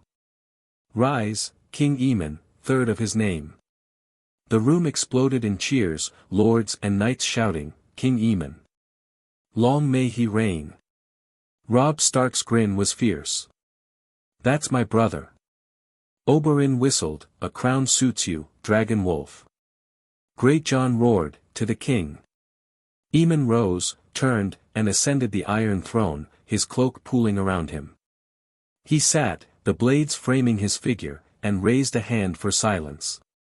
My lords, my knights, my people, he began, his voice carrying, I stand here because of your swords, your courage, and your faith. The North, the Riverlands, and Dorne bled for this day. I thank you, and I vow to rule with justice. The lords cheered, their voices a tide. Aemon's gaze found Eddard. Lord Stark, for your aid in my ascent, the new gift is returned to the North's dominion, to strengthen your lands. The northern lords roared, fists raised. Great Jon bellowed, the North remembers. Rickard Karstark nodded, his voice gruff. A king who honors us. To Aemon. Aemon turned to the river lords. Lord Tully, your lands bore the Lannisters' wrath. The small folk suffered most. For 3 years, the Riverlands are exempt from taxes, to rebuild and heal. Edmure's face lit with relief, his voice thick. Your Grace, the Riverlands thank you. Lord Blackwood clapped, shouting, a king for the people. Lord Mallister added, justice for the rivers. Aemon's eyes met Oberyn's. Prince Oberyn, for Dorne Spears, Nightsong, Whitegrove, and Harvest Hall are now under your dominion, to strengthen House Martell. Oberyn's grin was sharp, his bow theatrical. You honor Elaya's memory, your grace. Dorne's yours. His men cheered, spears clashing. For the sun and spear, a Dornish knight shouted. Aemon's voice hardened. Bring the prisoners. Guards marched in, dragging the highborn captives in chains, Tywin, Cersei, Joffrey, Tommen, Myrcella, Mace Tyrell, Olenna, Marjorie, Allery, Loras, Garland, Peter Baelish, Varys, Pycelle, Randall Tarly, and Dickon Tarly. Joffrey, his face pale, screamed, I'm the king. You can't touch me. A guard's fist silenced him, his head snapping back. The room murmured, Oberyn chuckling, the little lion's lost his roar. Jaime Lannister was brought forth, his golden hair dulled, his hands bound. Aemon's gaze was cold. Ser Jaime, your oath-breaking sparked this war. You slept with your sister and betrayed your king. Jaime's smirk was defiant. I deny it. Aemon nodded to Barristan, who bound Jaime's wrist with the lasso of truth. Who fathered Cersei's children? Aemon asked. Jaime's jaw clenched, but the lasso compelled him. Me. Aemon's voice was steel. Did you throw Bran Stark from the tower because he saw you with Cersei? Yes or no? Yes, Jaime said, his voice hollow. The room gasped, northern lords growling. Great John roared, bastard. Robb's face darkened, his voice low. For Bran. Aemon declared, for treason and attempted murder, you die. Jaime was forced to the block, and Aemon descended the throne, drawing his sword. With a single stroke, Jaime's head rolled, blood pooling on the stone. Cersei, dragged forth, spat, you're a monster. Barristan bound her with the lasso. Aemon asked, did you kill King Robert Baratheon? Cersei struggled, her face twisting, but confessed, yes. Did you bed Jaime and Lancel Lannister, birthing bastards passed as heirs? Aemon pressed. Yes, she hissed, tears falling. The room murmured, Edmure muttering, gods, the rot. Aemon declared, for regicide, incest, and treason, you die. Cersei's screams echoed as Aemon's sword took her head, her golden hair stained red. Joffrey, trembling, was next, the lasso on his wrist. What crimes have you committed? Aemon asked. Joffrey's voice cracked, the lasso forcing truth. I killed maids, tortured servants, humiliated Sansa Stark, ordered Ned Stark and Arya Stark's death. The room erupted, lords shouting. Robb growled, for Sansa. Great John bellowed, vile whelp. Aemon's voice silenced them. For cruelty and murder, you die. Joffrey whimpered as Aemon's sword ended him, his body crumpling. Tywin Lannister, his face a mask of surrender, watched his legacy crumble. Brought forth, he spoke, his voice steady. I did what I did for my house. I'd do it again. Aemon nodded, his tone grim. But there are other crimes. Barristan bound Tywin's wrist with the lasso. Did you order Gregor Clegane and Amory Lorch to kill Princess Elia Martell and her children? Tywin's eyes widened, struggling, but the lasso compelled him. Yes. Oberyn surged forward, his voice a snarl. You bastard. Elia's blood cries for you. The room stilled, Dornish knights growling. Aemon declared, for murder and treason, you die. He turned to Oberyn. Prince Oberyn, the honor is yours. Oberyn's spear flashed, his voice ecstatic. For Elia. Tywin's head fell, his body slumping. Oberyn spat, justice done. Tyrion Lannister, next, spoke calmly. I fought for my family, your grace. My crimes were of war, not treachery. Aemon nodded. Lord Tyrion, I name you Lord Paramount of the Westerlands. Tommen Hill and Myrcella Hill are legitimized as Lannisters, with Tommen your heir until you have children. But beware, treachery, and Casterly Rock vanishes from the maps. Tyrion bowed, his voice dry. A fair bargain, your grace. Tommen and Myrcella, wide-eyed, joined the lords, Tyrion guiding them. Mace Tyrell, blubbering, was brought forth. Aemon's voice was cold. House Tyrell has leapt from king to king, pledging false loyalties. You, Lord Mace, are sentenced to the wall. The Reach will be divided into 2 kingdoms, your house reduced to a lordly status. The new Lord Paramounts will be named later. Mace's face crumpled, Olenna's eyes narrowing. Marjorie whispered, Grandmother. Loras growled, this is madness. Aemon's gaze silenced them. Randall Tarley, stern-faced, said, I followed my liege, your grace. Aemon nodded. I agree, but crimes demand punishment. You join the wall, but House Tarley becomes Lord Paramount of one Reach kingdom. Dickon Tarley will wed an ally's daughter. The other kingdom remains under the Iron Throne until a Lord Paramount is chosen. Randall bowed, his voice steady. I accept, your grace. Dickon, pale, nodded. Peter Baelish, smirking, was bound with the lasso.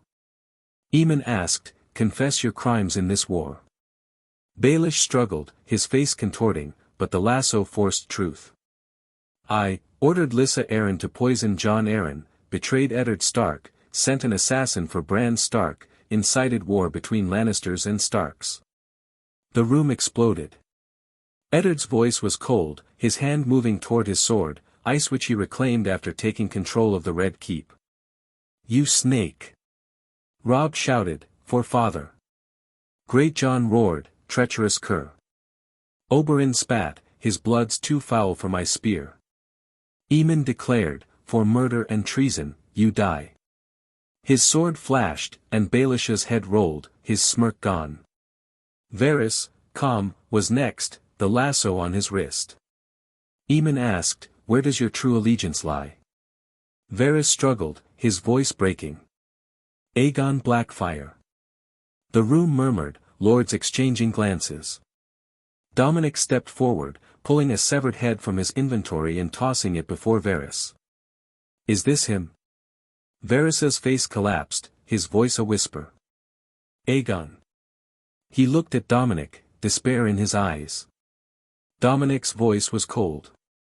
He led the Golden Company with Harry Strickland in Pentos. Thought it'd be a fitting coronation gift.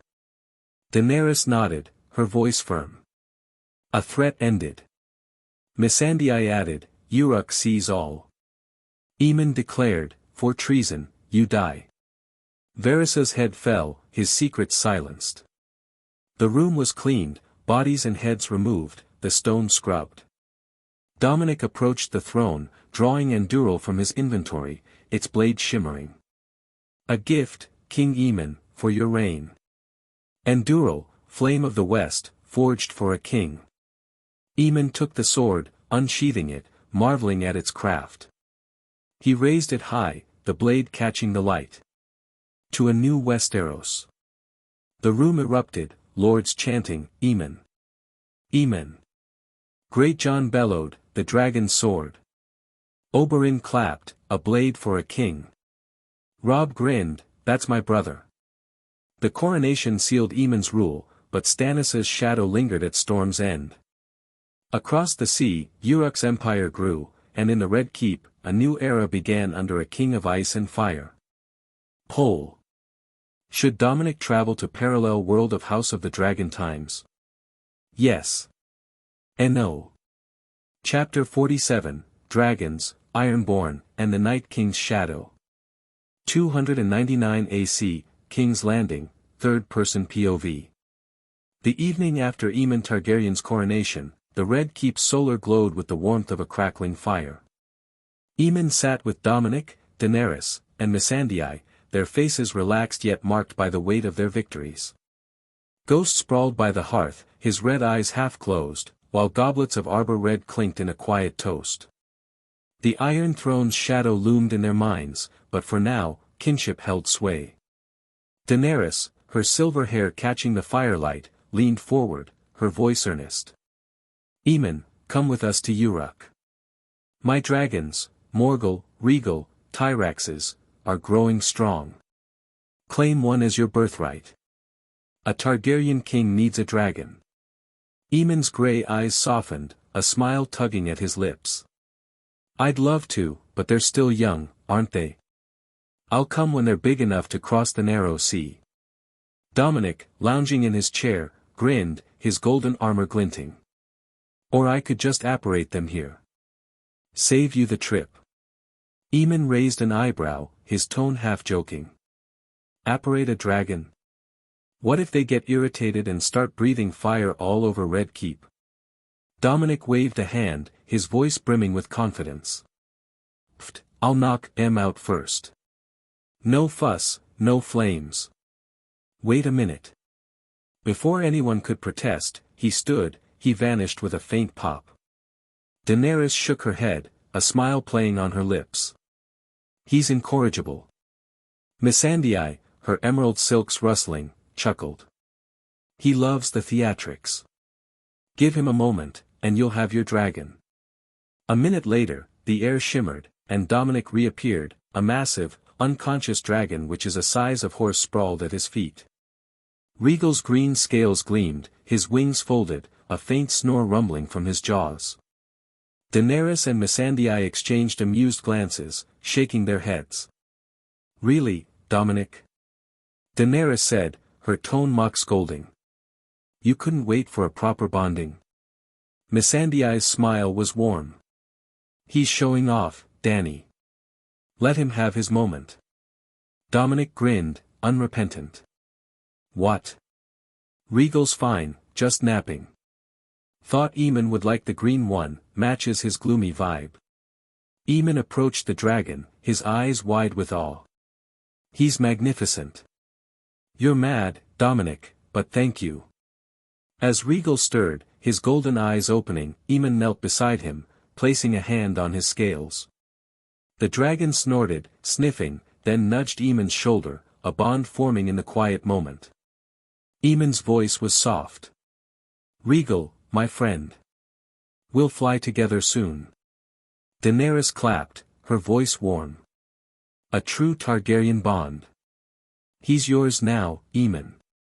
Missandei nodded, her tone gentle. Regal will serve you well, Aemon.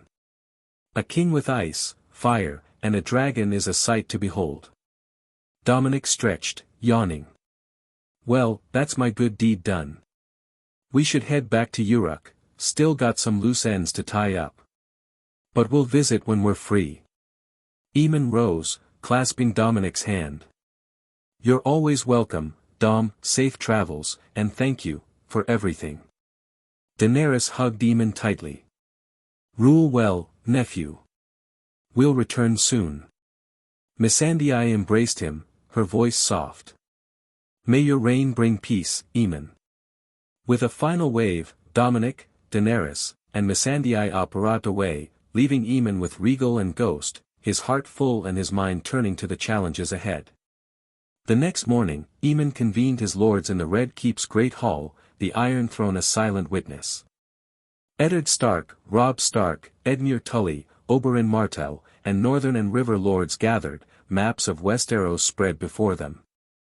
The air was heavy with the question of Stannis Baratheon, the remaining lord gathering his forces at Storm's End.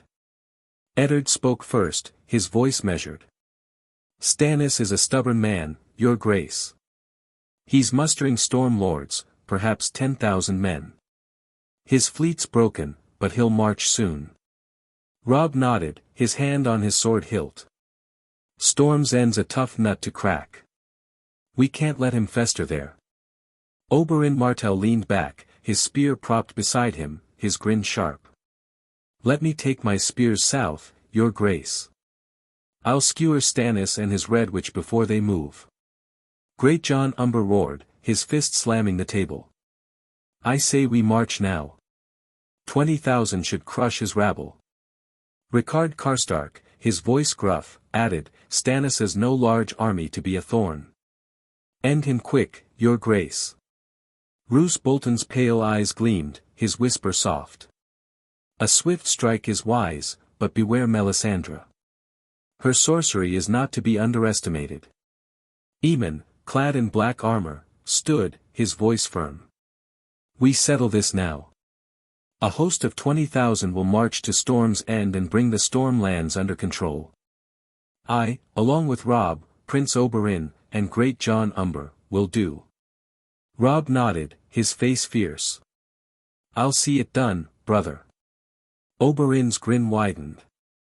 A hunt for a stag? My kind of war. Great Jon bellowed, we'll bring Stannis's head, your grace. Aemon raised a hand, silencing the cheers. Stannis is no fool, and his priestess has power. End this rebellion, and Westeros is ours.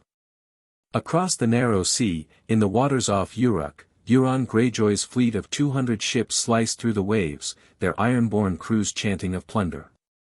Euron, his eye wild, stood on the Silence S deck, his voice a madman's hymn. I wield the power of death.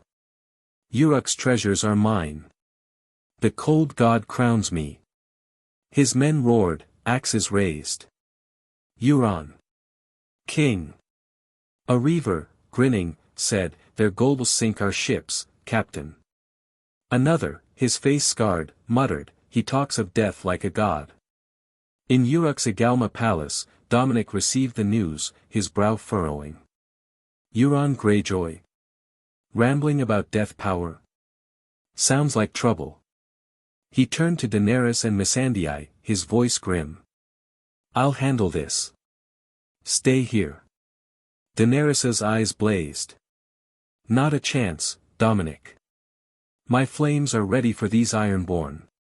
Missandei's voice was calm but firm. My trees will bind their ships. We go together. Dominic sighed, grinning. Fine, you two win. Let's crush this madman. Dominic apparat to the coast, Daenerys and Missandei at his side. The Ironborn fleet loomed, but Dominic raised his elder wand, the sea floor to raise jagged rocks. Ships splintered, men screaming as they sank. What in the drowned god's name, a captain roared. Daenerys unleashed her Mera Mera no Mi, fireballs incinerating sails. Burn, reavers, she shouted, her flames a dragon's roar. An Ironborn, ablaze, wailed, she's a witch. Missandei summoned a forest from the shore, vines snaring ships. The sea bows to Uruk, she called, her Tsunade strength hurling boulders. A reaver, entangled, gasped, trees, alive. Dominic, wielding Gold, Rogers hockey, sensed Euron and apparat to the silence. Euron, laughing, drew a blade. Death's mine, boy. Dominic's fist knocked him out, his earthbending crushing the deck. Euron's last words were a gurgle as Dominic's wand ended him. The fleet was annihilated, 200 ships reduced to wreckage. Dominic, standing on the shore, frowned. Power of death, only one being grants that. The Night King. Then after the battle Dominic explained to them the situation beyond the wall. At first, they didn't believe, but at last Dominic convinced them. Daenerys's face hardened. If it is true, then we can't let them rise. Missandei nodded, her voice steady. If the Night King's stirring, we end him now. Dominic's eyes narrowed. We settle Uruk's affairs for a few days, then head north. To the wall. After arranging their rule, the trio apparat to the vicinity of Castle Black, the wall's icy bulk looming. They entered, greeted by Maester Aemon Targaryen, his blind eyes kind. Daenerys? Is that you? He asked, his voice trembling. Daenerys knelt, taking his hands. Grand Uncle Aemon, it's me. I've returned, with allies. Aemon's smile was frail. A Targaryen at the wall, and another king, they say, in King's Landing. Tell me, child. Daenerys recounted Aemon's conquest, her voice warm. Your great-nephew sits the Iron Throne, uncle. He wields ice and fire, a true dragon. Aemon's voice was soft. Rhaegar's son, the gods are kind. Then Daenerys said, her tone proud. We've broken slavers and kings. Now, we face a greater threat. Dominic stepped forward, his voice respectful. Maester Aemon, where are the Night's Watch? Aemon's face grew grave. Most are beyond the wall, on a great ranging. Lord Commander Mormont leads them. Strange tidings come from the north, wildlings fleeing, shadows moving. Missandei's eyes sharpened. The Night King's work. We'll find him. Maester Aemon startled asked them about it, they tell him all the details of the Night King. After telling the whole story. Dominic nodded. Maester Aemon. We go north of the wall. Missandei, using Emma Frost's telepathy, compelled the gate guards to obey, their minds bending to her will. Open it, she said, and the gate groaned upward. A guard, dazed, did as he was told. The trio stepped into the snow, the wall at their backs, the haunted forest ahead. Dominic's hockey scanned the cold, his voice low. The Night King's out there. Let's end him. Daenerys's flames flickered in her hands, her voice fierce. For Westeros. Missandei's vines stirred beneath the snow, her tone resolute. For life. They moved north, the cold biting, but their powers burned bright, ready to face the shadow that stirred beyond the wall. Chapter 48, The Hunt for the Night King. 299 AC, Beyond the Wall.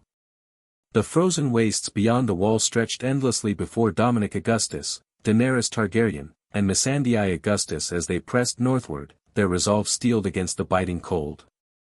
After half a day's travel from Castle Black on Dragonite and Charizard, soaring over the haunted forest toward Craster's Keep. The wind howled, but Dominic's hockey kept him alert, sensing the dark currents in the air. As Craster's Keep came into view, its ramshackle structure a blight on the snow, Dominic signaled Dragonite and Charizard to land at a safe distance. He recalled them to their pokeballs with a flash of red light, then led Daenerys and Missandei toward the keep, his elder wand at the ready. A group of Night's Watch brothers, their black cloaks tattered, lounged outside, their eyes glinting with malice as they spotted the newcomers. "Who's this?" One brother, a scarred man with a cruel grin, sneered. "Lost, are you?" Dominic's voice was calm but edged with steel. "Where's Lord Commander Mormont?" The scarred brother laughed, his companions joining in. "Dead, and you'll be next, pretty boy. Then we'll have fun with your companions." He leered at Daenerys and Missandei, his intent clear. Daenerys's eyes blazed, flames flickering in her hands. "Mind your tongue, or I'll burn it out." Missandei's voice was cold, her Emma Frost telepathy probing their minds. "Traitors.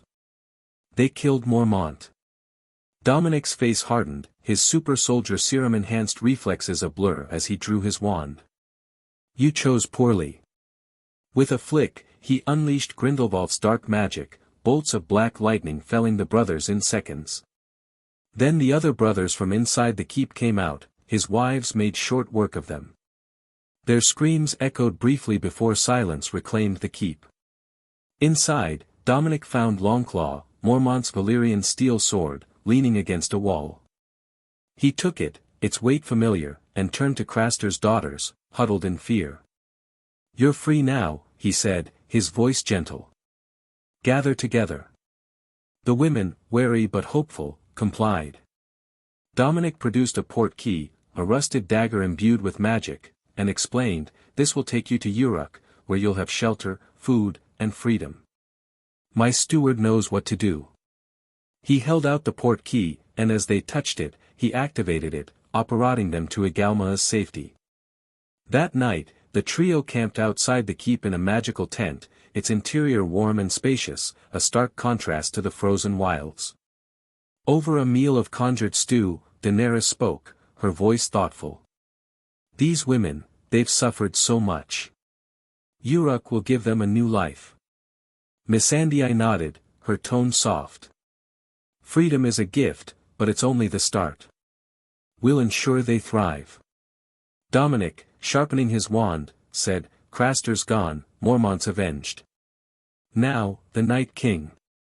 Hardhome's next, Mance raiders gathered wildlings there. We need them disbanded." Daenerys's eyes gleamed. "If they're fleeing the Night King, they'll listen to strength. Show them yours, Dom." Missandei smiled. "Or ours. Fire, trees, and earth might convince them." The next morning, Dominic summoned Dragonite and Charizard, and the trio flew to Hardhome, the coastal settlement a sprawl of tents and driftwood shelters. As they landed near the largest tent, wildlings scattered, some screaming at the sight of the Pokémon.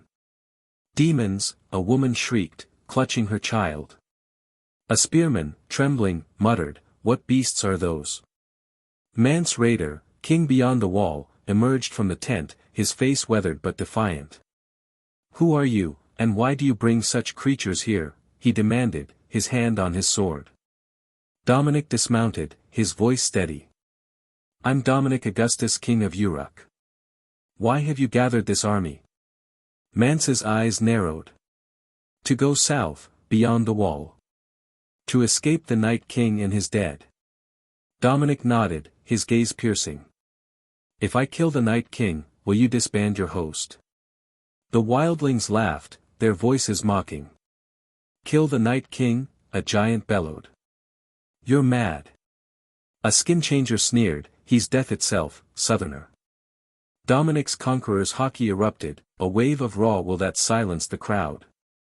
Weaker wildlings fainted, others knelt, and even the strongest struggled to stand.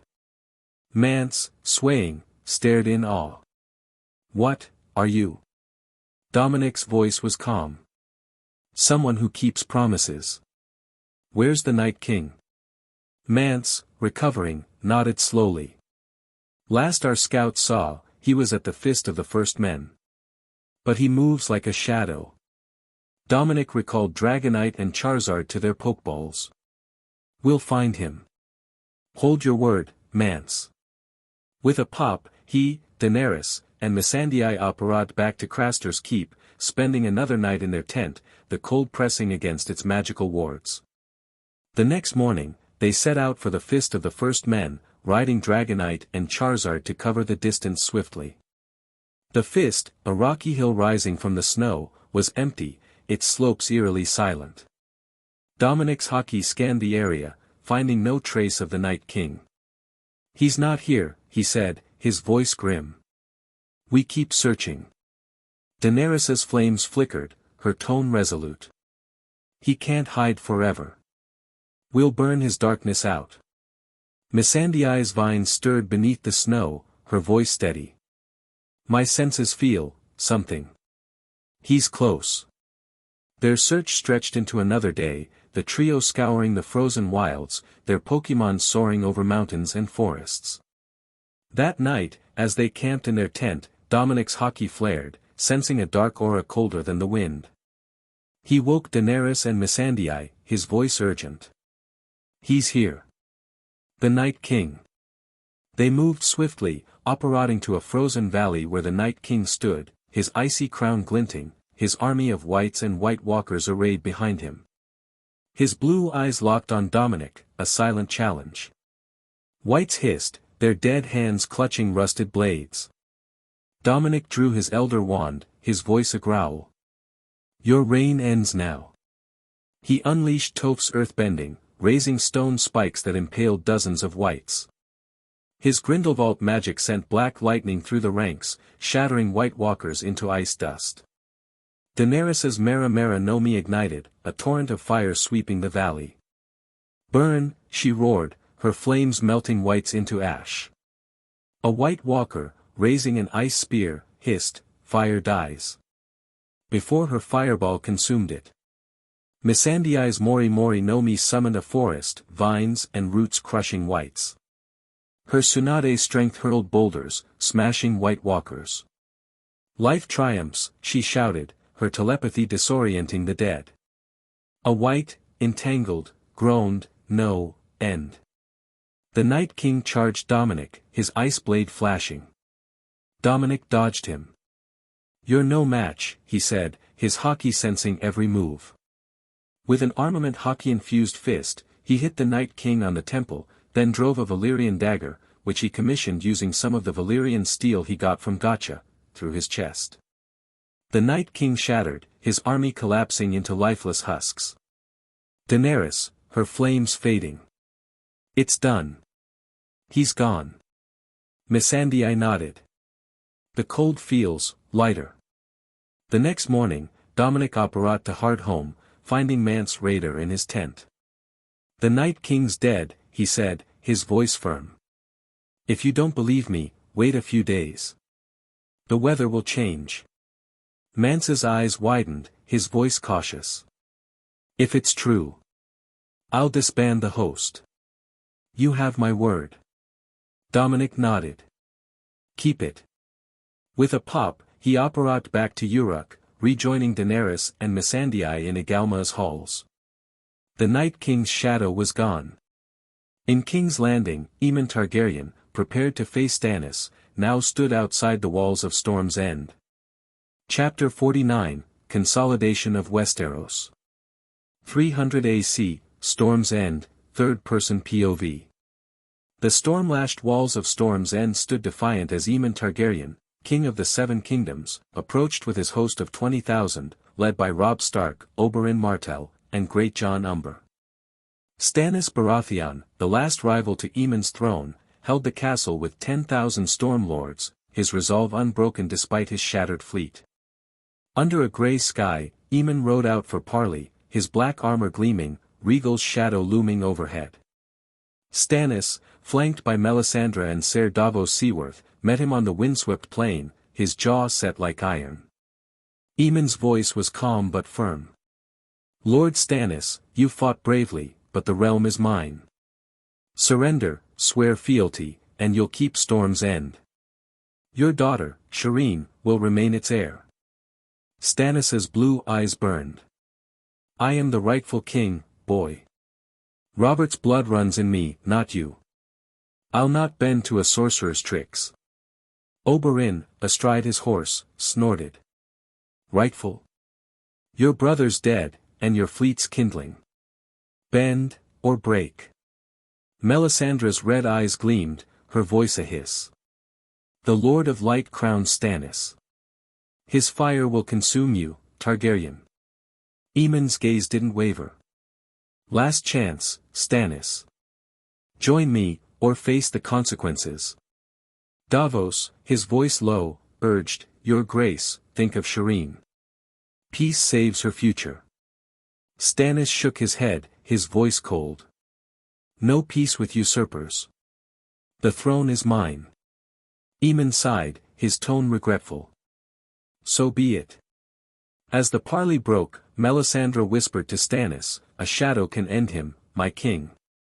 Stannis, pale and gaunt, nodded, but the ritual faltered, his blood, drained from prior shadow magic, couldn't sustain another. He collapsed, gasping, as Melisandre's spell fizzled. Davos caught him, his face grim. "No more, my lord.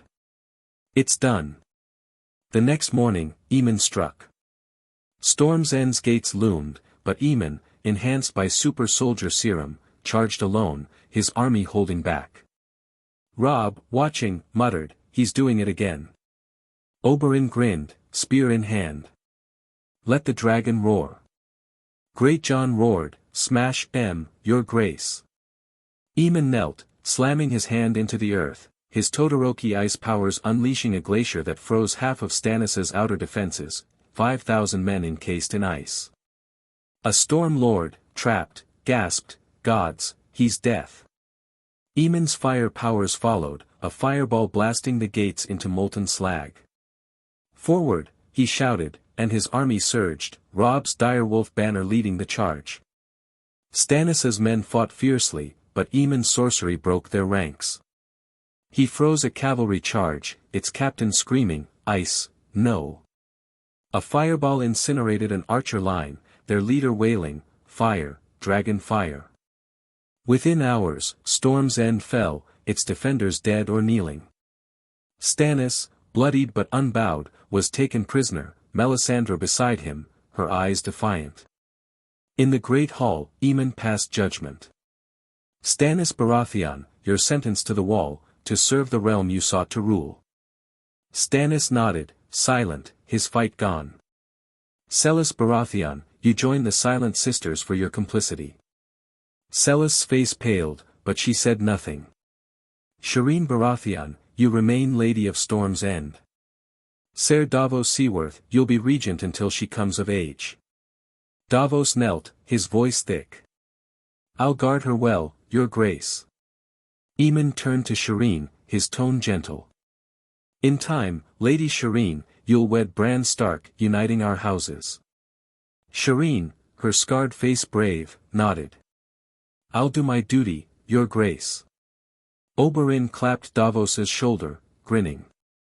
"You're a good man, Onion Knight. Keep the lass safe." Robb nodded, his voice warm. "Bran'll be lucky to have her."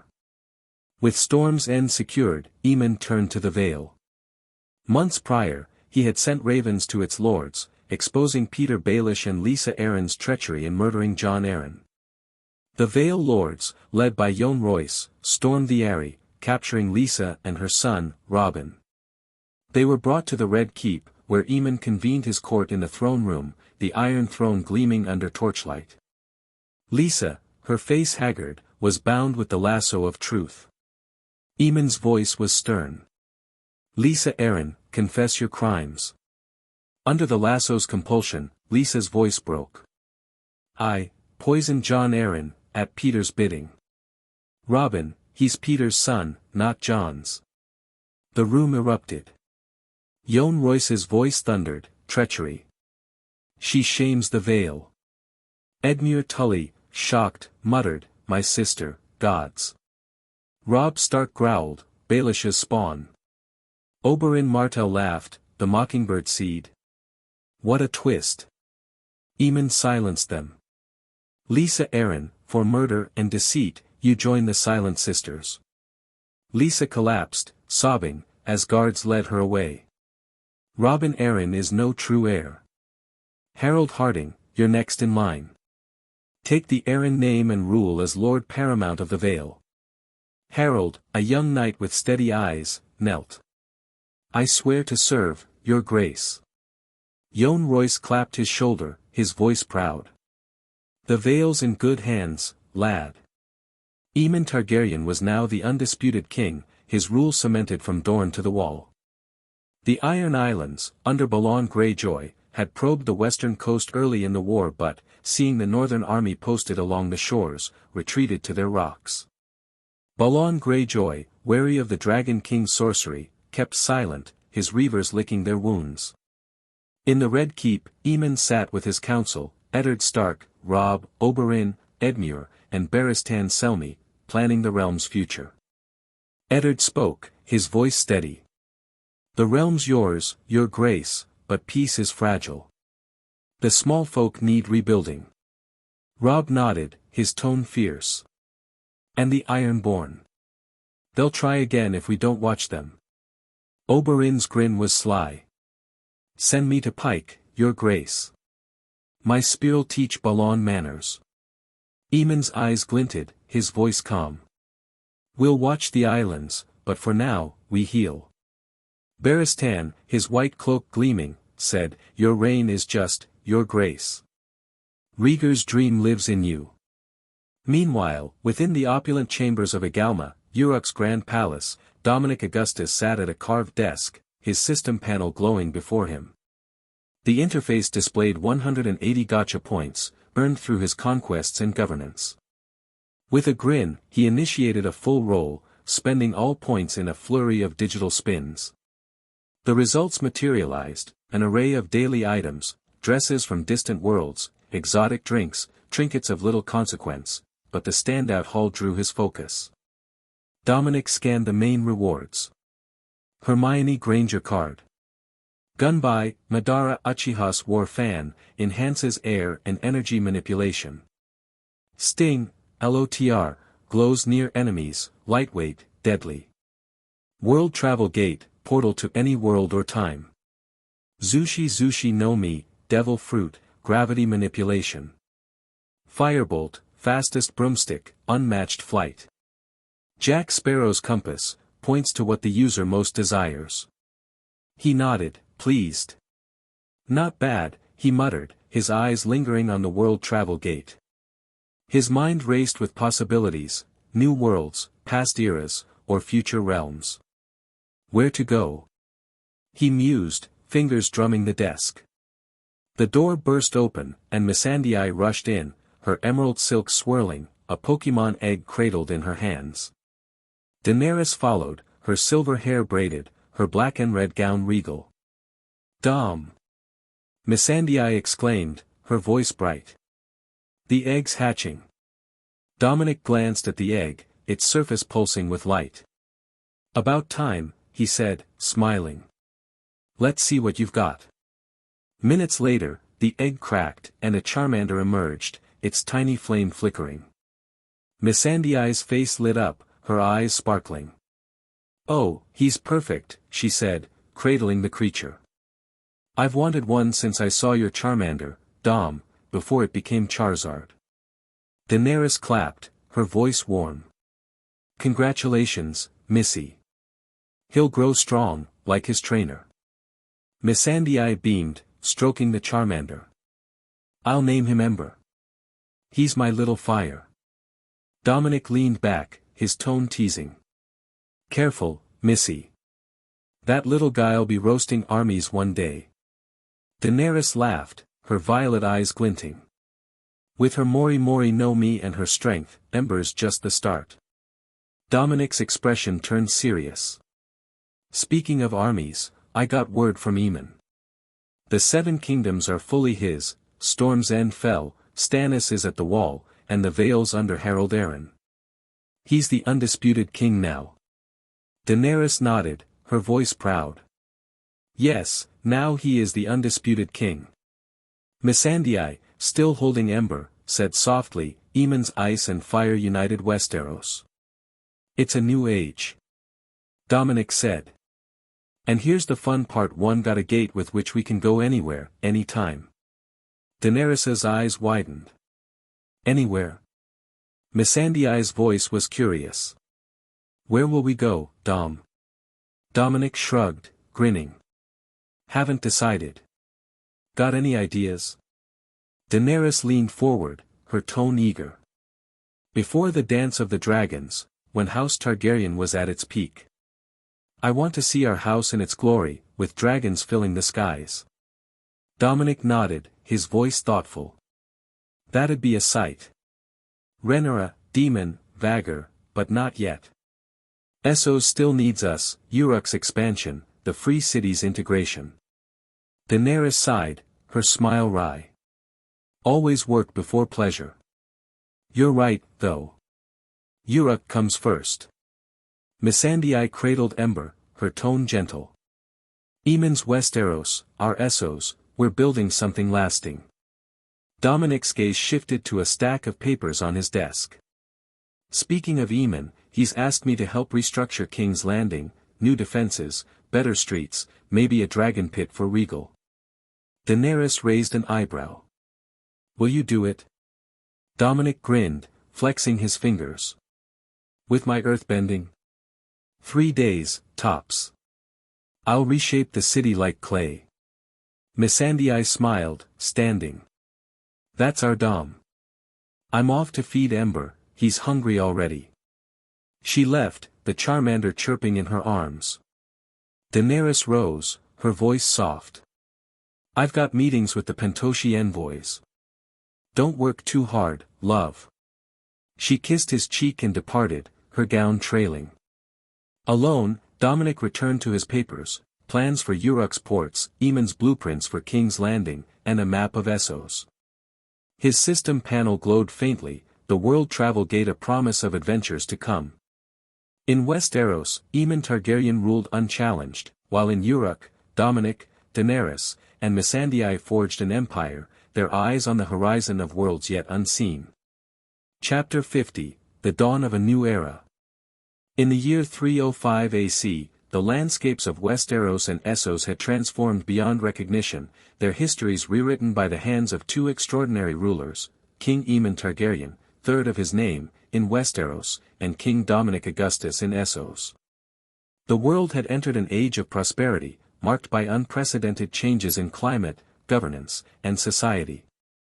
The seasons, once erratic and punishing, now shifted predictably every 6 months, spring to summer, autumn to winter, a phenomenon the small folk of Westeros attributed to Aemon's divine blessing. They whispered that the gods favored their dragon king, whose reign had ushered in an era of peace and abundance. In Essos, Dominic's empire, centered in Uruk, had reshaped the free cities into a unified dominion, where slavery was eradicated, and innovation thrived. This is the tale of their achievements, the bonds that tied their realms, and the legacy they forged. King's Landing, once a festering sore of filth and chaos, stood as a beacon of renewal. Aemon, with Dominic's earth-bending prowess, had restructured the city in 299 AC, a project completed in a mere 3 days. The rancid stench that had plagued the capital was gone, replaced by the scent of blooming gardens and fresh sea air. Narrow, muddy streets were widened into cobblestone boulevards, lined with markets and guild halls. The slums of Flea Bottom were rebuilt into sturdy homes for the small folk, with aqueducts, designed by Dominic's Ted Mosby architectural genius, bringing clean water from the Blackwater Rush. A new dragon pit, carved into a hillside, housed Regal. The Red Keep, refurbished yet unpretentious, reflected Eamon's vision, a throne for justice, not opulence. The small folk sang Eamon's praises, believing his sorcery had tamed the seasons. Maesters were skeptical of that. Whatever the cause, crops flourished, winters were mild, and trade boomed. The Red Keep hosted festivals where lords from all over the realm mingled, their old grudges softened by prosperity. Eamon's court was a tapestry of unity, woven through strategic marriages. Aemon himself had wed Myrcella Lannister, now Queen Myrcella, a union that healed wounds with the Westerlands. Myrcella, gentle yet shrewd, complemented Aemon's resolve, her golden hair a symbol of Lannister redemption. Their son, Rhaegar, born in 302 AC, was a lively toddler with his father's grey eyes and mother's charm, already doted on by the court. Robb Stark, Lord of Winterfell, married Alice Karstark, their bond strengthening the north. Their daughter, Lyanna, was a fierce child, often seen trailing her father with a wooden sword. Sansa Stark, radiant and diplomatic, wed Dickon Tarly, Lord Paramount of the Second Reach Kingdom, her grace tempering his martial rigor. Their union produced a son, Eddard, named for Sansa's father. Arya Stark, ever the wild spirit, married Trystane Martell, Prince of Dorne, their love a fiery dance of equals. Their twins, Cedric and Nessa, inherited Arya's mischief and Trystane's charm. Bran Stark wed Shireen Baratheon, Lady of Storm's End, whose grayscale was cured by Dominic's healing magic. Bran ruled alongside Shireen, whose quiet strength won hearts. Their betrothal, cemented in 301 AC, promised a future heir to unite the North and Stormlands. Rickon Stark, still young and untamed, remained unmarried, roaming Winterfell with Shaggy Dog, his dire wolf, and learning the ways of war. Tommen Lannister, legitimized and heir to Casterly Rock, married Desmara Redwine, their union tying the Westerlands to the Arbor's wealth. Marjorie Tyrell, ever adaptable, wed Marlon Ashford, the new Lord Paramount of the other Reach Kingdom, her charisma ensuring House Ashford's rise. Arianne Martell, Princess of Dorne, married Aeron Sand, Dominic's loyal ally, their fiery love a cornerstone of Dornish loyalty to Aemon's crown. The Vale, under Lord Paramount Harold Arryn, thrived as a bastion of honor. The Iron Islands, cowed by Aemon's coastal defenses, remained quiet, Balon Greyjoy's ambitions curbed. The Night's Watch, bolstered by Stannis Baratheon's service, guarded a peaceful wall, wildlings disbanded under Mance Rayder's oath to Dominic as the Night King's threat is no more. Essos, the Empire of Uruk. Across the narrow sea, Essos had become a single, vibrant empire under Dominic Augustus, Daenerys Targaryen, and Missandei Augustus. Uruk, once Volantis's rival, was now the heart of a dominion spanning the Free Cities, Slaver's Bay, and beyond. Dominic's consolidation, begun in 299 AC, was complete by 305 AC, marked by radical changes that mirrored Westeros's transformation. Slavery, the scourge of Essos, was eradicated. Dominic's earthbending demolished slave markets, replacing them with schools and hospitals. Daenerys's Mera Mera no Mi burned the chains of the enslaved, inspiring loyalty. Missandei's Mori Mori no Mi turned barren lands into lush fields, her Tsunade healing saved countless lives. The Unsullied, freed and retrained, became Uruk's elite guard, their loyalty absolute. The Free Cities, Bravos, Pentos, Norvos, Qohor, Lorith, Myr, Tyrosh, Lys, were unified under Uruk's banner. Dominic's leadership, drawn from Erwin Smith, forged a council of elected magistrates, replacing magisters and princes. Bravos's Iron Bank, once a rival, now funded Uruk's projects, its faceless men neutralized by Dominic's hockey and Grindelwald magic.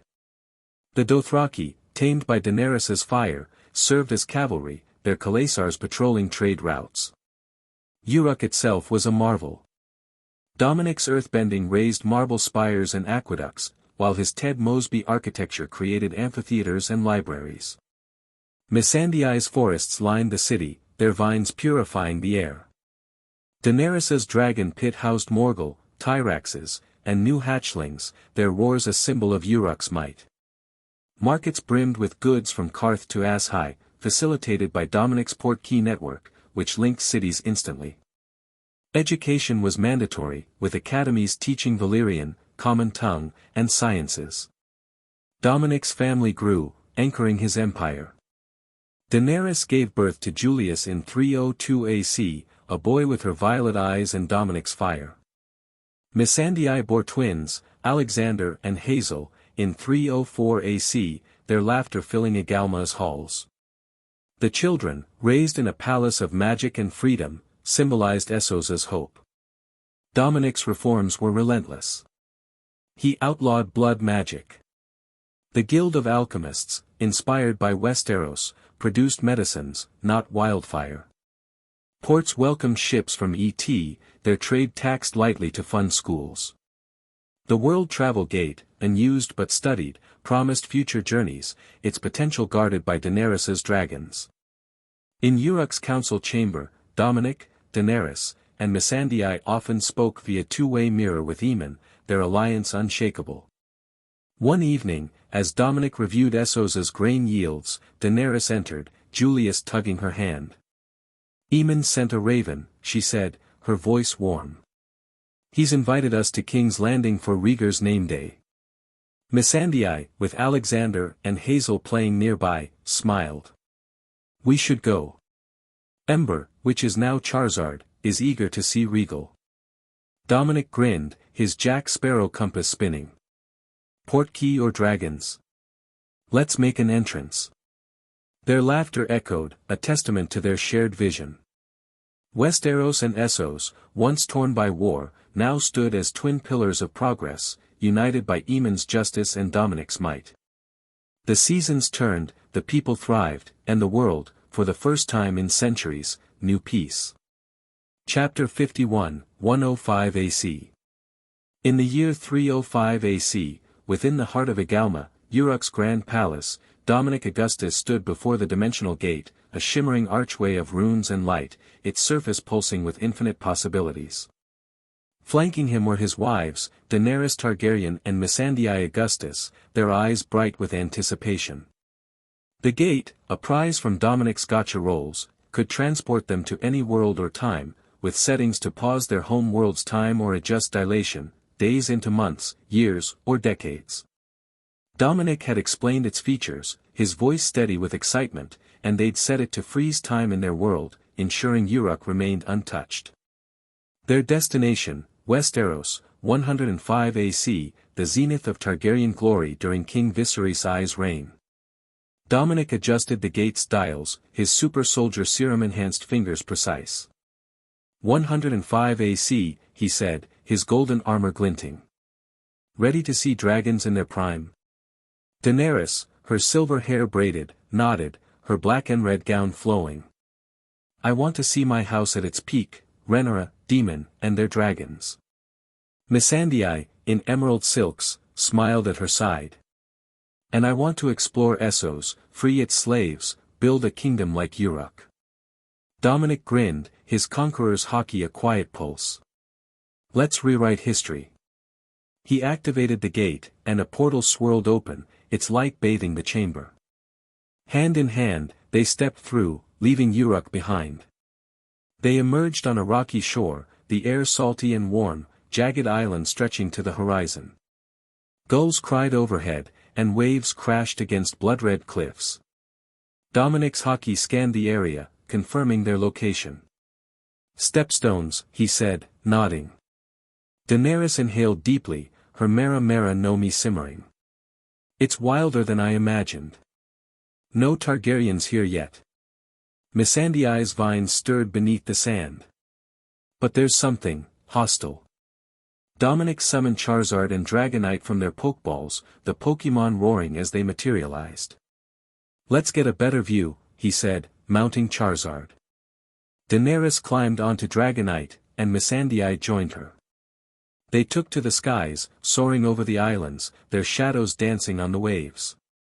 A sudden twang broke the silence, and a scorpion bolt streaked toward Charizard. Dominic's observation hockey flared, and he barked, "Dodge!" Charizard banked sharply, the bolt missing by inches. Below, on a craggy isle, pirates in ragged leathers cheered, their scorpion reloading. Dominic's eyes blazed, his voice a growl. Pirates. They just made a mistake. He looked at Daenerys and Missandei. Land. Now. They descended to a nearby beach, dismounting as Dominic recalled his Pokémon. His fury was a storm. Stay back, he told his wives, drawing his elder wand. This won't take long. The pirates, numbering over 1,000, charged, brandishing cutlasses and axes. Kill the intruders, their captain, a scarred man with a braided beard, roared. Take their beasts. Dominic moved like lightning, his super soldier serum enhanced speed a blur. His earthbending raised stone spikes, impaling a dozen pirates. You dared attack us, he shouted, his Grindelwald magic sending black lightning through the ranks. Pirates screamed, their bodies crumbling to ash. Daenerys, her hands alight with Mera Mera no Mi flames, watched from the sidelines, occasionally roasting a pirate who strayed too close. They never learn, she said, a fireball felling a fleeing archer. Missandei's vine snared stragglers, her Emma Frost telepathy sowing panic. Their minds are weak, she noted, crushing a pirate's will. Within 2 hours, the stepstones were silent, every pirate dead. Dominic returned to his wives, blood on his armor, his voice calm. Well, I think the stepstones are ours now. Daenerys shook her head, chuckling. You cleared an archipelago in 2 hours, love. Subtlety isn't your style, is it? Missandei's smile was wry. At least we've got a new vacation spot. Shall we rename it Dominic's Wrath? Dominic laughed, wiping his blade. Bloodstone's fine. Let's build a castle. Using Toph's earthbending, he reshaped Bloodstone's cliffs, raising a fortress akin to Edinburgh Castle, its towers piercing the sky. In an hour, the structure stood complete, marble walls, iron gates, and courtyards lush with Missandei's Mori Mori no Mi vines. Dominic decorated it with inventory items. Then he placed different types of wards all around the island, where it didn't allow the enemy to enter. That night, in the castle's dining hall, they feasted on conjured dishes, roast boar, fire whiskey, butterbeer, and arbor wine from Dominic's inventory. Dominic leaned back, his goblet raised. So, what do we do here? We've got a whole world to play with. Daenerys sipped her wine, her violet eyes gleaming. King's Landing. I want to see Viserys and his. Dominic nodded, turning to Missandei. And you, Missy? Missandei, feeding Ember a berry, smiled. I'll join you in King's Landing, but then I'm going to Essos. I want to liberate the Free City's slaves, build a kingdom like Uruk, by myself. Dominic's eyes softened, his voice warm. Ambitious. If you need anything, troops, magic, Pokémon, just ask. Missandei's laugh was gentle. I know, love. But this is my fight. I'll call if I need you. Daenerys raised her goblet. To new conquests, Westeros, Essos, and beyond. They clinked glasses, the night deepening. After dinner, they retired to their chamber, a vast room with a canopied bed draped in silks, overlooking the stepstone's waves. The air was charged, their bond a fire kindled by years of love and battle. Lemon scene. In the castle's master chamber, lit by candelabras, the air was thick with anticipation.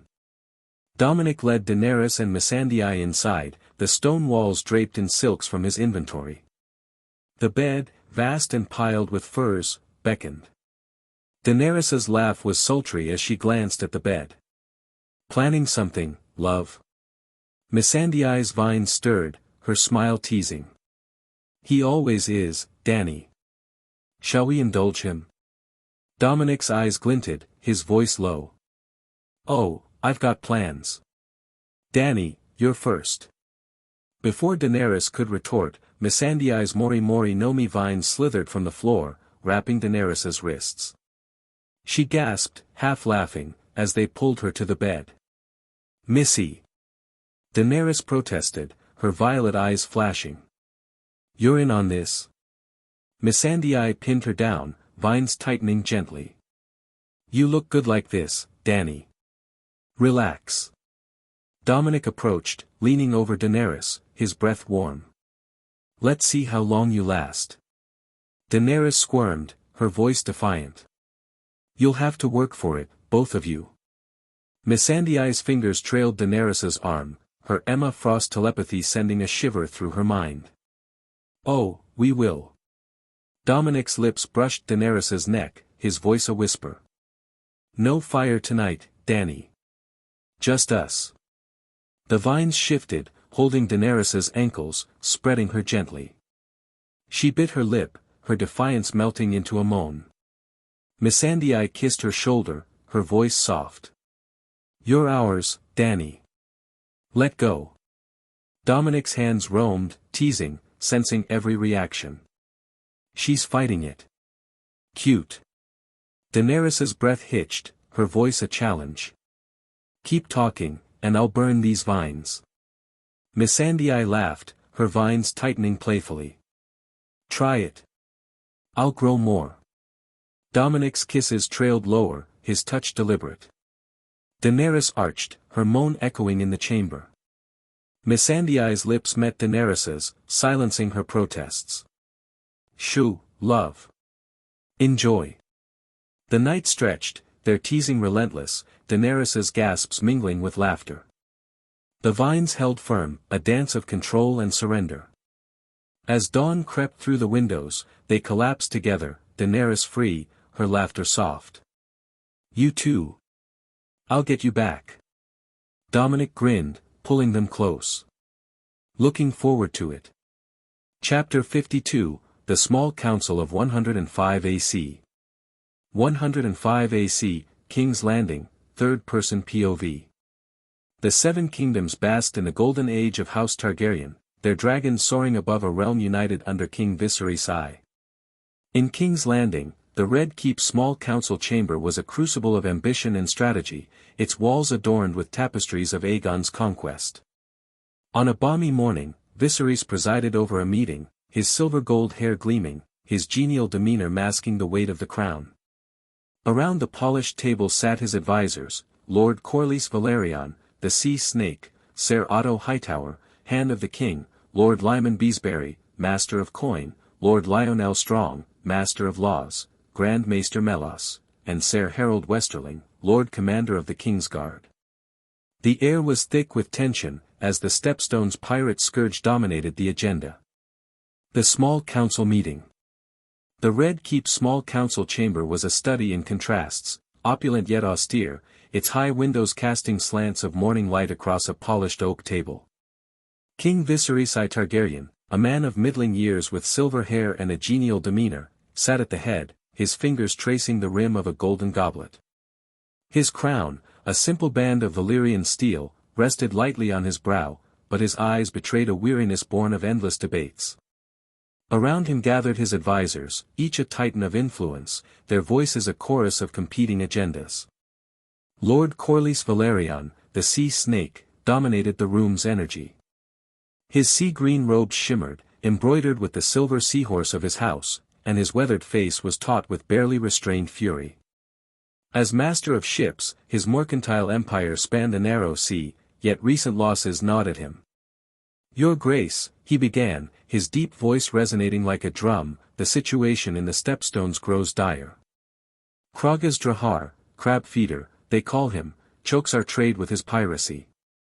My ships are harried, my men slaughtered. House Velaryon faces ruin if this continues. We must act. Send the fleet, burn them out, clear the shipping lanes. His hands, usually restless with the vigor of a man who'd sailed from Driftmark to Karth, were clenched, knuckles white. The room stilled, the weight of his words sinking in. Lord Corlys was no mere lord, he was the realm's greatest mariner, his wealth rivaling the Lannisters, his pride as vast as the seas he commanded. Otto Hightower, Hand of the King, responded with practiced calm. Tall and lean, his green doublet immaculate, Otto's voice was smooth, each word measured to soothe or sway. Lord Corlys, he said, gently clearing his throat, we understand your concerns deeply.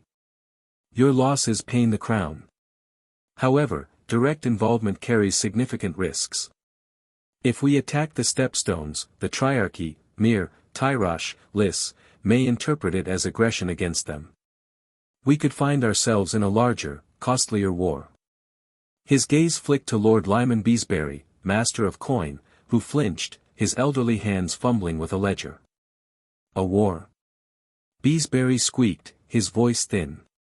The treasury is strong, but a prolonged conflict, the cost, your grace, could beggar us. Corlys scoffed, his patience fraying. Pirates, Lord Hand. Not a kingdom. They're rabble, preying on our weakness. We have dragons, Syrax, Caraxes, Malays. We have ships. Let us show the world Targaryen might. Ser Harold Westerling, Lord Commander of the Kingsguard, shifted in his white cloak, his voice gruff. Dragons are no small matter, Lord Valerion. Deploying them risks escalation. The Triarchy has wealth and sells words aplenty. Grand Maester Melas, his chain clinking, nodded sagely. And dragons are not invincible. A stray scorpion bolt, a cunning trap, we've lost them before.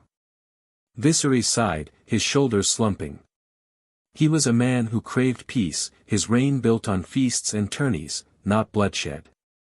The dance of the dragons, a future he could not foresee, was but a distant storm, yet the stepstone's unrest stirred his unease. Lord Corlys, he said, his voice quiet but firm, your concerns are valid, and I value your vigor. But the realm cannot afford war, not now. Ser Otto is right. We must seek diplomacy. Envoys will be sent to the Triarchy. Perhaps terms can be negotiated, a price paid for passage. Corlys' jaw tightened, his eyes flashing, but he held his tongue. The hand's influence had prevailed, as it often did. Otto, sensing the tension, pivoted smoothly. Your Grace, let us turn to brighter matters. The preparations for the tourney are going splendidly. Viserys' face brightened, his love for spectacle evident. Well done, Ser Otto. A grand tourney, with knights from every corner. Lord Beesbury, what is the tourney price? Beesbury, relieved to escape war talk, shuffled his papers. 10,000 gold dragons, your grace, for prizes, feasts, and stands. The small folk will flock to it. Lord Lionel Strong, master of laws, leaned forward, his golden hair catching the light. A tourney strengthens alliances, your grace. Corlys, still simmering, muttered, a tourney won't clear the stepstones. Otto's smile was thin. Patience, Lord Valerion. Diplomacy will resolve it.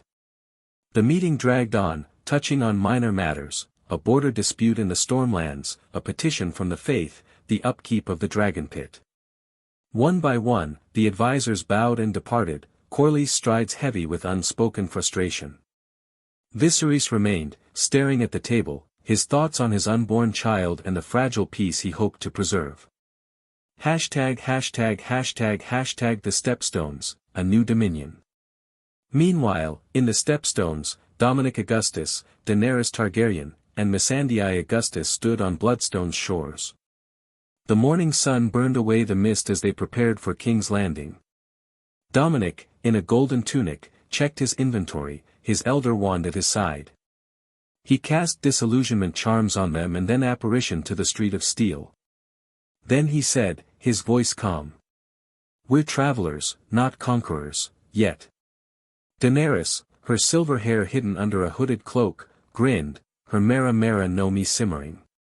I can't wait to see Syrax and Caraxes. Rhaenyra's dragon will be a sight. Missandei nodded, her emerald silks practical for travel. Dominic cast the disillusionment charm, rendering them invisible, and they apparat with a pop to a grimy alley in King's Landing Street of Steel. The stench of shit and piss hit like a hammer, making Daenerys wrinkle her nose. Gods, this place reeks. Missandei gagged, her voice muffled. How do they live like this? Dominic raised his elder wand, casting bubblehead charms. Fresh air enveloped them, and he grinned. Better. Let's explore. They roamed the city, invisible, weaving through crowded markets where hawkers sold fish and bread. The Red Keep loomed above, its spires a stark contrast to flea-bottom squalor. At the dragon pit, they slipped inside, the disillusionment charm shielding them from guards. Syrax, Caraxes, and Dreamfire lounged in their chains, their scales glinting. Daenerys's eyes sparkled. Look at them, magnificent. Syrax is Rhaenyra's, Carax is demons. Missandei's vines stirred, her voice soft. They're caged, Dany. Dragons should fly free. Dominic's hockey scanned the pit, sensing no threats. They're strong, but Regal's fiercer. Let's move. On the streets, they overheard talk of the Heirs tourney, a grand event for Viserys' unborn child. A fishmonger boasted, Cerberus Baratheon will win the melee, mark me. A baker countered, nay, Prince Demon's got fire in him. Dominic's grin was sly. A tourney? I'm in. Daenerys raised an eyebrow, her voice teasing. Going to show off, love? Missandei chuckled, her vines twitching. He can't resist. Let him have his fun. They roamed until dusk, noting the Red Keep spires and the city's pulse. With a final pop, they apparat back to Bloodstone, the castle's warmth a stark contrast to King's Landing's filth. Dominic turned to Missandei, his voice decisive. Missy, I want the stepstones green. Trees, vines, make it ours. Missandei's Mori Mori no Mi surged, her hands glowing. As you wish. Vines erupted across Bloodstone, spreading to every island. Oaks and cedars rose, their roots cracking stone, transforming the barren stepstones into a verdant archipelago. By nightfall, the islands bloomed, a testament to her power. Daenerys clapped, her laugh bright. It's beautiful, Missy. A pirate's grave turned paradise. Dominic nodded, his voice proud. This is our base. Now, we plan for King's Landing, and Essos. Over dinner in the castle's hall, they discussed their next steps, the Heirs tourney looming large. Dominic would enter as a mysterious knight, testing this era's champions. Daenerys would observe, she would pose as his wife of Valyrian descent, while Missandei prepared for her travel to Astapor. The Stepstones, now a green fortress, stood ready to anchor their ambitions in 105 AC, as the world travel gates promise of infinite worlds whispered of adventures yet to come. Chapter 53, The Heirs Tourney. 105 AC, King's Landing, third-person POV. The sun blazed over King's Landing, illuminating the tourney grounds where the Heirs Tourney unfolded in a riot of color and steel. The event, celebrating the anticipated birth of King Viserys I Targaryen's child with Queen Aemma Arryn, drew lords, knights, and small folk from across Westeros. Dominic and Daenerys apparat into a shadowed alley near the tourney grounds, the city's stench of sweat and refuse muted by bubblehead charms. Dominic, in a simple cloak, raised his elder wand, transfiguring a suit of steel armor and a shield bearing the Deathly Hallows symbol, a triangle enclosing a circle and line, alien to this era's heraldry. Time to steal the show, he said, his voice tinged with mischief. Daenerys, her silver hair concealed under a hooded cloak, her black and red gown discreet, smiled. Give them a spectacle, love. I'll be watching from the stands. Dominic entered the tourney as the Knight of the Hollows, his pseudonym sparking whispers among the crowd. The grounds bustled with activity, pavilions of silk in every hue, squires polishing armor, and vendors hawking ale and meat pies. The stands overflowed with nobility, King Viserys I presiding from a canopied dais, his silver hair gleaming under a Valyrian steel crown. Beside him sat Otto Hightower, hand of the king, his green doublet pristine, his eyes scanning the field with calculated interest. Daenerys slipped into the stands among lesser lords, her disillusionment charm fading as she blended in, her violet eyes fixed on Dominic. When the herald called, the Knight of the Hollows. Dominic rode onto the field, his conjured steed prancing with unnatural grace. The crowd murmured, intrigued by his strange shield. A small folk woman nudged her neighbor, "What's that mark?" "Some foreign sigil." Dominic's first challenge was Ser Criston Cole, a Dornish knight whose lance work was already famed. As they charged, lances leveled, the stands erupted. "Cole! Cole!" shouted a group of rivermen. Dominic struck shattering Cole's shield in the first tilt. Cole tumbled into the dirt, unhorsed, and the crowd gasped. A Dornish lady wailed, "No," while a northern squire cheered, "The Hollows has him." Daenerys clapped discreetly, her smile hidden behind a silk fan. "That's my knight," she whispered. Lord Boros Baratheon, a hulking figure in storm-grey armor, challenged Dominic next, bellowing, "I'll break this mystery knight." The stands roared, small folk chanting, "Boros! Smash him!" Dominic struck true in the first tilt, his lance sending Boros crashing, armor dented.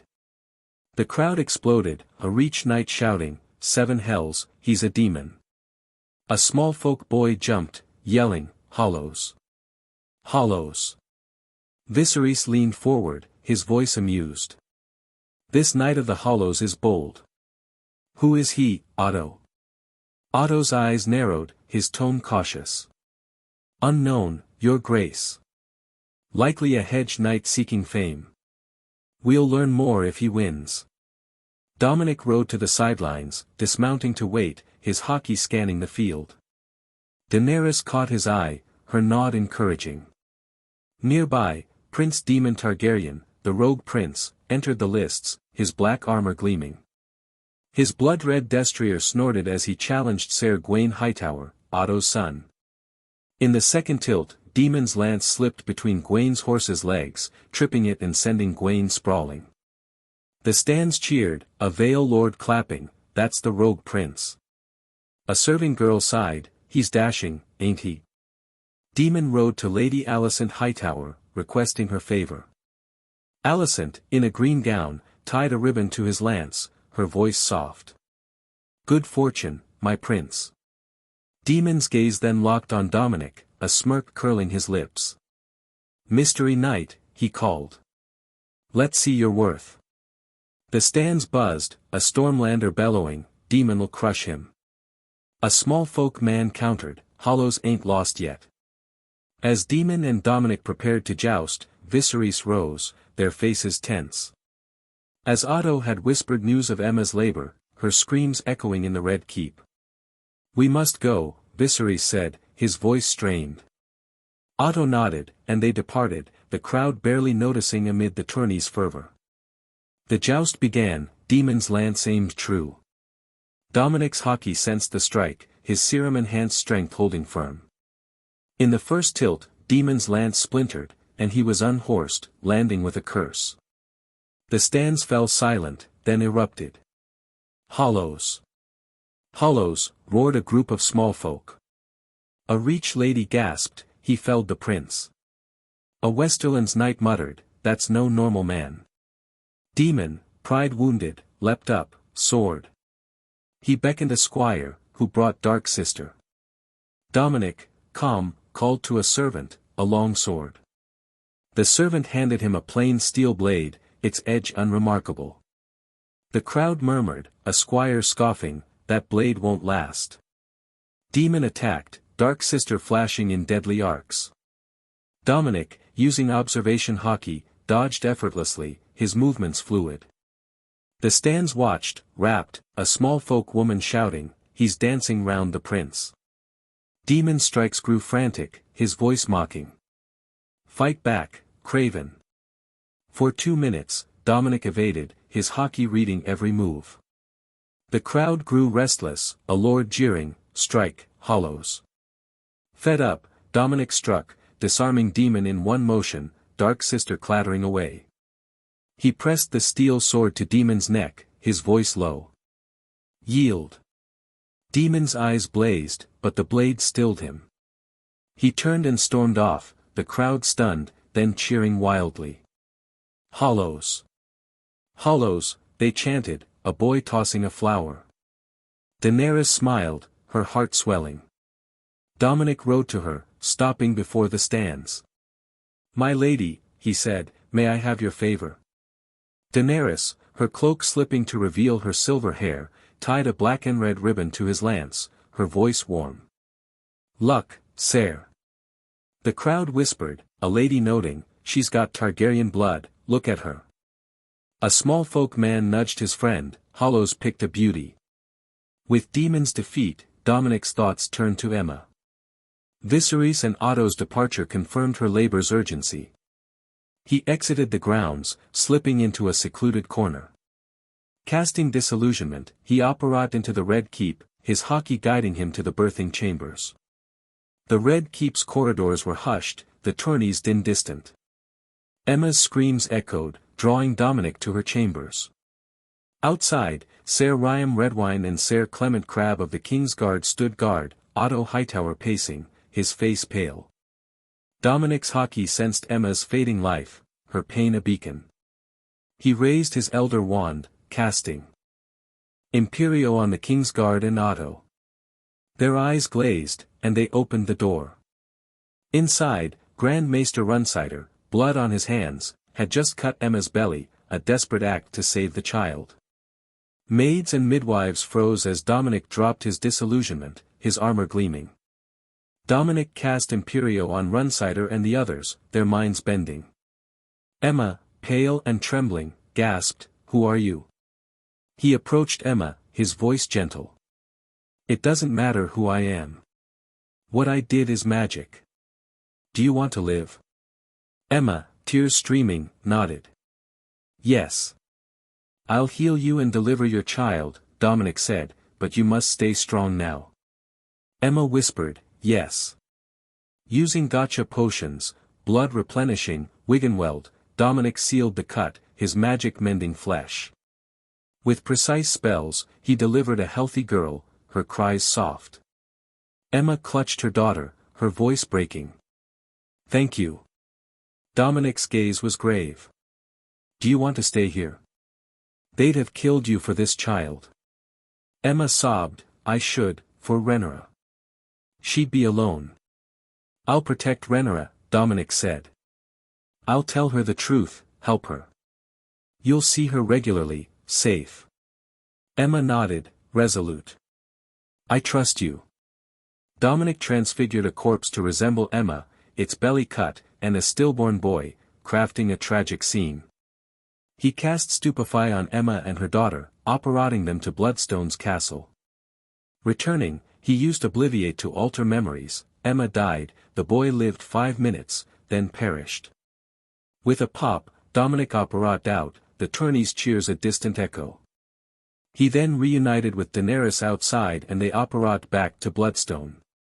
The Heirs tourney, a fleeting glory, had masked a miracle, reshaping House Targaryen's future. Chapter 54, New Dawn. 105 AC, Stepstones, third-person POV. The morning sun filtered through the high windows of a chamber in Bloodstone's castle, casting soft light on Aemma Arryn as she stirred. The bed beneath her was soft, draped in silks, a far cry from the Red Keep's bed. Her eyes fluttered open, and panic seized her as she realized she was not in King's Landing. Memories flooded back, the birthing chamber, Grand Maester Runsider's knife slicing her belly, Viserys' hollow, "I love you," as she begged for her life. Her hand flew to her abdomen, expecting pain, but found only smooth skin, healed by Dominic's magic and Harry Potter potions. Her breath quickened, and she remembered her child. "My baby," she whispered, her voice trembling. Scanning the room, her gaze landed on a cradle of carved oak, its edges adorned with dragon symbols. She rose, her body surprisingly strong, Dominic's healing having restored her fully. Moving to the cradle, she peered inside, finding a tiny girl swaddled in soft linens, her silver hair a mirror of Emma's own. Tears welled as she lifted the infant, cradling her close, her sobs echoing as she recalled the betrayal that nearly ended them both. As Emma wept, the chamber door opened, and Dominic Augustus and Daenerys entered, their presence quiet but commanding. Emma startled, gently placing Visenya back in the cradle, her hands trembling. She turned, her voice thick with emotion. "Thank you." Dominic, in simple black leathers, his golden armor set aside, stepped forward. "Dominic Augustus," he said, his voice warm. "This is my wife, Daenerys Augustus." Daenerys, her silver hair braided, her black and red gown regal, offered a gentle smile. "You're safe now, Lady Emma." Emma's eyes brimmed with tears. "Thank you, Dominic Augustus, Daenerys, for saving my life and my daughter's. I thought we were lost." Dominic nodded, his expression kind. "Has she a name yet?" Emma's smile was fragile but proud. "Rhaenyra always said a sister would come, and her name would be Visenya. So, Visenya it is." Her voice faltered, sadness creeping in. "But now, she'll have no last name." Dominic's tone was reassuring, easing her fears. "We'll worry about that later. For now, enjoy the peace here. You're under our protection." Emma glanced around, the chamber's opulence unfamiliar. "Where are we?" "Stepstones," Dominic replied. Emma's eyes widened, panic flaring. "The pirate-infested islands." Daenerys chuckled, her voice melodic. "No more." Dominic cleared them out. "The stepstones are ours now." Emma's gaze lingered on Daenerys, noting her Valyrian features. "Are you related to House Targaryen?" Daenerys's smile was enigmatic. "No, I'm of Valyrian descent, but not of House Targaryen." Emma nodded, processing the revelation. Dominic's voice cut through her thoughts. "Is there anyone you trust with your life?" Emma's face softened.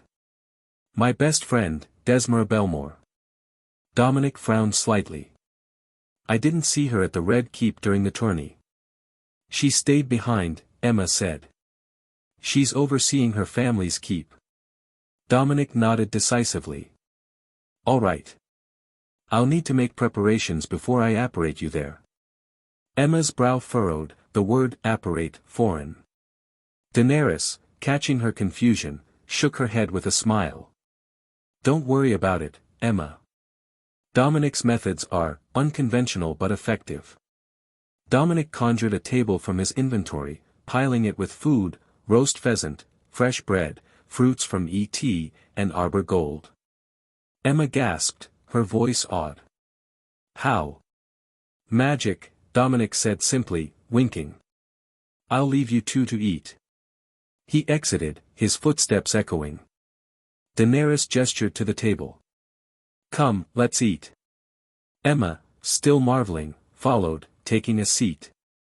The food's aroma was intoxicating, a stark contrast to the Red Keep's fare. Daenerys's voice was gentle. "How are you feeling?" Emma's hands trembled as she took a plate. "Physically, I'm fine, better than I've ever been. But mentally, I'm exhausted. I thought I was dead when Viserys let Runsider cut me open. I begged him to stop, but he just said, 'I love you,' while sending me to the stranger. The betrayal. I never expected it from him." Tears spilled, and she buried her face in her hands. Daenerys moved to her side, her touch comforting. "You're safe now, Emma. You never have to return to the Red Keep if you don't want to. We'll protect you and Visenya." Emma nodded, wiping her eyes. "Thank you. I don't know how to repay you." Daenerys smiled, placing bread and fruit on Emma's plate. "Live, Emma. That's enough." They ate, the silence companionable, Visenya's soft coos from the cradle a reminder of hope. Meanwhile, Dominic apparat to the Eyrie under disillusionment, the Vale's winds howling around him. Bringing out Dragonite, he flew to Strong Song, the Belmore seat, his Pokémon's wings cutting through the clouds. By midday, he reached the castle, its stone walls perched on a rugged hill. Invisible, he scouted the grounds, and he apparat back to Bloodstone, rejoining Daenerys and Emma in the chamber, where they played with Visenya, the baby's laughter filling the air. Dominic cleared his throat. Emma, we'll go to Strong Song now. Daenerys will stay with Visenya. Emma's eyes widened. Now. Dominic nodded, his tone matter-of-fact. Now. Daenerys smiled, cradling Visenya. I'll keep her safe. Go, Emma. Emma hesitated, then nodded. Dominic placed a hand on her shoulder, and with a pop, they apparat to Strongsong's courtyard. Emma clutched her stomach, her face green, resisting the urge to vomit. She glared at Dominic, her voice sharp. Never do that again. I thought my breakfast would come up. Dominic chuckled, raising his hands. Sorry, it's the fastest way to travel. Emma's glare softened, but she muttered, fastest doesn't mean pleasant. Dominic cast disillusionment on them both, rendering them invisible. We're in Strong Song, he said. Emma's jaw dropped. So fast. How? Dominic grinned, not explaining. Let's find Desmara. They moved through the castle, its halls bustling with servants and guards. Emma's heart raced, the familiar stone of the Vale grounding her. After searching, they found Desmara Belmore in a solar, dismissing a group of servants. A noblewoman in her 30s, Desmara's auburn hair was pinned elegantly, her blue gown practical yet fine. As the last servant left the room, Dominic cast a Notice Me Not charm and a soundproofing muffliato spell, sealing the room. He dropped their disillusionment, and they appeared. Desmara, sensing a presence, looked up, her eyes locking onto Emma. She screamed, "Ghost," and stumbled back, knocking over an inkpot. Emma rushed forward, her voice urgent. Desmara, it's me. I'm alive. Desmara's face paled, her voice trembling. Alive? But, the ravens said you died in childbirth. The whole Vale's mourning you. Dominic stepped forward, his presence calming. She's alive, Lady Desmara. I saved her and her daughter, Visenya. Desmara's gaze darted to him, her voice wary. Who are you? Dominic Augustus, he said. A traveler. I used magic to save Emma from the Red Keep. Desmara's eyes widened, but Emma's hand on her arm steadied her. It's true, Desmara. He healed me, delivered Visenya. I'd be dead without him. Desmara sank into her chair, her voice shaky. Gods, Emma, what happened? The ravens said you bled out, the babe, a boy, died too. Emma's face darkened, her voice bitter. Viserys, let Runsider cut me open to save the child. They chose a potential heir over my life. Dominic stopped them, saved us both. Desmara's jaw dropped, her voice outraged. Viserys? That craven? And Runsider? I'll gut them myself. Emma's smile was sad. I can't go back, Desmara. Not now. But Rhaenyra, she's still in King's Landing. Dominic interjected, his voice calm. Rhaenyra will be safe. I'll ensure she knows the truth and is protected. Emma and Visenya are staying with us on Bloodstone. Desmara frowned, her voice confused. Bloodstone? The Pirate Islands? Emma laughed softly, her voice lighter. Not anymore. Dominic cleared the pirates. The stepstones are different now. Desmara's eyes flicked to Dominic, her tone skeptical. You cleared the stepstones? Alone? Dominic grinned, his voice dry. Yes. The islands are under my dominion, they are green and safe. Desmara shook her head, her voice awed. Magic, you say? I don't understand, but... Emma's alive, so I believe you. Dominic's tone turned practical. Emma needs ladies-in-waiting, handmaidens she trusts. That's why we're here. Can you help? Desmara nodded slowly, her mind racing. I can arrange it. A few loyal women, my cousins, perhaps. But I'll need until tomorrow to gather them. Dominic nodded, his voice reassuring. Take your time. You two have a lot to catch up on. No one will enter or hear you, the room's sealed by magic. I'll return in an hour. And with a pop, Operaat back to Bloodstone. Desmara's jaw dropped, her voice a squeak. How did he? Emma grinned, her eyes sparkling. Magic. Desmara laughed, pulling Emma into a hug. Gods, Emma, you've stories to tell. Start from the beginning. As they talked, tears and laughter mingling, Emma recounted her ordeal, Dominic's rescue, and her hopes for Viserys. Chapter 55, Reunited. 105 AC, King's Landing, third-person POV. King's Landing was cloaked in grief, the Heirs' tourney's fleeting glory overshadowed by the tragic deaths of Queen Emma Arryn and her newborn son, or so the realm believed. The Red Keep mourned, its halls draped in black, while across the narrow sea, on the verdant stepstones, a secret truth unfolded. Dominic Augustus, Daenerys Targaryen, and Missandei had reshaped the islands into a sanctuary, where Emma and her daughter Viserys lived, saved by magic. For Queen Emma's funeral, lords from every corner of Westeros gathered, their condolences a ritual of loyalty to King Viserys I Targaryen. Viserys, his silver hair dulled by grief, stood beside Princess Rhaenyra, her violet eyes red from tears. The small folk lined the streets, tossing flowers, their whispers praising Emma's kindness. Lord Corlys Velaryon, his sea-green robe somber, bowed to Viserys, his voice grave. The realm mourns with you, your grace. Rhaenyra remained silent, her heart heavy with loss. That evening, the city's underbelly pulsed with a different energy.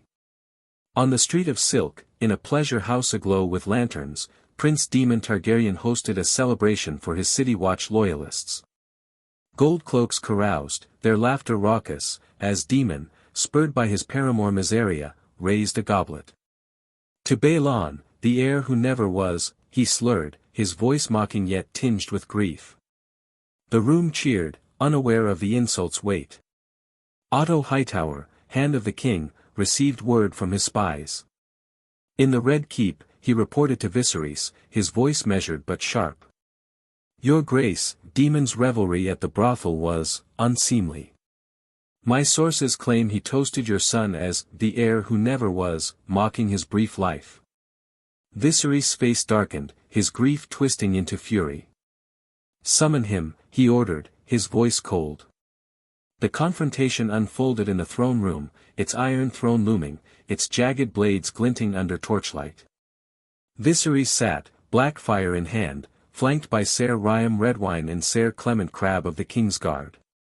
Daemon entered, his black armor unpolished, his smirk defiant. Brother, he began, but Viserys cut him off. Did you call my son the heir who never was? Viserys demanded, his voice trembling. Daemon shrugged, his tone casual. My way of grieving, Viserys. A toast to a nephew I'll never know. Viserys erupted, his voice echoing. Grieving? You celebrate with lickspittles, mocking my son, while Rhaenyra and I mourn. You throw every honor I've given you back in my face. Daemon's smirk faded, his voice sharp. Honor?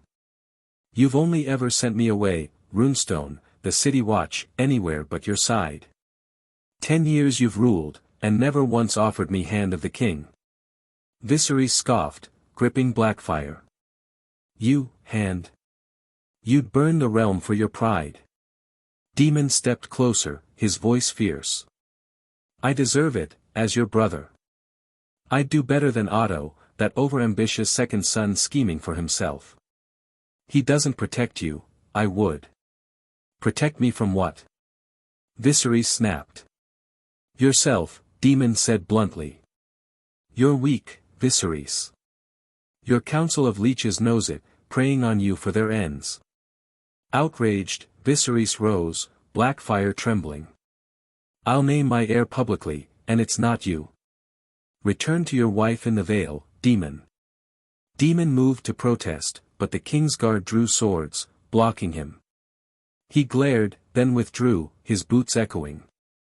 Viserys slumped, his anger spent, the throne's weight heavier than ever. That night, Viserys summoned Rhaenyra to Balerian's shrine, a cavernous chamber beneath the red keep where the dragon's skull loomed, its sockets dark. Rhaenyra, confused by her father's silence since the funeral, followed, her gown black with mourning. What do you see in the dragons, Rhaenyra? Viserys asked, his voice soft. Staring at Balerian's skull, Rhaenyra replied, our family. The small folk say we're closer to gods than men, but it's our dragons that make us so. Viserys nodded, his tone grave. Dragons are a dangerous power. They caused Valeria's doom and could destroy us if we're careless. A Targaryen ruler must understand this. Rhaenyra frowned, sensing a shift. Viserys continued, I've chased a son for years, ignoring the heir I had. You, Rhaenyra, have the makings of a great queen. Her eyes widened, her voice hesitant. Me, queen. Viserys' gaze softened. Aegon the Conqueror wasn't driven by ambition alone. Like Daenerys foresaw Valeria's doom, Aegon had a vision, a terrible winter from the north, bringing an evil to destroy the living. Only a united Westeros, led by a Targaryen, could stop it. He called it, the Song of Ice and Fire, a secret passed from king to heir. Now, I pass it to you. Rhaenyra's breath caught, the weight of destiny settling on her young shoulders. I'll make you proud, father, she whispered. That night, in Rhaenyra's chambers in the Red Keep, a shadow moved. Dominic Augustus, under disillusionment, slipped inside, casting Muffliato to seal the room from sound. He dropped his charm, revealing himself, his simple tunic unassuming. Rhaenyra, reading by candlelight, gasped, leaping to her feet. Guards, she shouted, her voice shrill. King's Guard. No one responded, the spell muffling her cries. Who are you? What do you want? She demanded, her hand reaching for a dagger on her table. Dominic raised his hands, his voice calm. Calm down, princess. I haven't harmed you. Rhaenyra's eyes blazed, her voice fierce. Speak, or I'll scream louder. Dominic sighed, stepping closer. Rhaenyra backed away, her dagger raised, until she hit the wall. Stay back, she warned. He placed a hand on her shoulder, his voice gentle. This'll be a bit uncomfortable. Before she could react, he apparat, the world squeezing them through a magical conduit. Rhaenyra stumbled on Bloodstone's castle floor, clutching her stomach, fighting nausea. What was that? She gasped, her eyes wide. Opening them, she saw Dominic seated at a table, his expression amused. Confusion gripped her as she scanned the stone chamber, its silks and candelabras unfamiliar. Then her gaze landed on Aemma Arryn, seated near a cradle, her face radiant. Mother? Rhaenyra whispered, running to her, tears spilling. They embraced, Emma's sobs mingling with her daughter's. Is this heaven? Rhaenyra asked, her voice trembling. Aemma laughed, wiping her eyes. No, sweetling. Didn't Dominic explain? Rhaenyra frowned, turning to Dominic. Who? The stranger in my room? You know him? Aemma smiled, gesturing to Dominic. He saved me, Rhaenyra. Let me introduce you, Dominic Augustus, King of the Stepstones, and a magician. Rhaenyra's jaw dropped. Magic? Stepstones? I thought we were in King's Landing. Emma's voice softened, recounting her ordeal, Viserys' betrayal, Runsider's knife, Dominic's rescue, and Visenya's birth. She led Rhaenyra to the cradle, where the baby cooed, her silver hair glinting. Your sister, Visenya, Emma said, her voice proud. Rhaenyra's smile was radiant, her fingers brushing Visenya's cheek. She's beautiful. Dominic stood, his voice practical. I'm heading to Strongsong to fetch Desmara Belmore's handmaidens for Emma. I'll be back soon. Emma nodded, her voice grateful. Thank you, Dominic. He operated with a pop, leaving mother and daughter alone. Emma took Rhaenyra's hand, her voice serious. I won't return to King's Landing, Rhaenyra. I had enough of that place. If I stay there, your father will again get me pregnant and I can't handle it. But Dominic says you can visit every night, he has a solution. Rhaenyra nodded, her voice firm. I'll come. I need you, mother. Emma's eyes shone, her voice warm. Congratulations, my heir. Your father chose wisely, but King's Landing is a pit of snakes. Be wary, especially of your Uncle Demon. Rhaenyra's expression hardened. I know. He's reckless. They talked, laughter mingling with tears, as Rhaenyra played with Visenya, tickling her tiny feet. The chamber door opened, and Daenerys entered, her black and red gown regal, her silver hair loose. Emma smiled, rising. Rhaenyra, meet Daenerys Augustus, Dominic's wife. Rhaenyra's eyes widened, noting Daenerys's Valyrian features. You look like a Targaryen. Daenerys laughed, her voice warm. Valyrian blood, but not your house. A pleasure, princess. They sat, Daenerys joining their talk. Your mother's strong, Rhaenyra, she said, her tone admiring. And you'll need that strength as heir. Rhaenyra nodded, her voice resolute. I'll protect our family. Emma squeezed her hand, her voice soft. You will, my dragon. Chapter 56, Building a Household. Dominic Augustus operated into the courtyard of Strongsong Castle, the Vale's winds carrying the scent of pine. Under a disillusionment charm, he slipped past guards, his hockey scanning for Desmara Belmore. The castle bustled with activity, servants hauling firewood, knights drilling in the yard, but Dominic's focus was singular. He found Desmara in a solar, her auburn hair pinned up, overseeing a group of 25 women and men, ladies-in-waiting, maids, and servants, all loyal to House Belmore and vetted for Emma's service. Desmara, her green gown practical yet elegant, turned as Dominic dropped his charm, her eyes widening briefly before settling. King Augustus, she said, her voice steady. These are the ones I've chosen, trustworthy, discreet, and skilled. My cousins, Lisa and Ellen, will lead the ladies-in-waiting. The maids and servants are from families sworn to us. Dominic surveyed the group, his observation hawky sensing their resolve. Lisa, a sharp-eyed woman in her 20s, met his gaze boldly, while Ellen, softer but poised, offered a curtsy. The maids, ranging from young girls to seasoned women, stood attentively, their hands clasped. The male servants, carpenters and grooms among them, bowed respectfully. Good choices, Dominic said, his voice approving. They'll serve Emma well. Desmara nodded, her tone practical. They're ready to leave. How will they travel? Dominic produced a rusted iron ring from his inventory, its surface etched with faint runes, a port key. This will take you to Bloodstone's castle, he said, holding it up. Gather around, touch it, and say, Sanctuary, when I signal. The group exchanged wary glances, Lisa muttering, what sorcery is this? Desmara silenced her with a look, her voice firm. Trust King Augustus.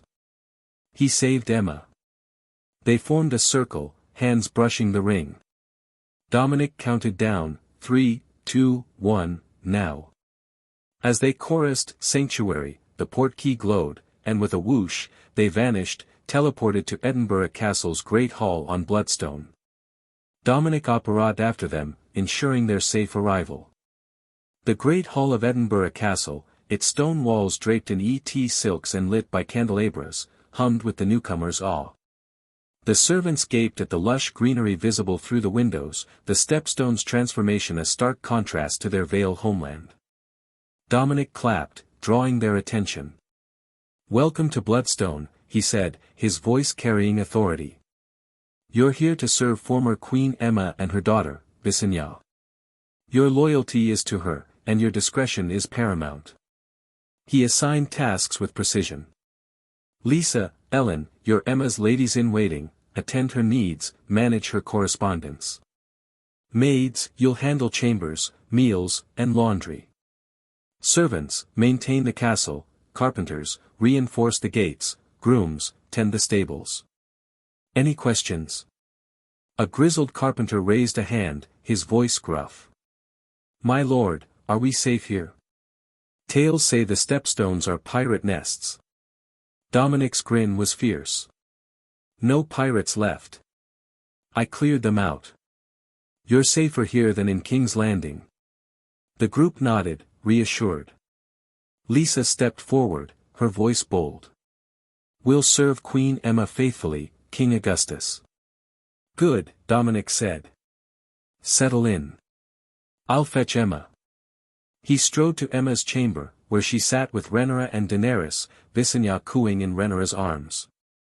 Emma's face, once pale with grief, now glowed with hope, though her eyes held a mother's worry. Daenerys, her silver hair braided, laughed as Rhaenyra tickled the baby, her black and red gown a stark contrast to the room's soft silks. Dominic knocked, entering with a smile. "Emma, your household's here, ladies-in-waiting, maids, servants. Come meet them." Emma rose, her blue gown simple yet regal, her voice warm. "Thank you, Dominic. I didn't expect this so soon." Daenerys stood, her tone teasing. "Dom moves fast. You'll get used to it." Rhaenyra, cradling Viserys, looked up, her violet eyes hesitant. "Must I go back, mother?" Emma's smile faltered, her voice soft. "For now, sweetling. But you'll return to us." Dominic nodded, his voice gentle. "Time to say goodbye, princess. I'll take you to the Red Keep." Emma embraced Rhaenyra, tears falling. "Be strong, my dragon. I'll see you soon." Rhaenyra clung to her, her voice breaking. "I love you, mother. And you too, Viserys." She kissed the baby's forehead, handing her to Emma. Daenerys hugged Rhaenyra, her voice firm. "Your heir now, princess. Hold your head high." Rhaenyra nodded, wiping her eyes. "I will." Dominic led Emma to the great hall, introducing her to Lisa, Ellen, and the others. Emma's voice was steady, her errand grace shining. "Thank you for joining me. I trust we'll build a home here." Lisa curtsied, her voice warm. "We're honored, Your Grace." Dominic returned to Rhaenyra, his hand on her shoulder. "Ready?" With a pop, they apparat to her chambers in the Red Keep, the transition smoother this time. Rhaenyra swayed, her nausea brief, her eyes wide at the familiar room. Rhaenyra's chambers, lit by a single candle, felt cold after Bloodstone's warmth. She turned to Dominic, her voice soft. "Thank you, for saving them." Dominic produced 2 necklaces from his inventory, each a silver chain with a gemstone pendant, 1 sapphire, 1 ruby. "These are port keys," he said, handing them to her. "The sapphire takes you to Edinburgh Castle on Bloodstone, say, Sanctuary, to activate it. The ruby returns you here, say, Dragon's Rest. Use them to visit your mother and sister." Rhaenyra's fingers closed around them, her voice awed. "Magic, like yours?" He nodded, his tone serious. "Keep them hidden. Tell no one, not even your father. Your heir now, Rhaenyra, King's Landing's dangerous. Trust only those who earn it." She clasped the necklaces, her voice firm. "I will. And I'll protect them, like you protected them." Dominic's smile was brief. "Good. I'll check on you, but you know where to find me." With a pop, he apparat back to Bloodstone, leaving Rhaenyra clutching the necklaces, her resolve hardened. In her hands lay the power to bridge two worlds, a secret that would shape her reign. Back in Edinburgh Castle, Dominic found Emma settling into her role, her ladies-in-waiting organizing her chambers. Daenerys, holding Visenya, greeted him with a smile. "Rhaenyra's safe?" Dominic nodded, his voice calm. "She's got the port keys. She'll visit whenever she wants." Emma approached, her voice grateful. "You've given us a home, Dominic. I don't know how to repay you." "You don't have to," he said. "Just live, Emma. Raise Visenya. We'll handle the rest." Daenerys handed Visenya to Emma, her tone warm. "And we'll visit, little one." As night fell, the Stepstone's green islands glowed under the stars, Edinburgh Castle a beacon of hope. Emma, Visenya, and their new household began a life free from King's Landing snakes, while Rhaenyra, armed with magic and her mother's love, faced her destiny as heir. Meanwhile, Missandei is on her way to Astapor to take control of the Slavers' Bay. Chapter 57, Unease Across the Realm. 105 AC, King's Landing, third-person POV. The small council chamber in the Red Keep was a crucible of power, its high windows casting jagged light across a weathered oak table carved with Westeros's map. King Viserys I Targaryen sat at its head, his silver hair dulled by grief, his Valyrian steel crown a heavy burden. The loss of Emma and their newborn son, falsely believed dead, haunted him, his eyes hollow as he faced his advisors, Lord Corlys Velaryon, Otto Hightower, Lord Lyman Beesbury, Grand Maester Runsider, Ser Harold Westerling, and Lord Tywin Lannister. The air crackled with unease, the Stepstone's sudden silence a spectre looming over their deliberations. Lord Corlys Velaryon, master of ships, broke the quiet, his sea-green robes taut against his broad frame, his voice a low rumble. "Your Grace, the Stepstones are silent, too silent. No pirate raids, no sign of Kraga's Drahar's fleet. My captains sail unmolested, their holds full, yet I feel a chill. This isn't peace. It's wrong." Viserys stirred, his tone grasping for optimism. "Wrong? Lord Corlys, is calm not a blessing? Perhaps the pirates cower before our dragons, Syrax, Caraxes, Malays. Their fire's a warning none ignore." Corlys' eyes flashed, his voice sharp as a blade. "Cower? Drahar's men laughed at dragonfire. They've bled my ships for years, slipping past Malaysia's flames. Why flee now, without a whisper? No, Your Grace, this is no dragon's doing. Something else stalks those islands." Otto Hightower, hand of the king, leaned forward, his green doublet immaculate, his voice a calculated purr. "Lord Velaryon, your instincts are keen, but let's not weave ghosts from shadows. The Stepstones are a cesspool, pirates turn on each other like rats. Could Drahar's men have clashed, leaving none to sail?" Corlys' laugh was harsh, his fist grazing the table. "Clashed? Otto, my spies in Tyrosh report no infighting, no bodies washing ashore. Drahar's fleet was 50 strong, his men 1,000. They don't vanish like morning mist. Something, or someone, wiped them out." Lord Lyman Beesbury, master of coin, clutched his ledger, his voice trembling. "Wiped out? Lord Corlys, trade thrives without their raids. Tariffs fill the treasury, merchants sing your Grace's name. Why chase a phantom when gold flows?" Corlys' gaze pinned Beesbury, his voice a growl. "Gold? Lyman, you count coins while my sailors count empty horizons. This silence isn't a boon, it's a trap. What force could silence Drahar? We're blind, and blindness kills." Ser Ryman Redwine, Lord Commander of the King's Guard, shifted, his white cloak rustling, his voice gruff. "Could the Triarchy have struck? Mir, Tyrosh, Lys, they fund Drahar. Perhaps they betrayed him, consolidating power." Corlys shook his head, his tone clipped. "Betray him? Harold, the Triarchy's coffers swell with Drahar's plunder. Our losses are their gain. My mere contacts say they're as baffled as we are, no orders, no signals. They're groping in the dark. Grand Maester Runsider, his chain clinking, spoke, his voice cautious. A natural calamity, perhaps. A plague ravaging their ranks. Or a maelstrom sinking their fleet. The stepstones are cursed, rocks shred hulls, fevers claim men. Corlys's voice dripped scorn. Plague. Maelstrom. Runsider, you peddle tales for novices. Drahar's men are hardened, their ships built for storms. This isn't nature's work, it's deliberate, precise. Someone erased them.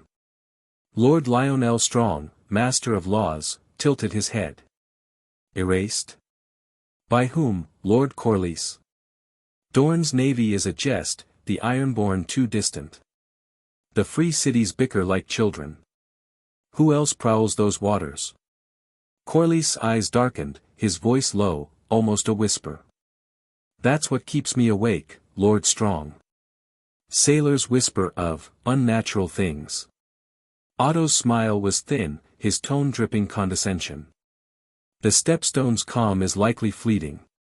We watch, we wait, no need to stir a hornet's nest. Corlys slammed his fist, the table shuddering. Watch. Otto, you'd have us cower while our trade's lifeline dangles.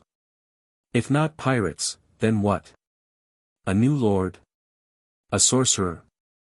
We must know, or we're lambs to slaughter. Viserys raised a hand, his voice weary but firm. Enough, both of you. Lord Corlys, your fears carry weight. The realm grieves, and war would fracture us. Corlys' jaw clenched, his voice taut. Your Grace, forgive my bluntness, but ignoring this risks all. If the stepstones fall to another, we lose the narrow sea's heart. My ships carry your wealth, silks, spices, steel. Shall we gamble them on hope? Otto's voice cut in, smooth as venom. Your Grace, Lord Valerion's zeal blinds him. War drains the treasury, Lord Beesbury can attest. A few scouts, discreetly sent, will suffice.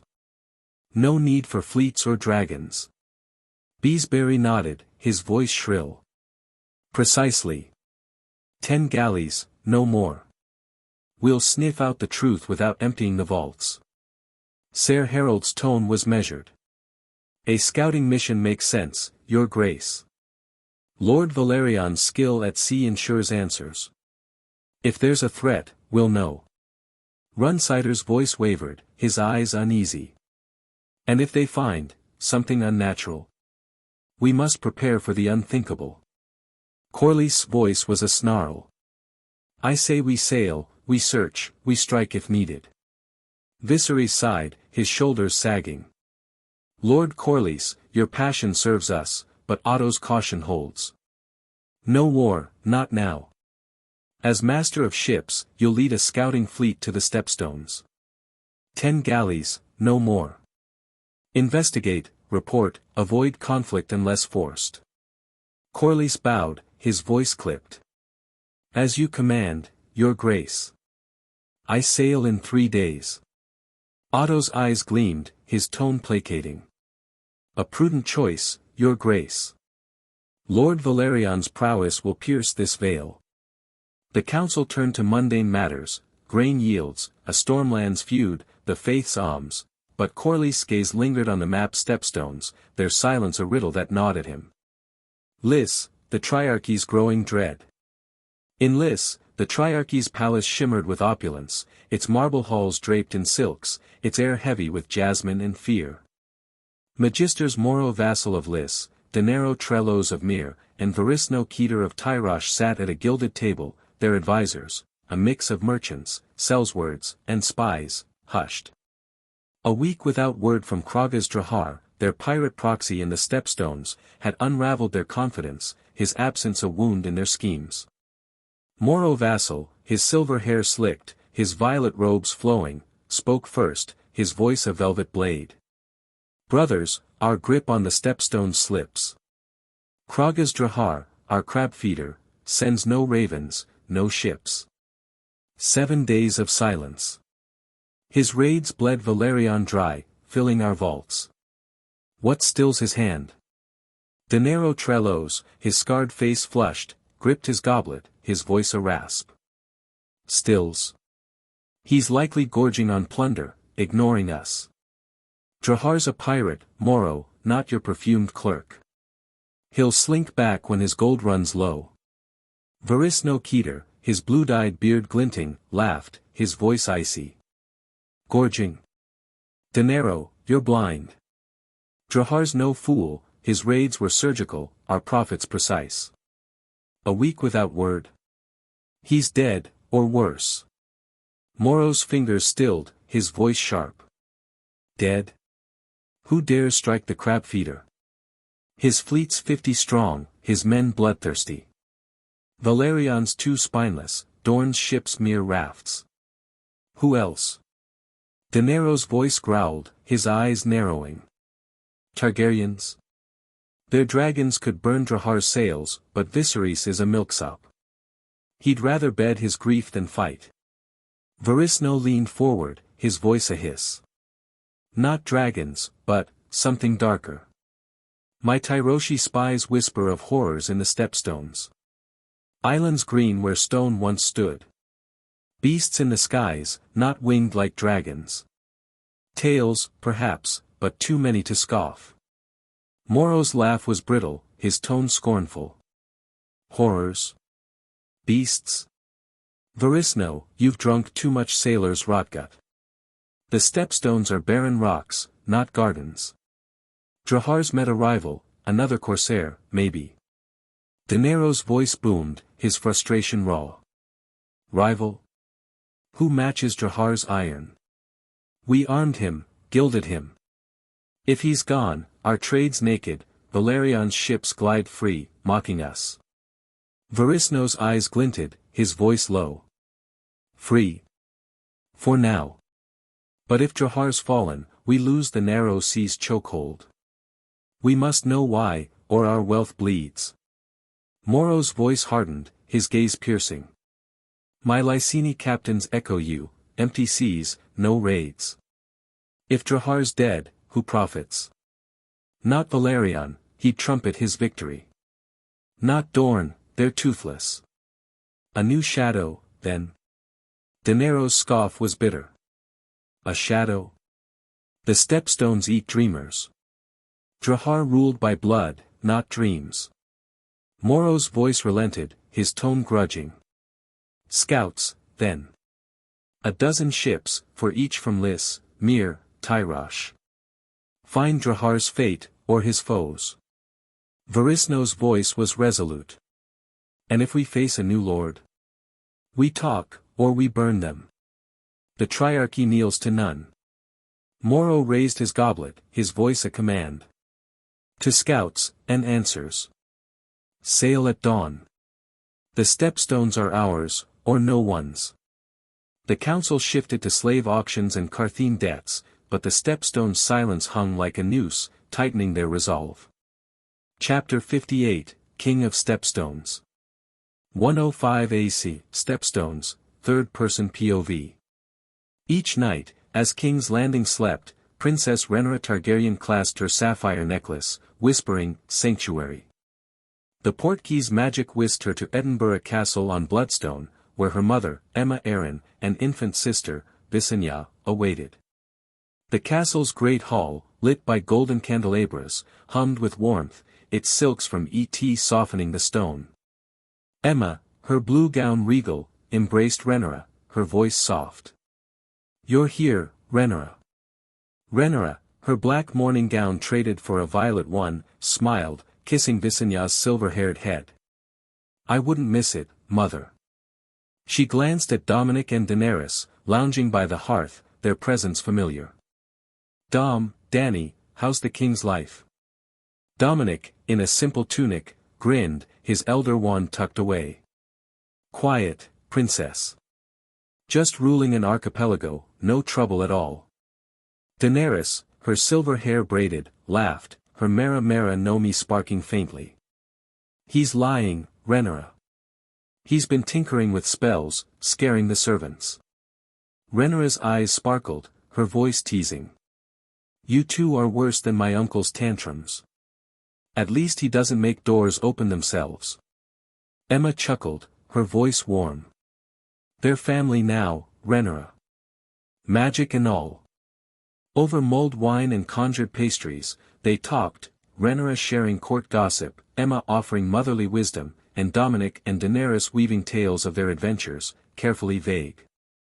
Before dawn, Rhaenyra clasped her ruby necklace, whispering, Dragon's Rest, returning to the Red Keep, her heart lighter. Her friendship with Dominic and Daenerys grew, their trust a shield against King's Landing snakes. 15 days after the small council's debate, a triarchy ship docked at Bloodstone, its Lyseni sails catching the dawn. Emissary Zorano Vin, a wiry man in violet silks, led 20 sellswards ashore, their eyes wide at the island's greenery, oaks and vines where stone once ruled. Edinburgh Castle loomed, its towers alien yet imposing. As they approached, wards woven by Dominic's magic flared, alerting him to intruders. Dominic appeared on the path, Ace, Gold, Roger's sword, sheathed at his hip. His voice was calm but edged. Stop. Who are you, and why do you trespass on my island? Zorano, his silver hair oiled, raised a hand, his voice smooth.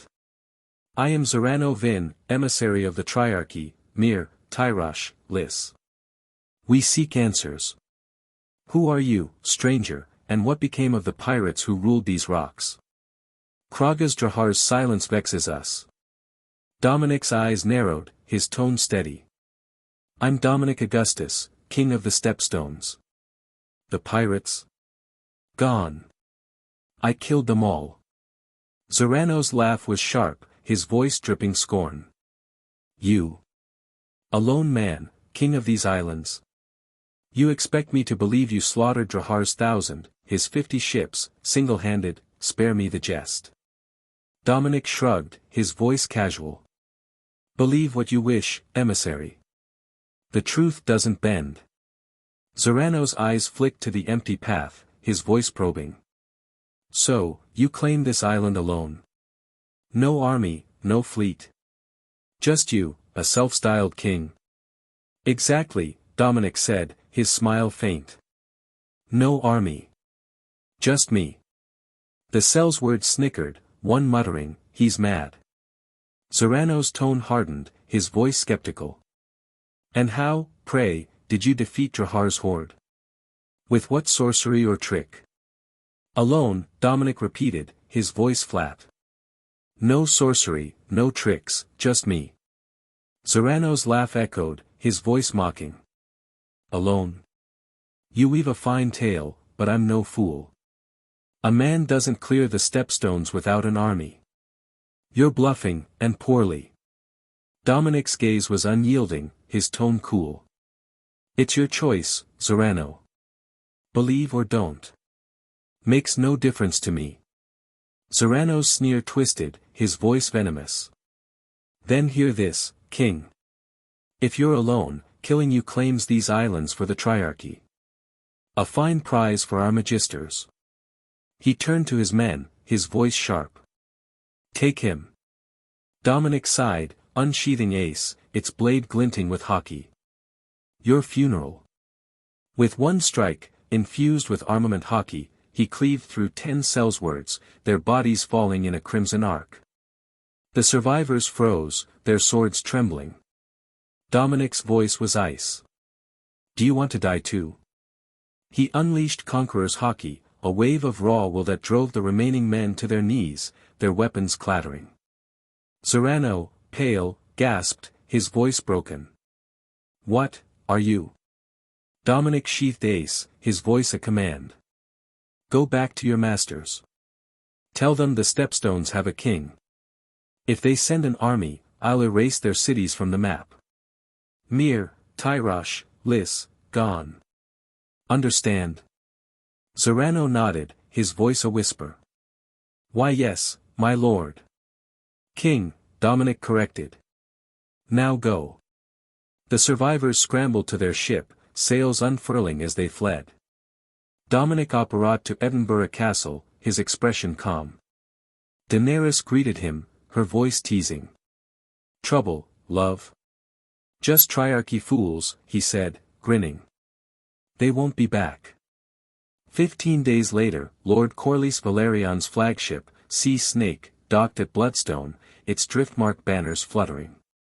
Corlys, informed by mere spies of the triarchy emissaries' route and whispers of a magical king, sought not conquest but alliance. With 20 Valerian soldiers, he strode toward Edinburgh Castle, its green islands a shock after years of barren rocks. Dominic's wards flared, and he moved to intercept them, ace at his side. Who are you, and why have you come to my island? Dominic asked, his voice firm, hockey scanning for threats. Corlys, his sea-green robes embroidered with silver, bowed slightly, his voice resonant. I am Lord Corlys Valerian, master of ships for King Viserys Targaryen, Lord of Driftmark. Are you the new king of the Stepstones, he who humbled the Triarchy's emissary? Dominic nodded. Dominic Augustus, king of the Stepstones. State your purpose, Lord Valerian. Corlys' eyes gleamed, his voice measured. I come not as foe, but as envoy. My spies in Myr speak of your feats. A man who slays pirates and scatters Triarchy dogs intrigues me. I seek a meeting, your grace, to discuss matters of mutual gain. Dominic's gaze softened, his hockey sensing no deceit. Very well. Follow me to my castle. They walked the path, Corlys' men whispering at the lush greenery. As they neared Edinburgh Castle, its doors swung open by Dominic's wandless magic, startling the soldiers. One gasped, sorcery. Corlys' eyes widened, but he masked his unease, his voice steady. A fine keep, your grace. Unlike any in Westeros. Inside, Daenerys awaited, her black and red gown regal, her silver hair loose. Dominic smiled, his voice warm. Lord Valerian, my wife, Daenerys Augustus. Corlys bowed, his voice gracious. Lady Daenerys, an honor. Your beauty rivals the seas. Daenerys's laugh was bright, her voice smooth. Flattery, my lord. You're as bold as your ships. Corlys chuckled, his tone light. A sailor's habit, my lady. Your castle's a marvel, how did you raise it? Dominic's grin was cryptic. Hard work, Lord Valerian. Care for wine. They exchanged pleasantries over arbor gold, Corlys praising the castle's design, Daenerys sharing vague tales of distant lands. The soldiers stood rigid, unnerved by the magical ambience. Dominic led Corlys to his solar, a chamber lined with books from his Gacha, its windows overlooking green islands. Seated, Corlys' voice turned serious.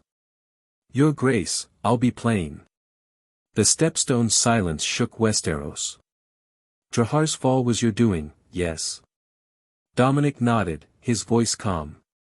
I cleared them out. Pirates don't trouble me. Corlys' tone was probing. Alone, as the Triarchy claims? No army. Alone, Dominic said, his eyes steady. Corlys leaned back, his voice awed. A feat to rival Aegon's. But ruling these islands takes more than steel. You need men to hold them, ships to tax trade. House Valerian offers an alliance. Dominic's brow rose, his voice curious. Terms. Corlys' voice was firm. We provide manpower, sailors, soldiers, to secure the Stepstones, collect tariffs on passing ships. In return, House Valerian takes 40% of the profits. My fleet ensures your rule, your wealth grows, and we both defy the Triarchy. Dominic's eyes narrowed, his tone thoughtful. A fair offer, but I have a condition. Send small folk from King's Landing who wish for new opportunities, families, workers. I'll provide housing, food, and work. The Stepstones need life, not just swords. Corlys' smile was shrewd, his voice eager. Done. King's Landing slums overflow with folk craving opportunity. I'll fill my ships with them, within a month, they'll be here. Dominic extended a hand, his voice resolute. We have a deal, Lord Valerian. Corlys clasped it, his voice warm. To a prosperous alliance, your grace. Corlys took his leave, his gold cloaks trailing, their fear of magic tempered by their lord's confidence. As sea snakes sailed for Driftmark, Corlys mused on Dominic's power, eager to cement House Valerion's stake in the stepstones. ##### Bloodstone, a kingdom rises. In Edinburgh Castle, Dominic returned to Daenerys, Emma, and Visenya, Rhaenyra visiting that night. Over dinner, he shared Corlys' steel. Chapter 59, Whisper of Magic. 105 AC, King's Landing, third-person POV. The small council chamber in the Red Keep was a crucible of ambition and caution, its high windows casting slanted light across an oak table etched with Westeros's map. King Viserys I Targaryen presided, his silver hair dulled by grief, his Valyrian steel crown a quiet weight. At the wine table stood Princess Rhaenyra, her violet eyes composed, her black gown a nod to mourning, though her heart raced with knowledge she could not share. Around the table gathered the council, Ser Otto Hightower, Hand of the King, Grand Maester Runsider, Lord Lyman Beesbury, Master of Coin, Lord Lionel Strong, Master of Laws, Lord Corlys Valerian, Master of Ships, and Ser Ryam Redwine, Lord Commander of the Kingsguard. The air buzzed with anticipation. Corlys returned from the stepstones, the day's focus. Viserys opened the meeting, his voice weary but warm. Lord Corlys, you've sailed to the stepstones and returned swiftly. The council awaits your report. What silenced the pirates? Is Kragas Drahar truly gone? Corlys Valerian, his sea-green robes embroidered with silver seahorses, leaned forward, his weathered face alight with intrigue. Your Grace, my lords, the stepstones are no longer the lawless rocks we knew. Kragas Drahar and his pirates are dead, their ships sunk or scattered. But it's not our doing, nor the Triarchy's. A new power rules those islands, a king, self-proclaimed, named Dominic Augustus. The chamber stilled, Rhaenyra's hands tightening in her lap, her expression schooled to neutrality. Otto Hightower's eyes narrowed, his green doublet pristine, his voice measured. A king? Lord Valerian, you speak of a man claiming dominion over the stepstones, yet we know no such lord. Who is this Dominic Augustus, and by what right does he crown himself? Corlys' smile was wry, his voice resonant. By right of conquest, Ser Otto. I met him on Bloodstone, where he's raised a castle unlike any in Westeros, towers carved out of stone, lush gardens where rocks once stood. He claims he slew Drahar's 1,000 alone, and though it strains belief, the Triarchy's emissary fled his wrath, half their men cut down in a single stroke. My spies in mere whisper of unnatural feats. Viserys' eyes widened, his voice tinged with excitement. Unnatural? Lord Corlys, do you mean magic? Tales of sorcery from old Valyria, or the Shadowbinders of Asshai? Speak plainly. Corlys nodded, his tone cautious but firm. Magic, your grace. His castle's doors opened without touch, as if by will. My soldiers trembled, and I confess, I felt the weight of something beyond our ken. Augustus is no mere knight, he's a force, and his wife, Daenerys Augustus, carries Valyrian blood, though she denies Targaryen ties. Rhaenyra's heart pounded, but she kept her gaze on the table, her silence a shield. Grand Maester Runsider, his chain clinking, spoke, his voice grave. Magic, Lord Valerian. A dangerous claim. The Citadel warns against such arts. Valyria's fall was wrought by sorcery's hubris. This Augustus could be a charlatan, or worse, a threat to the realm's order. Otto's voice was sharp, his tone wary. I concur, Grand Maester. Magic, if true, is a blade without a hilt. This self-styled king upends the narrow sea's balance. He humbles the Triarchy, yet what of us? Does he eye Westeros next? We must tread carefully, your grace. Viserys leaned forward, his voice eager, undeterred. Careful, yes, but consider the possibilities. A king wielding magic, allied with us, could secure the stepstones forever. No more pirates, no triarchy schemes. Imagine it, dragons and sorcery, as in times of old Valyria. Should we not invite him to King's Landing, learn his intent? Lyman Beesbury, master of coin, fidgeted, his voice quavering. An invitation, your grace. A bold move, but costly. Hosting a king, even a foreign one, drains the treasury, feasts, gifts, guards.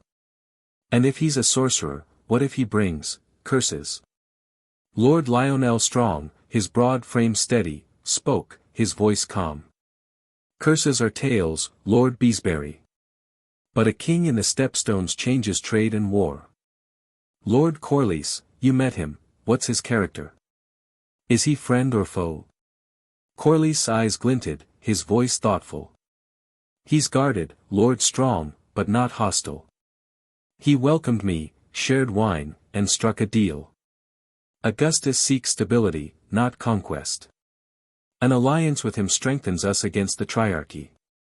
Ser Riam Redwine, his white cloak stark, nodded, his voice gruff.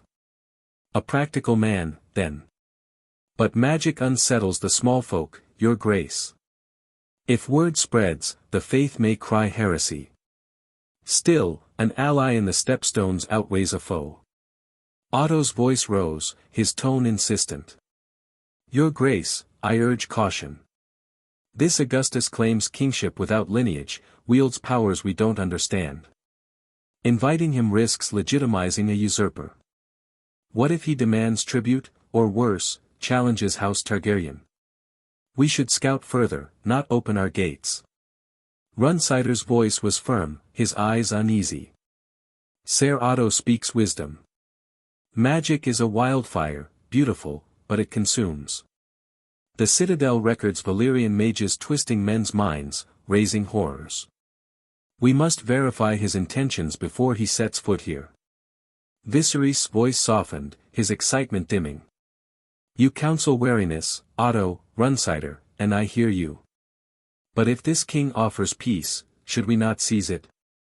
Lord Corlys, you trust him enough to ally. Why not invite him here as a guest? Corlys leaned forward, his voice earnest. We can, your grace, he's no threat to us, yet. Augustus could have attacked my ships, but he parleyed. The triarchy fears him, their emissary broken by his hand. Inviting him shows strength, not weakness. We offer friendship, gain an ally, and keep the narrow sea ours.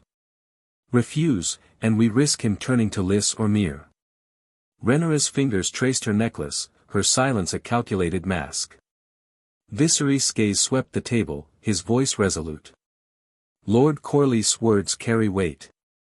A king in the stepstones is a chance, not a curse.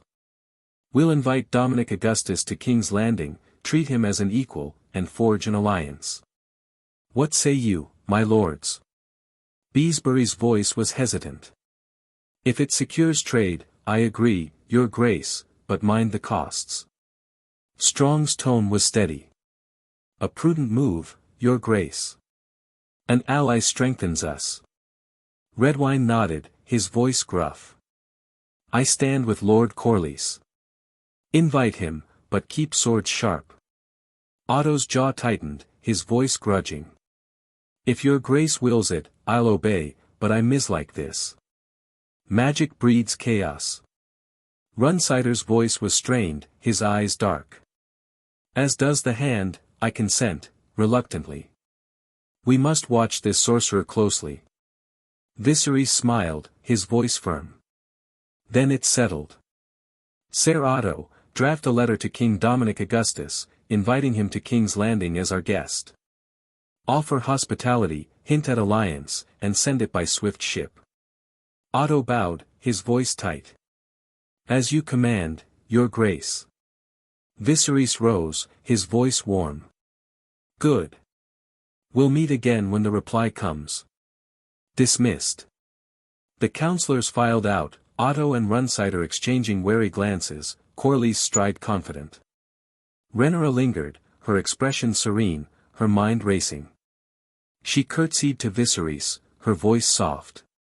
"Father, may I retire?" Viserys' smile was tender. "Of course, my heir. Rest well." Rhaenyra slipped into her chambers in the Red Keep, the candlelight casting shadows on her canopied bed. Locking the door, she clasped her sapphire necklace, whispering, "Sanctuary." The portkeys magic whisked her to Edinburgh Castle on Bloodstone, where the great hall glowed with warmth, its silks and candelabras a stark contrast to King's Landing's cold stone. Aemma Arryn sat by the hearth, Visenya cooing in her cradle, her blue gown soft in the firelight. "Mother!" Rhaenyra called, rushing to embrace her, her violet eyes bright. Emma's smile was radiant, her voice warm. "Rhaenyra, you're early today. All well in King's Landing?" Rhaenyra nodded, her voice urgent. "I was at the small council today. Lord Corlys returned from the Stepstones and told them about Dominic, called him King of the Stepstones, spoke of his magic. Father was thrilled, wants to invite him to King's Landing." Emma's eyes widened, her voice curious. "Thrilled? Viserys and magic? Tell me everything, sweetling." Rhaenyra sat, her voice animated. Corlys said Dominic built a castle on Bloodstone, green islands where rocks were.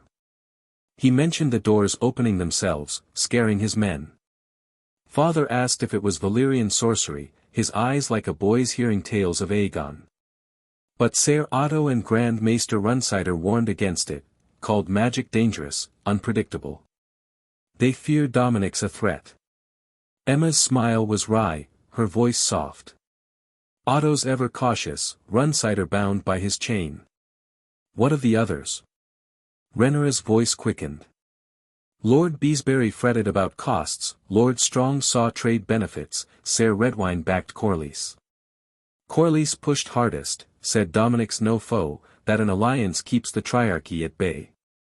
He told of their deal, Valerian men and small folk for tariffs. Father agreed, ordered Otto to send a letter inviting Dominic. Otto and Runsider grudged it, but they bowed. Emma's voice was thoughtful, her eyes distant. "A letter to Dominic, this changes things. I'll tell him and Daenerys tonight. They'll need to decide how to answer." Rhaenyra glanced at Visenya, her voice warm. "How's my sister?" Emma laughed, lifting the baby, her voice teasing. "Fussy, like you at her age. Play with her, she loves your voice." Rhaenyra tickled Visenya, her giggles filling the hall. They talked, court intrigues, Emma's new household, Rhaenyra's dreams of ruling. As dawn neared, Rhaenyra stood, her voice reluctant. "I must go, mother." Emma hugged her, her voice soft. "Come tomorrow, sweetling. We'll be here." Rhaenyra clasped her ruby necklace, whispering, "Dragon's Rest," operating to her Red Keep chambers. She hid the necklaces, her resolve firm, ready to face the court as heir, her secret family her strength.